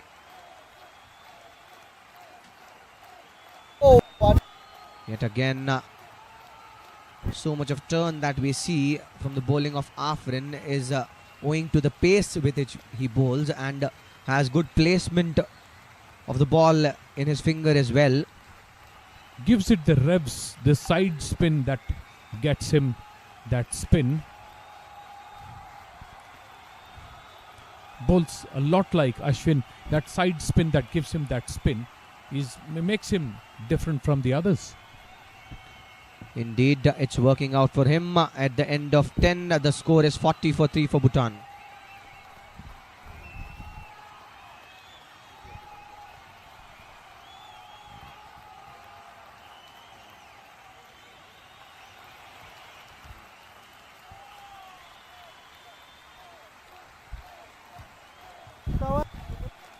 These teams are currently battling out for the top two positions in the ACC Challengers Cup. And this tournament is very important, seeing the pathway that ACC has brought for the Asia Cup. The top two finalists from the Challenger Cup will join Asia's top 8 ranked associate teams in the ACC Premier Cup. That's the next stage for them. That is what they are playing for. There is a change in the bowling as Abbas Ali is now brought on for the attack. He's a right arm medium fast bowler. Shoje will be facing Abbas.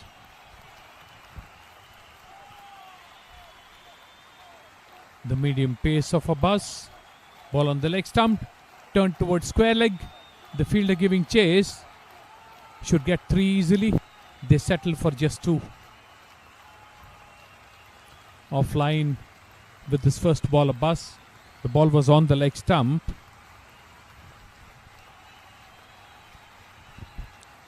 I like the way how Abbas Ali holds the ball. He has an upright seam position, as you can see in your screen. And if he hits the deck like this, it is indeed a problem for the batter. 111 runs are more needed in 39.4 balls.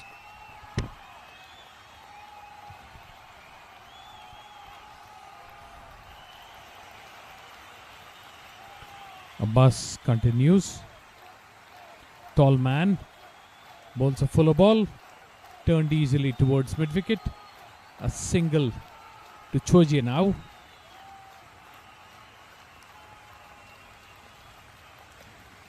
Ghale back on strike. Ghale more prone to hit the ball big. Not getting the ball in his arc. Deliberately doing so, the run in bowlers. Another ball from Abbas. Going down the leg side, given a wide by the umpire. An extra run because the keeper could not collect the ball. Letting the pressure off the batters, Abbas, with the line that he's bowling.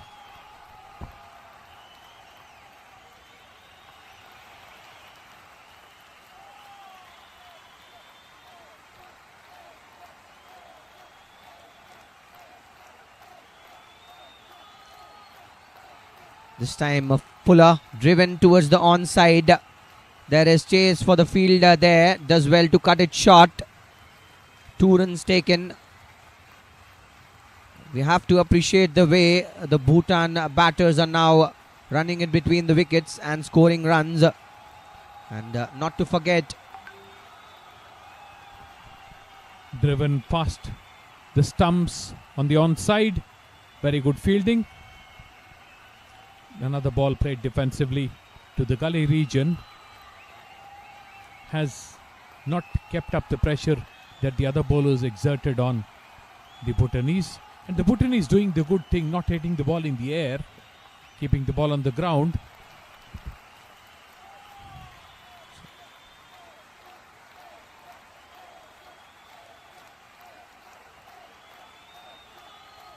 yet again it was Fuller. Now questions asked to the umpire. No, says the umpire. Again, run out call at the strikers end. In fact, denied. The Iran team is putting pressure onto the Bhutan batters currently, and that is how the event occurred. Great pick up and throw there by the short leg fielder. And not to forget, these teams are currently battling out for the top 2 spots at the Premier Cup. The top 2 teams of the Challenger Cup will qualify for ACC Premier Cup, and the finalist, the final winner, in fact, of the ACC Premier Cup gets to play the Asia Cup. So that's where this tournament is so important for these nations. Lot at stake in this match and tournament. Ball just outside the leg stump. Keeper can't do anything about it. Jayze it was. Wayward first delivery. 4 runs.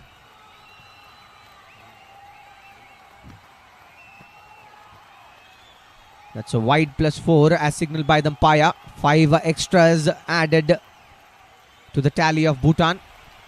Inauspicious start by Jayze. Much unlike what he did yesterday. Wide outside the leg stump.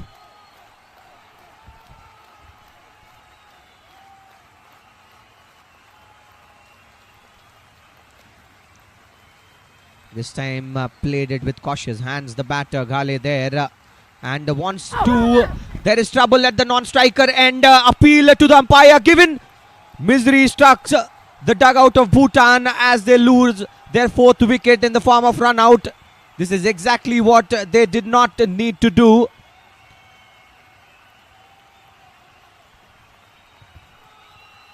Was the only way the Bhutanese would have lost wickets. And what a way to lose wickets, and what a time to lose wickets. This will set them back immensely. Ball turned. The fielder from long came in. The throw was accurate. Easy run out. The run out player punching the ground in disgust. Ghale gone. 22 of 29 deliveries. He was dominating. Gakul Kumar Ghale, who was looking very good, departed scoring 22 of 29.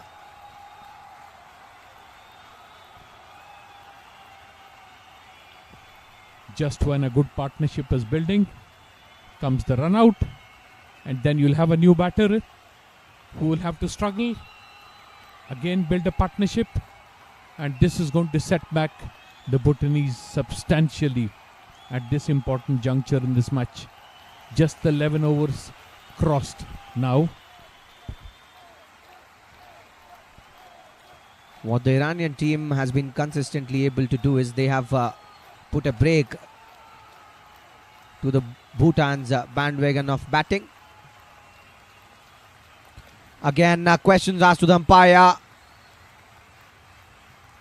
Supreet Pradhan is the new batter at the crease. This was very, very close. Very lucky the batter.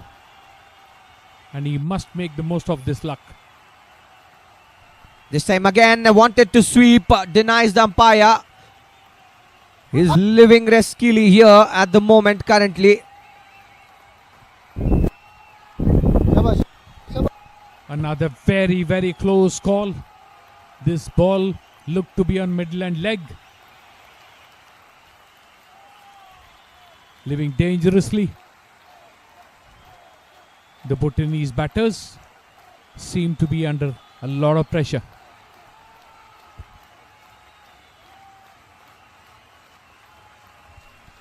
Fourth ball of the 12th over coming up. And this time again, that's the third appeal. A successful one now for Iran. They have been right on the money. 5 wickets down already. Bhutan, they are in the position of trouble currently. Struggling to find a partnership. Not for the first time. Finding the batter right in front of the 3 sticks.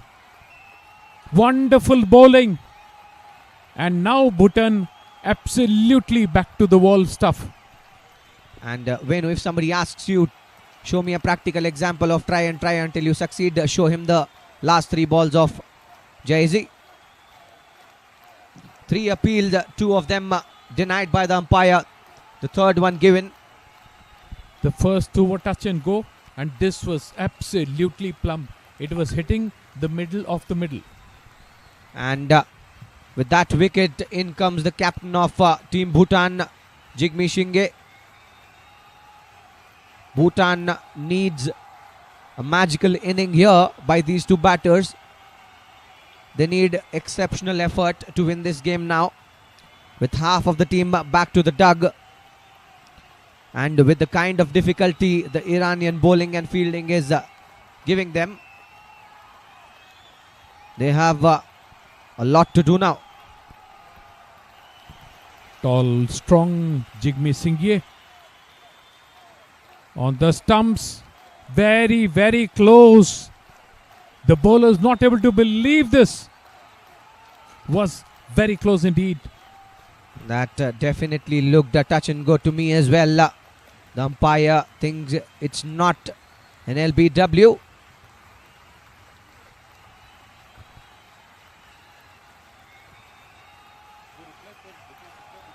Bowler was not happy, and this is the way he almost had found himself in front of the stumps there, and this time he takes a single. Lucky to be still there. Jigme Singye. The over ends 12 overs completed. 56 for 5 is Bhutan.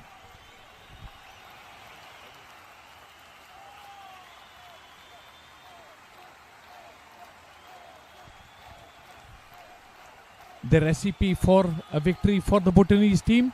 Simple. The captain of the Bhutanese team just does what his opposite number did.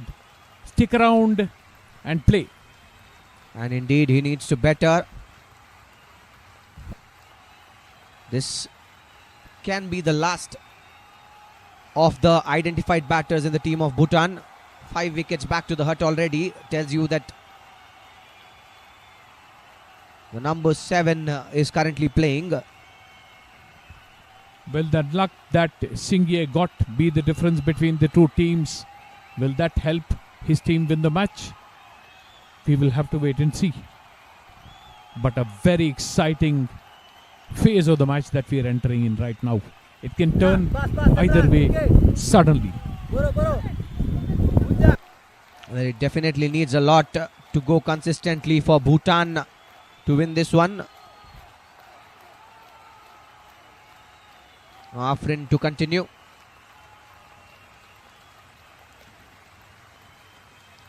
That came in sharply with the angle. A single taken.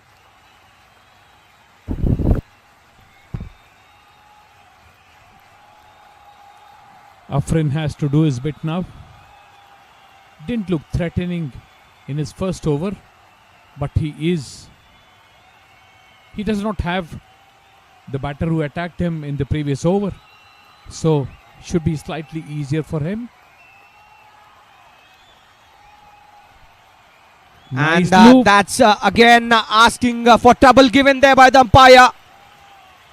Choje is dismissed, scoring 11 of 21 balls. Afrin strikes. He is again into the wickets now as the 6th wicket for Bhutan falls in the score of 57.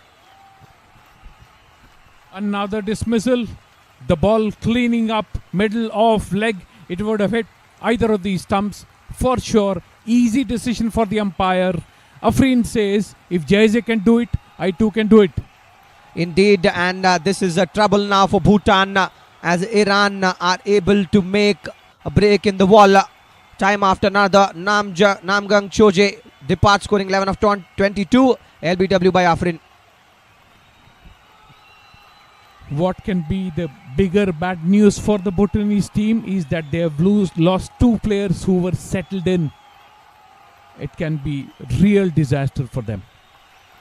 Well, they needed stability and they needed somebody to play at least 50-60 balls, if not less than that, as was done by Afrin early on in the first innings, as we saw. Jigme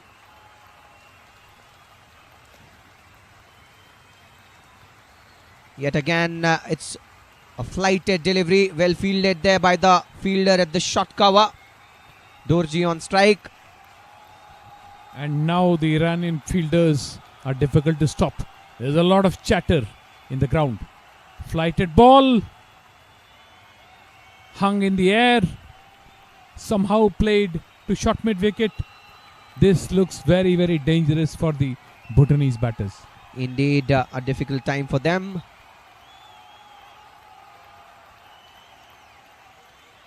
And Afrin again is bowling to the field. More bad news for the Bhutanese. Now Afrin has found his groove. The last ball of his second over. Flighted, turned towards short square leg. No runs taken, 13 overs complete. Bhutan battling it out at 57 for 6.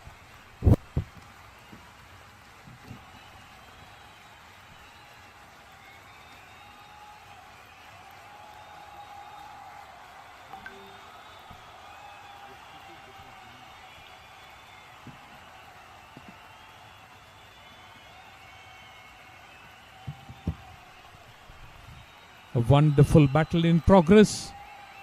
Two top-class spinners breathing fire. Jays is saying, "This is my turf. Here he comes." Ball on the leg stump, played on the full to short mid-wicket. No runs taken. Jay is a deal maker.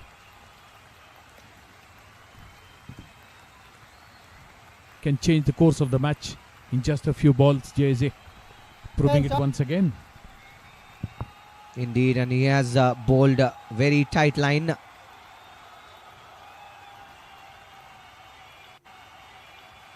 Yet again, and who better than Jigme Shinge, who's himself a leg spinner, to play against Jeze? He understands how the bowler thinks, a leg spinner thinks, in fact.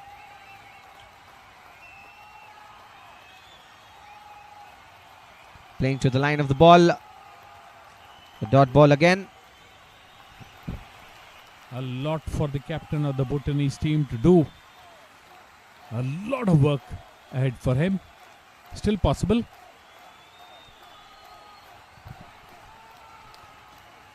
At the moment, I feel that the Bhutan team is over defensive.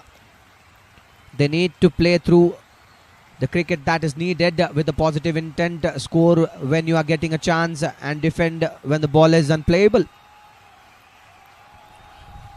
At this point, Jay and Afrin making the ball look like a hand grenade. Every ball seems to be exploding off the turf.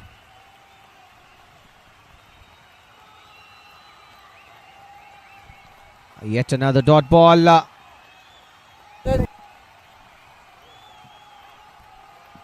As the 14th over of the play comes to an end, the score is 57 for 6.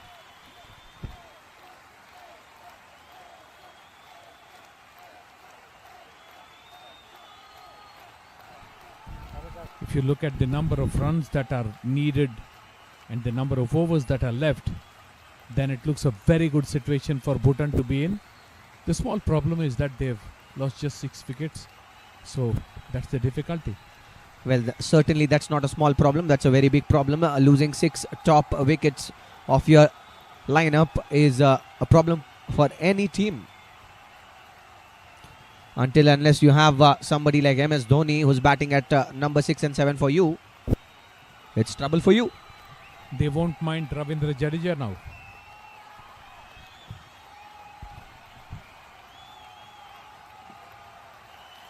Afrin to continue. That hits, clips the piece of the pad there.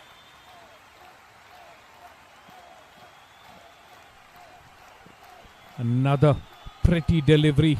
Afrin flighting the ball, giving it the rip, beating the batter for the spin. One leg by was signaled there by the umpire. Comes down the track this time and drives it towards the long gone region. Takes a single this time, the batter Jigme. Time for the captain and his partner now to play a bit of ugly cricket. Just defend the ball, stay there for some time. Driven again this time. And the good thing is there's a fielder who's a straighter this time, not towards the regular short mid wicket, cuts it.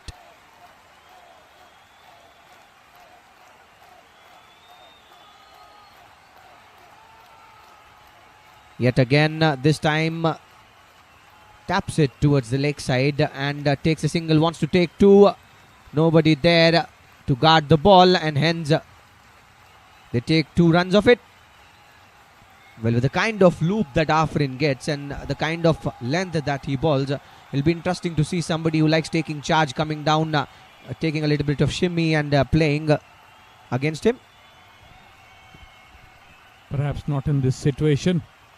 Here's that flighted ball again. Played across the line. Hit to deep mid wicket. The fielder comes in, does a very good job. 2 runs taken.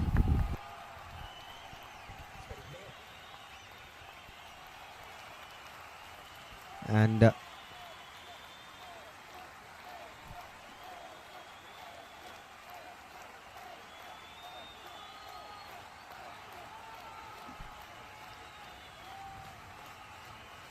much better line this time. Wanted to go aerial in the offside. Wasn't able to connect the ball. And that settles the 15 over for us. At the end of 15, Bhutan is at 63 for 6.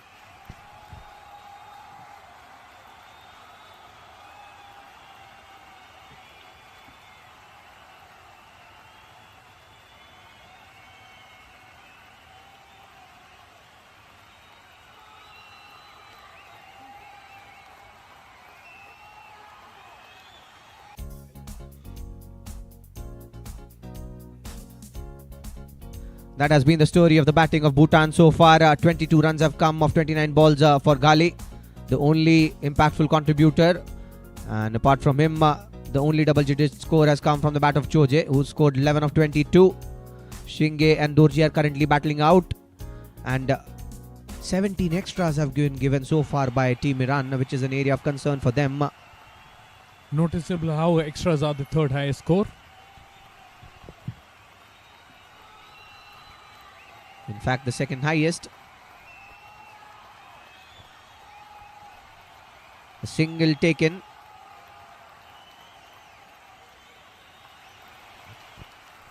That brings in Dorji at strike. Jai is unable to wait. Like in the last match, he wants to keep bowling. Flighted ball. Cut towards the third man boundary. Should reach the boundary, and it does. Very good stroke. There was width, and then Dorji did the rest.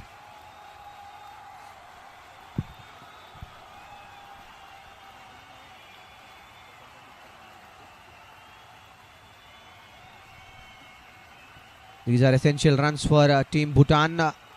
They need the runs to flow. That's the only way they can put some pressure onto the Iran bowlers.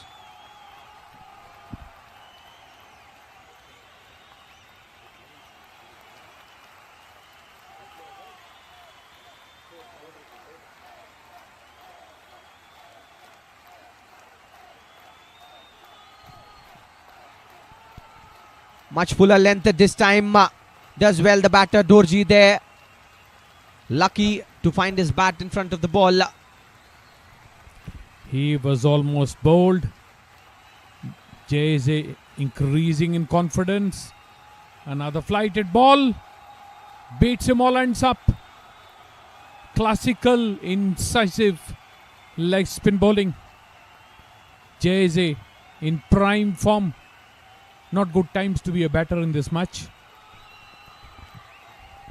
Cuts it this time and cuts it hard. Misses the fielder there. It was a diving effort. Went in vain as the ball passes the fence for a 4 along the carpet. Some confidence there for Dorji after this shot.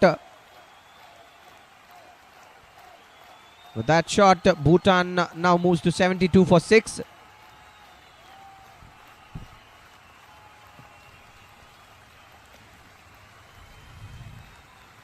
Much against the run of play.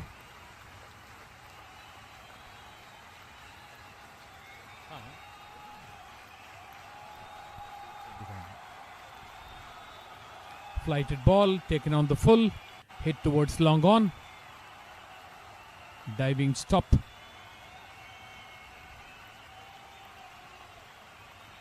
Just the single. Wasn't necessary at all. 73 for 6 after 16 overs is Bhutan.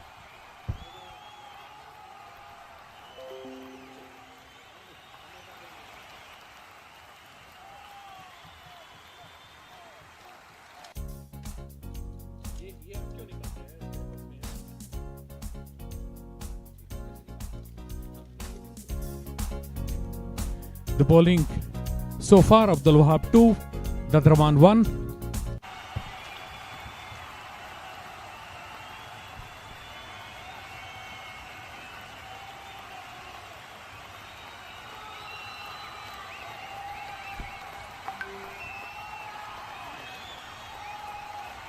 Afrin to continue the bowling attack.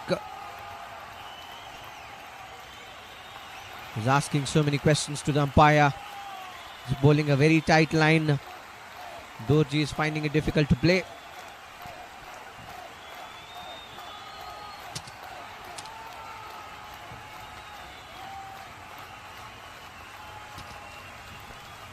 Yet again a very good ball this time. It's the amount of turn that he gets differentiates him against any off spinner.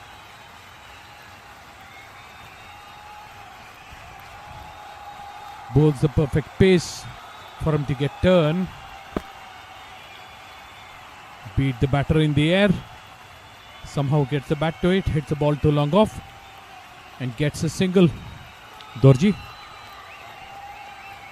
Singh back on strike. Limping along is the Bhutanese team. There still is a chance. The number of runs are not much. If they can battle it out, somehow reach 100, then they'll feel better.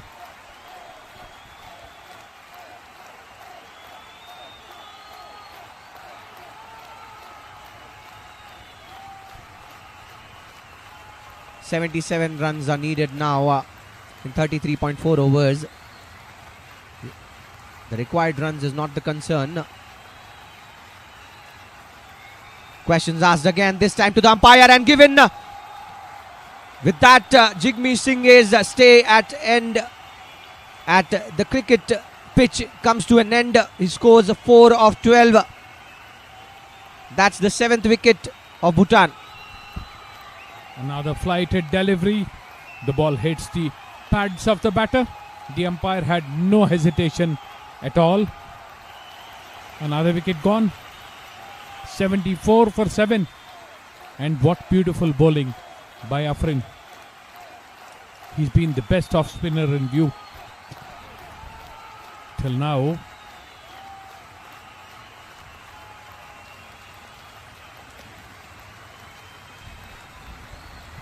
Jigme Singh departs scoring 4 of 12 LBW by Afrin. This is a costly blow to Team Bhutan as they are reeling behind. 77 runs more needed in 33 overs.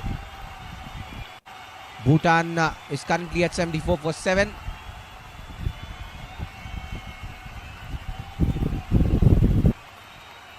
The captain back in the hutch will not do much for the confidence of the Bhutanese team. They're still 50% runs, slightly over 50% of their target is still left.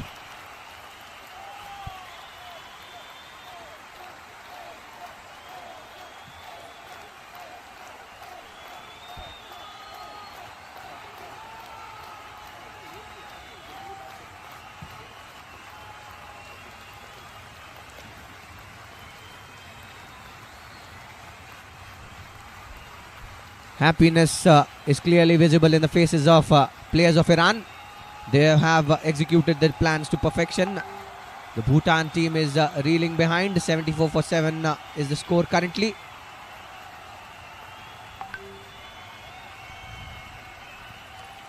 In the middle of a wonderful spell, both the spinners of the Iranian team, and it can only get worse from here unless one of the remaining players plays a blinder for the Bhutanese team.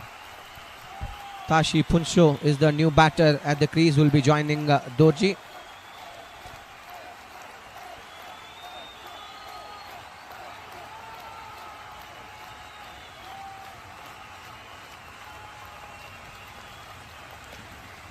Plays it well to the line of the ball. Funso being his first ball.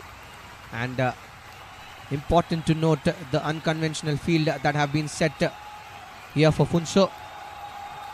Getting prodigious turn. Afrin gives the ball air. Taken on the full. Hit towards deep mid-on. Just a single.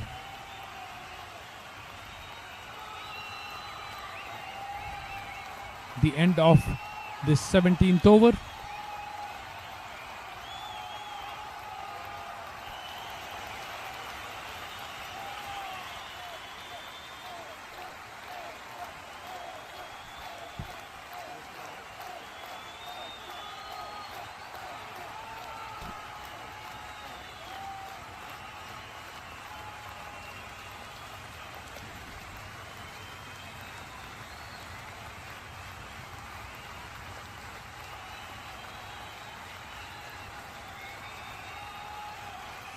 Jay licking his lips.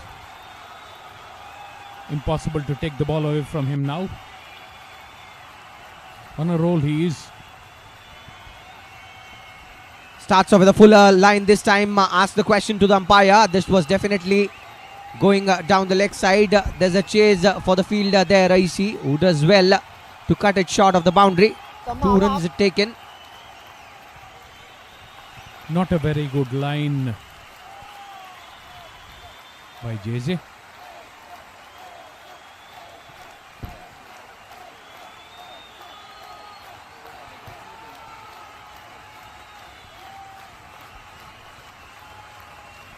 Much shot this time.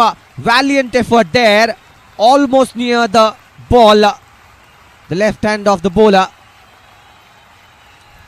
And the Iranian bowlers are giving it all. The 8th wicket was just a few inches away from Jay's left hand. Wonderful diving attempt. He still will take wickets, Jay.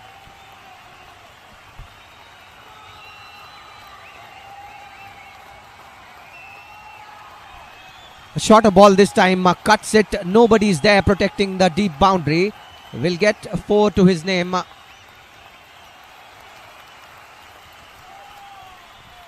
Worth still allowing the batters to play these kind of strokes. Slashing the ball to the left of the gully fielder. The ball finds the third man fence. A welcome boundary. But the Bhutanese team still not out of the woods. They are in the middle of the woods, stuck and stranded.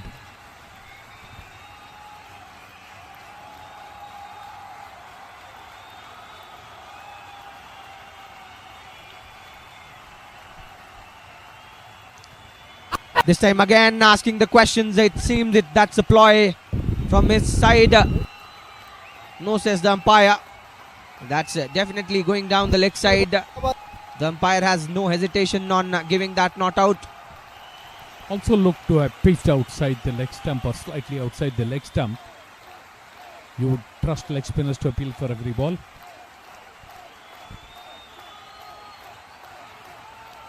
Flatter trajectory this time. Plays it straight in the hands of the short fielder there.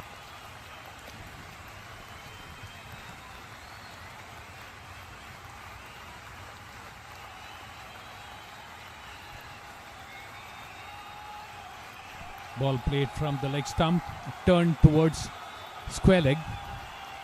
And very, very good running. 2 runs taken. They're doing what they can, the Bhutanese batters, but still a very long way to go.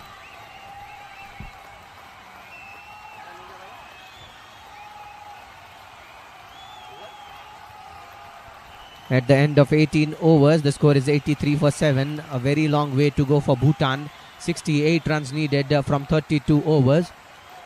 Required runs and required run rate is not an issue. The only issue is that they have lost too many wickets. 7 wickets is too much to lose. And fighting it out currently are Doji and Punso. Afrin would continue.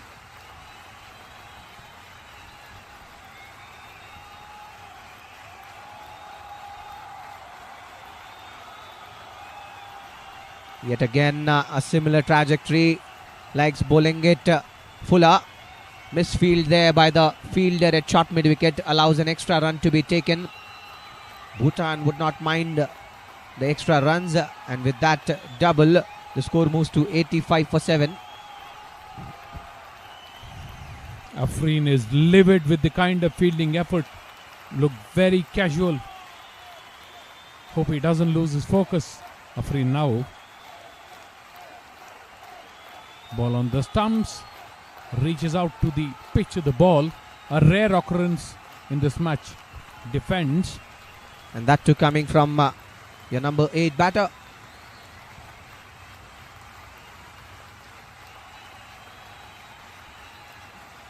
Fuller this time wanted to drive.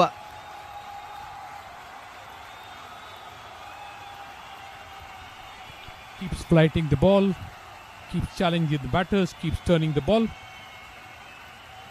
Afreen. Another lovely delivery.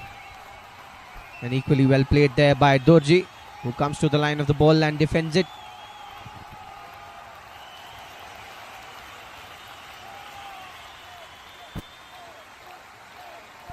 That again came in very sharply. That spun a lot. A single still will be taken.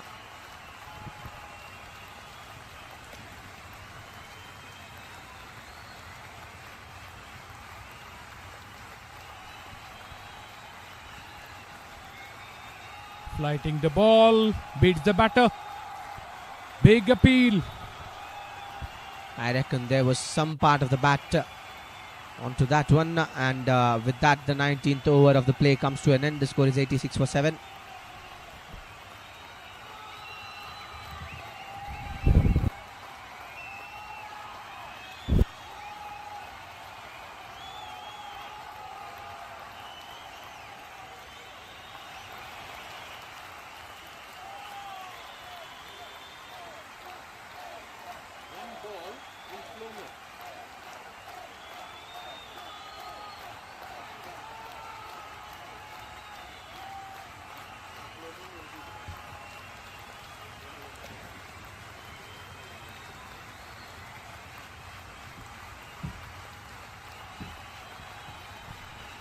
The ordeal continues. Jayze continues.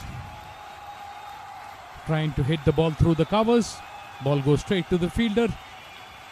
The captain. No runs taken.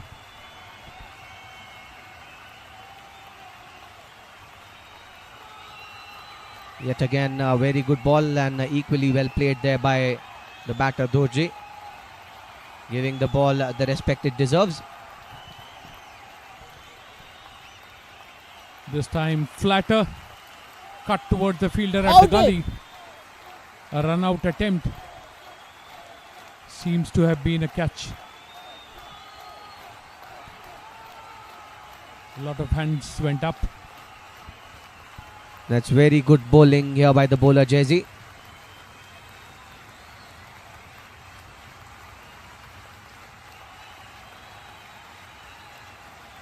This time again the flatter trajectory. Remarkable. We are in the 20th over and so much has already happened in this innings. Cuts it this time. The batter was entrusted to take a single, and that ball ricochets from the legs of the fielder there. Allows a run to be taken. The second time in 2 overs, some sloppy work by the Iranians.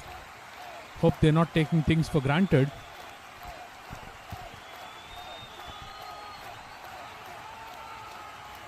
And that's it. Striking timber this time. The patient stay of Dorji comes to an end as Jayze strikes timber. This is exceptional spin bowling at display by Team Iran as the 8th wicket of Bhutan falls. Bhutan is struggling at the end of 20 overs. 88 for 8 they are. Dorji cleaned up. Another batter who is settled in loses his wicket. That's the reason why the Bhutanese team is in such strife. The ball again. Plays over the ball. Cleans up. With JSA, it is not a matter of if, it is a matter of when he'll take a wicket. He does it once again. Ranjung Mikyo Dorji, 18 of 25 deliveries. Back in the hutch. Just 2 more wickets left for the Iranians to take. Does this match have a twist in the tail? Well, cricket is definitely a game of uncertainty, but the hierarchical data that I can see is telling me it's a very, very difficult path for them from here on to win. 63 runs needed of 30 balls, and the last 2 batters are there who are battling it out now. I'm sure Vinit would not mind egg on his face from the Bhutanians, and everybody loves those kind of matches in which the underdogs win. If Bhutan wins, we have egg on our faces. I'm sure I won't mind. Played it back to the bowler.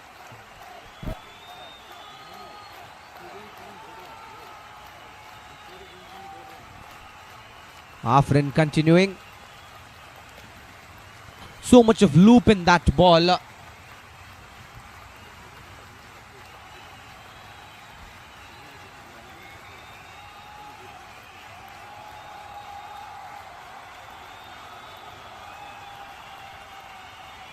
Yet again at the similar length and splendid fielding performance here at display by the short fielders.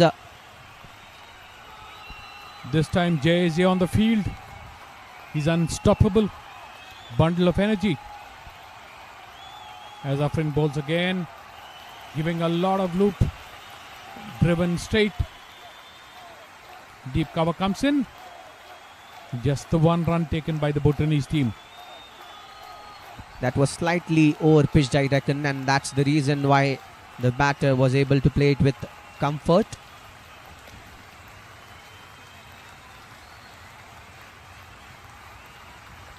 Clever work by Afrin, trying to lull the batter into complacency. A turning ball that will be slightly shorter will then rattle the stumps. That has been Afrin for you. 5-wicket haul in the previous match. 2 wickets here.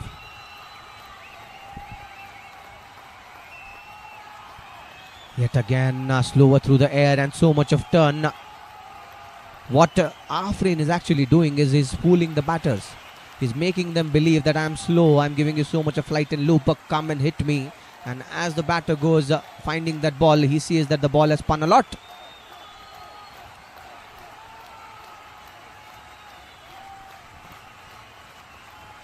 The story of Cinderella. 21 overs, 89 with only 2 wickets left with the Bhutanese team.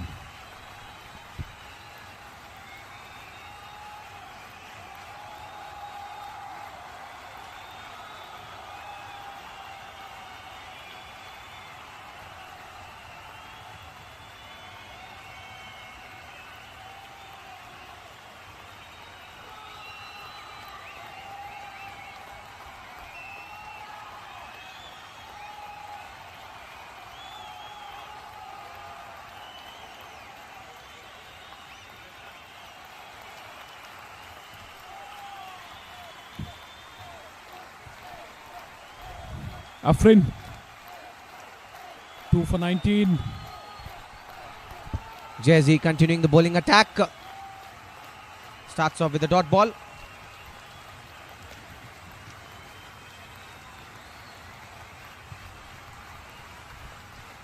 Reaching out, playing it well. Funsho doing what he did when he bowled. Funsho showing good cricketing sense and the basics of the game. That is again flatter through the air and instead keeps low.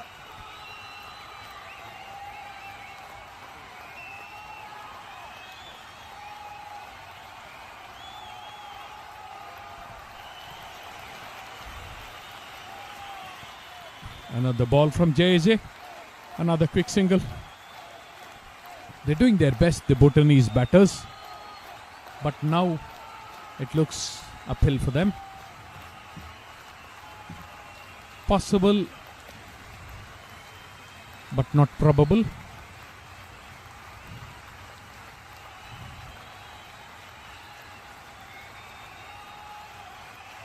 Beats the batter outside the off stump. Could have been an edge. The bowler and the keeper have their hands on their heads.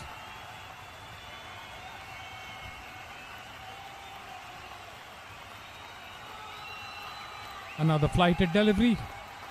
Played back to the bowler. JJ completes 6. 2 for 28. At the end of 22 overs, 90 for 8 is Bhutan.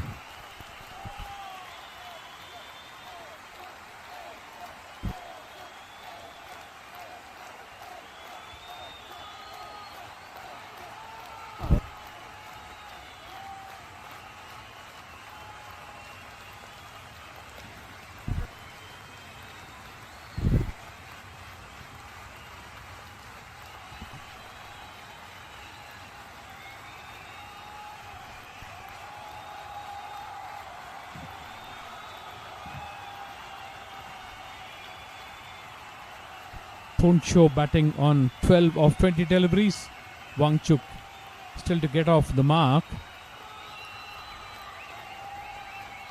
Abdul Wahab, the captain, back. He does not want to wait anymore. He wants to finish it off and not allow this match to become an exciting nail biter. 2 for 16 of 5 overs. It will be interesting to see how these tailenders encounter Abdul Wahab. Starts off with a fuller ball. Leaves it alone. Funsho, the batter there. 61 now needed of 27.5. The required run rate is 2.19. With only 2 wickets in hand, it looks like a very difficult task for Team Bhutan.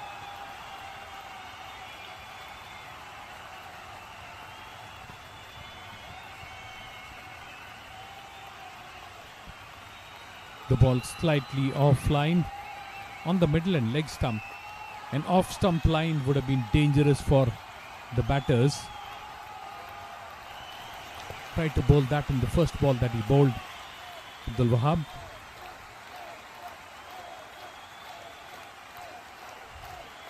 Continues to be accurate. Just a matter of finding the right line. The ball is hit on the full. Straight to the point fielder. No runs taken.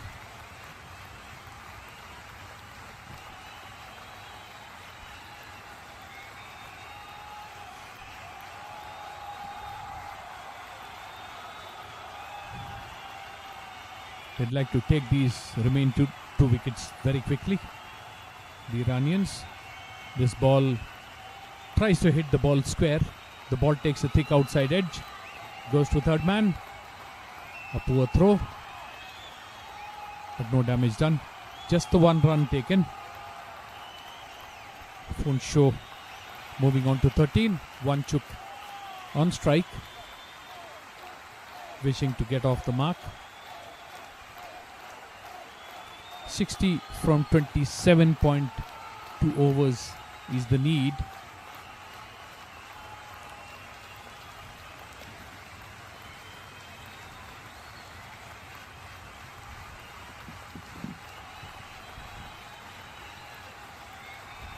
Questions asked there by the bowler. No answers there. They are livid. Still trying to figure out what happened. No answers there by the umpire. The umpire says antics. Abdul Wahab says unfair. The umpire sticks to his guns. He is that again. Difficult to tell without replays. Can sympathize with the umpires.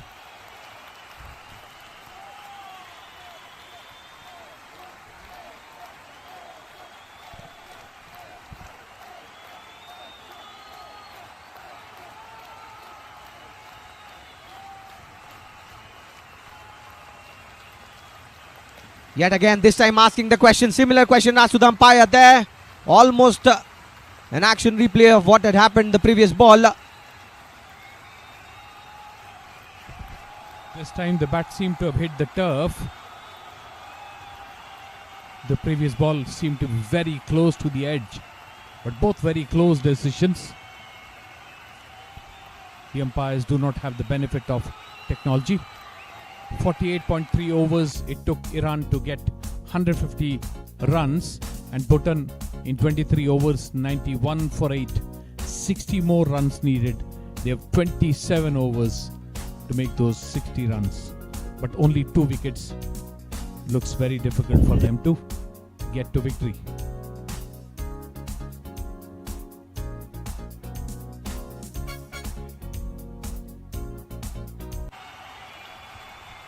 Jayze to continue, starts off with a full toss and drives the batter there, Funsho. Nobody's there guarding the deep, so that ball ricochets by the legs of the fielder there. We'll have to wait and watch. The umpire is confirming with the fielder, gives it a boundary, and rightly so. Very good work by the fielder. Fair play.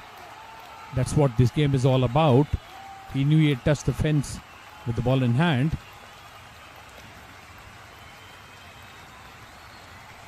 And that's how he played the shot. Saw the vacant area there and tapped on the opportunity. The fielder did well to reach the ball. Tried to cut it, instead kicks it to the boundary. Again tries to field it and finds his body touching the rope. All marks on fair play to the fielder on calling it out, a boundary. Dived a bit early and hence gave away the extra 2 runs. There were just 2 runs in this ball, but good fair play. The spirit of the game. Flighted delivery, played to point, no runs taken. Funsho on strike.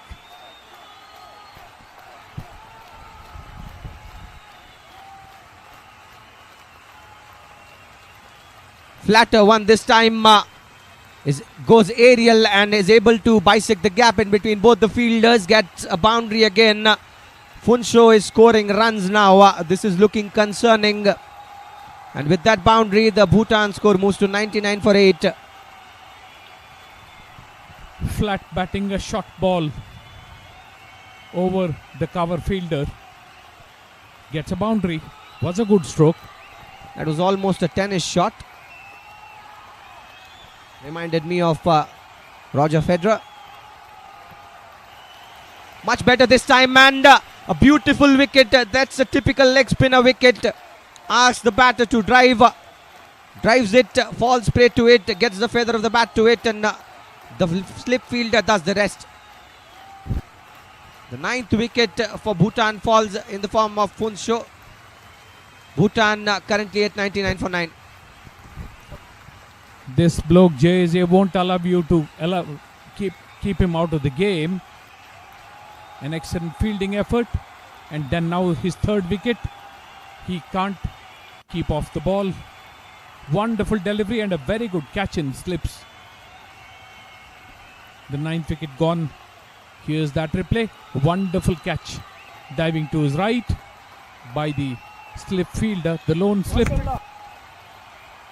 Abbas Ali it is. And Bhutan 1 short of 100 and 1 wicket to go. Tashi Funsho scored 21 of 28, caught a buzz, bowled Jayze. And in that short stay, he scored 3 boundaries as well. Jayze picked up 3 wickets in the last match he played at this ground as well. And today as well, he's picked up 3. Seems to like this ground.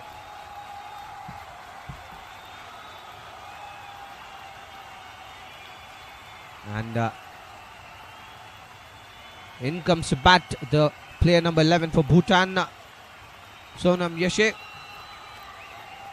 He'll be facing in form Jayze.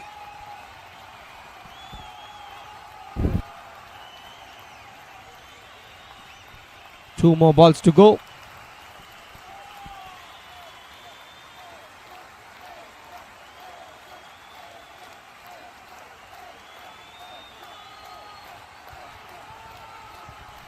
Sonam Yeshe, who bowled so beautiful. His left arm spin. Now the ball deflecting off the lone slip fielder. This should have been the 10th wicket. That was needed to be taken there by the slip fielder Abbas Ali, who fielded very well the last time he got an opportunity. And that's how there was so little reaction time. It's probably looking like he got late on that occasion. And that's it, striking timber. That's the final nail on the coffin of Team Bhutan as Iran seals this match. 100 is the score of Bhutan. They lost this match by 51 runs. Bhutan scored 100. Iran scored 150. The margin of victory is 50 runs. What a match. It's all round digits.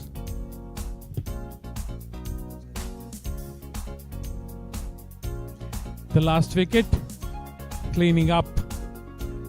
Jayeze taking his 4th, and he is running through Indonesia. What a performance by the Iranians, defending just 150. They got their opponents out for just 100, waited for them to score the 100, and then took the wicket. Stellar performances from both teams. Bhutan had a golden chance, but here is the batting card of the Bhutanese. Just 4 double-digit scores. Choje scored 11, Ghale scored 22, 18 Dorji, 21 Funso. The run out coming at a very important occasion turned the tide in favor of the Iranian team, and 17 extras in 24 overs. Bhutan bundled out for 100.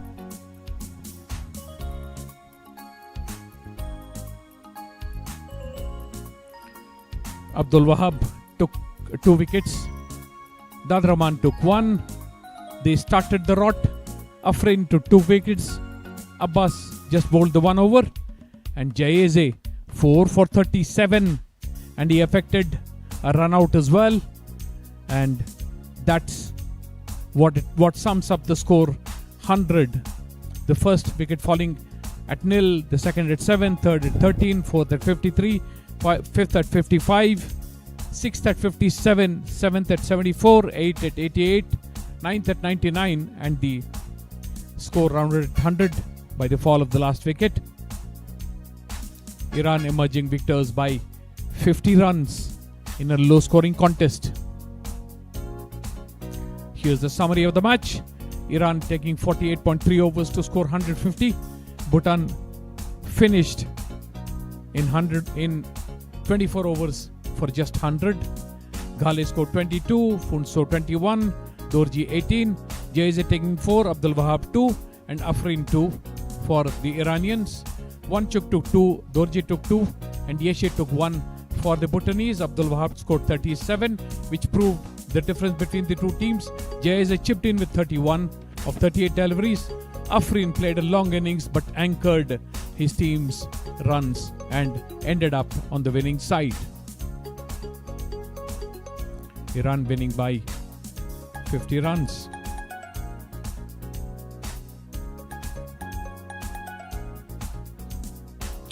The notable moments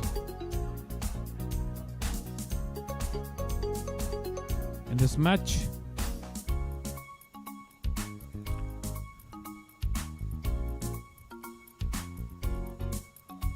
hit in the air, the only 6 of the innings.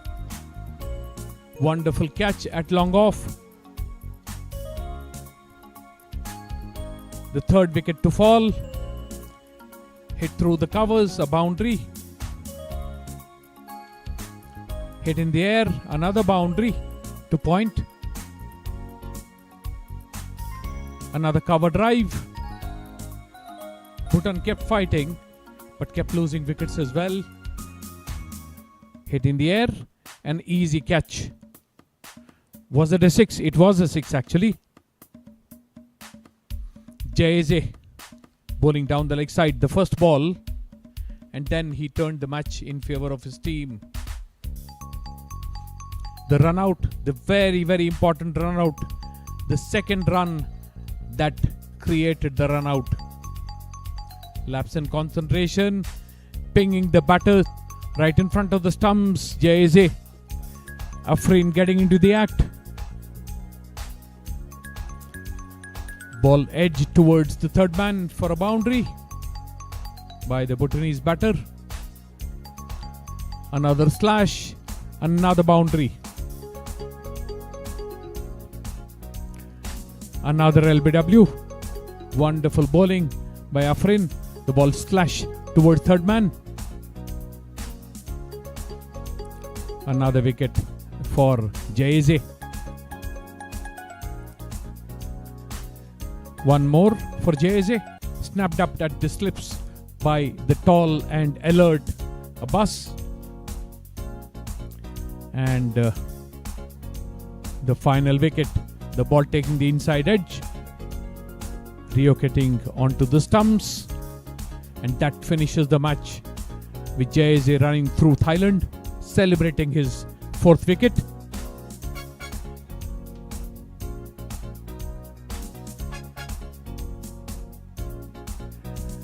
Do meet us at the post-match presentation of this wonderful match.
Welcome to the post-match presentation of DAFA News ACC Men's Challenger Cup 2023 between Bhutan and Iran.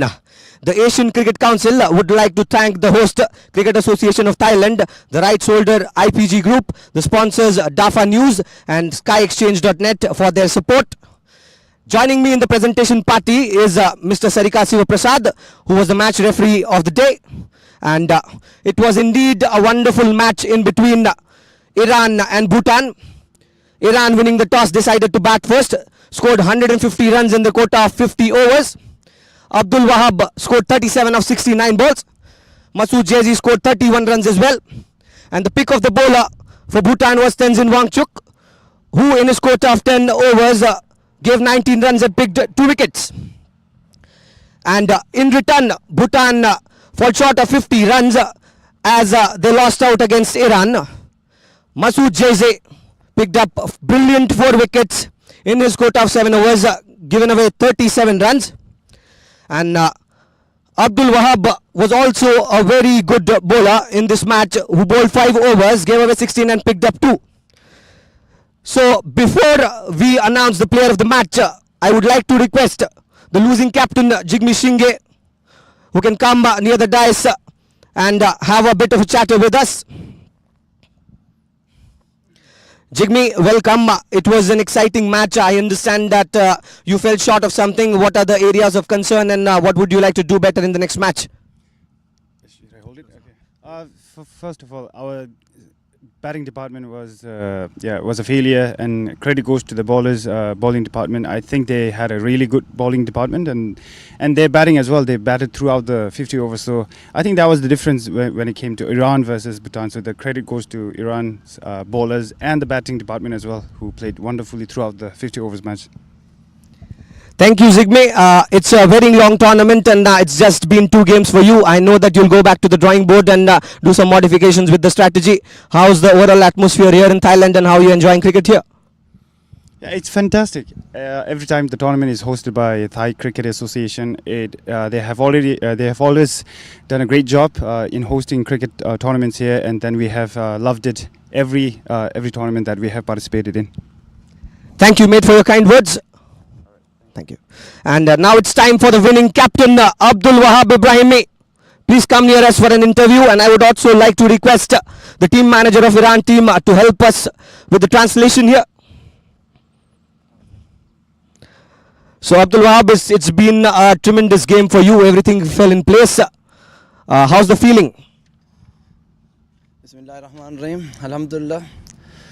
एहसास खैली खूबी दारा व चीज़ के बारनामे रिजे कर दे बुदिम के असद बे बाला score बियारिम व bowling में खैली कवी है मितुनिम के नाराज बाला बिगरिम व आमी जुरी वहाँ प्रेशर बे उना और दिम व शुरू के बाद शुरू शोत उना वक्त उमदम बैट बकनन बच्चा में अवली ओवर विकेट गिरफ्तान दोमी ओवर विकेट गिरफ्तान दिखे प्रेशर रोना उमद दिखे अल्हम्दुलिल्लाह जमुंजा दिखे पहले ने में कामलन वर्क कर दिखे वो बरंदे शुदी.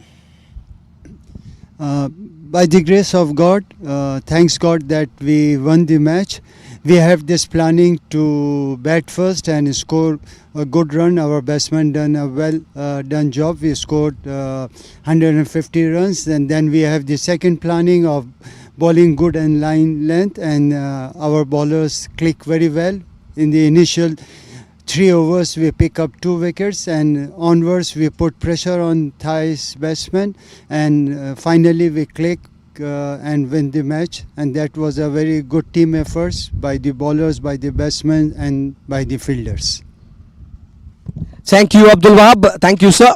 I would like you to hold back, and I would also like now Mr. Sarika Sivaprasad, who's the match referee, sir, requesting you to please hand over the player of the match memento to Masood Jaizi. Masood Jaizi, he was the pick of the player today. He was the most impactful among the others, not with the bat but with the ball as well. Scored 31 runs and picked up 4 crucial wickets. Masood Jaizi, now the question to you is, you were the most impactful player in this match. How's the feeling?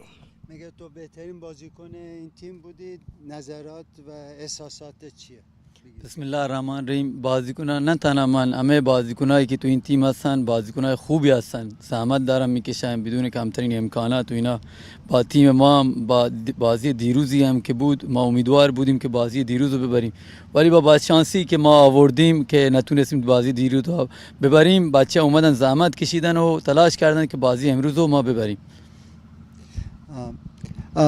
I would like to first thank all my teammates. It was a team effort. We played together as a team, and we were very unfortunate to lose the match yesterday, day before yesterday.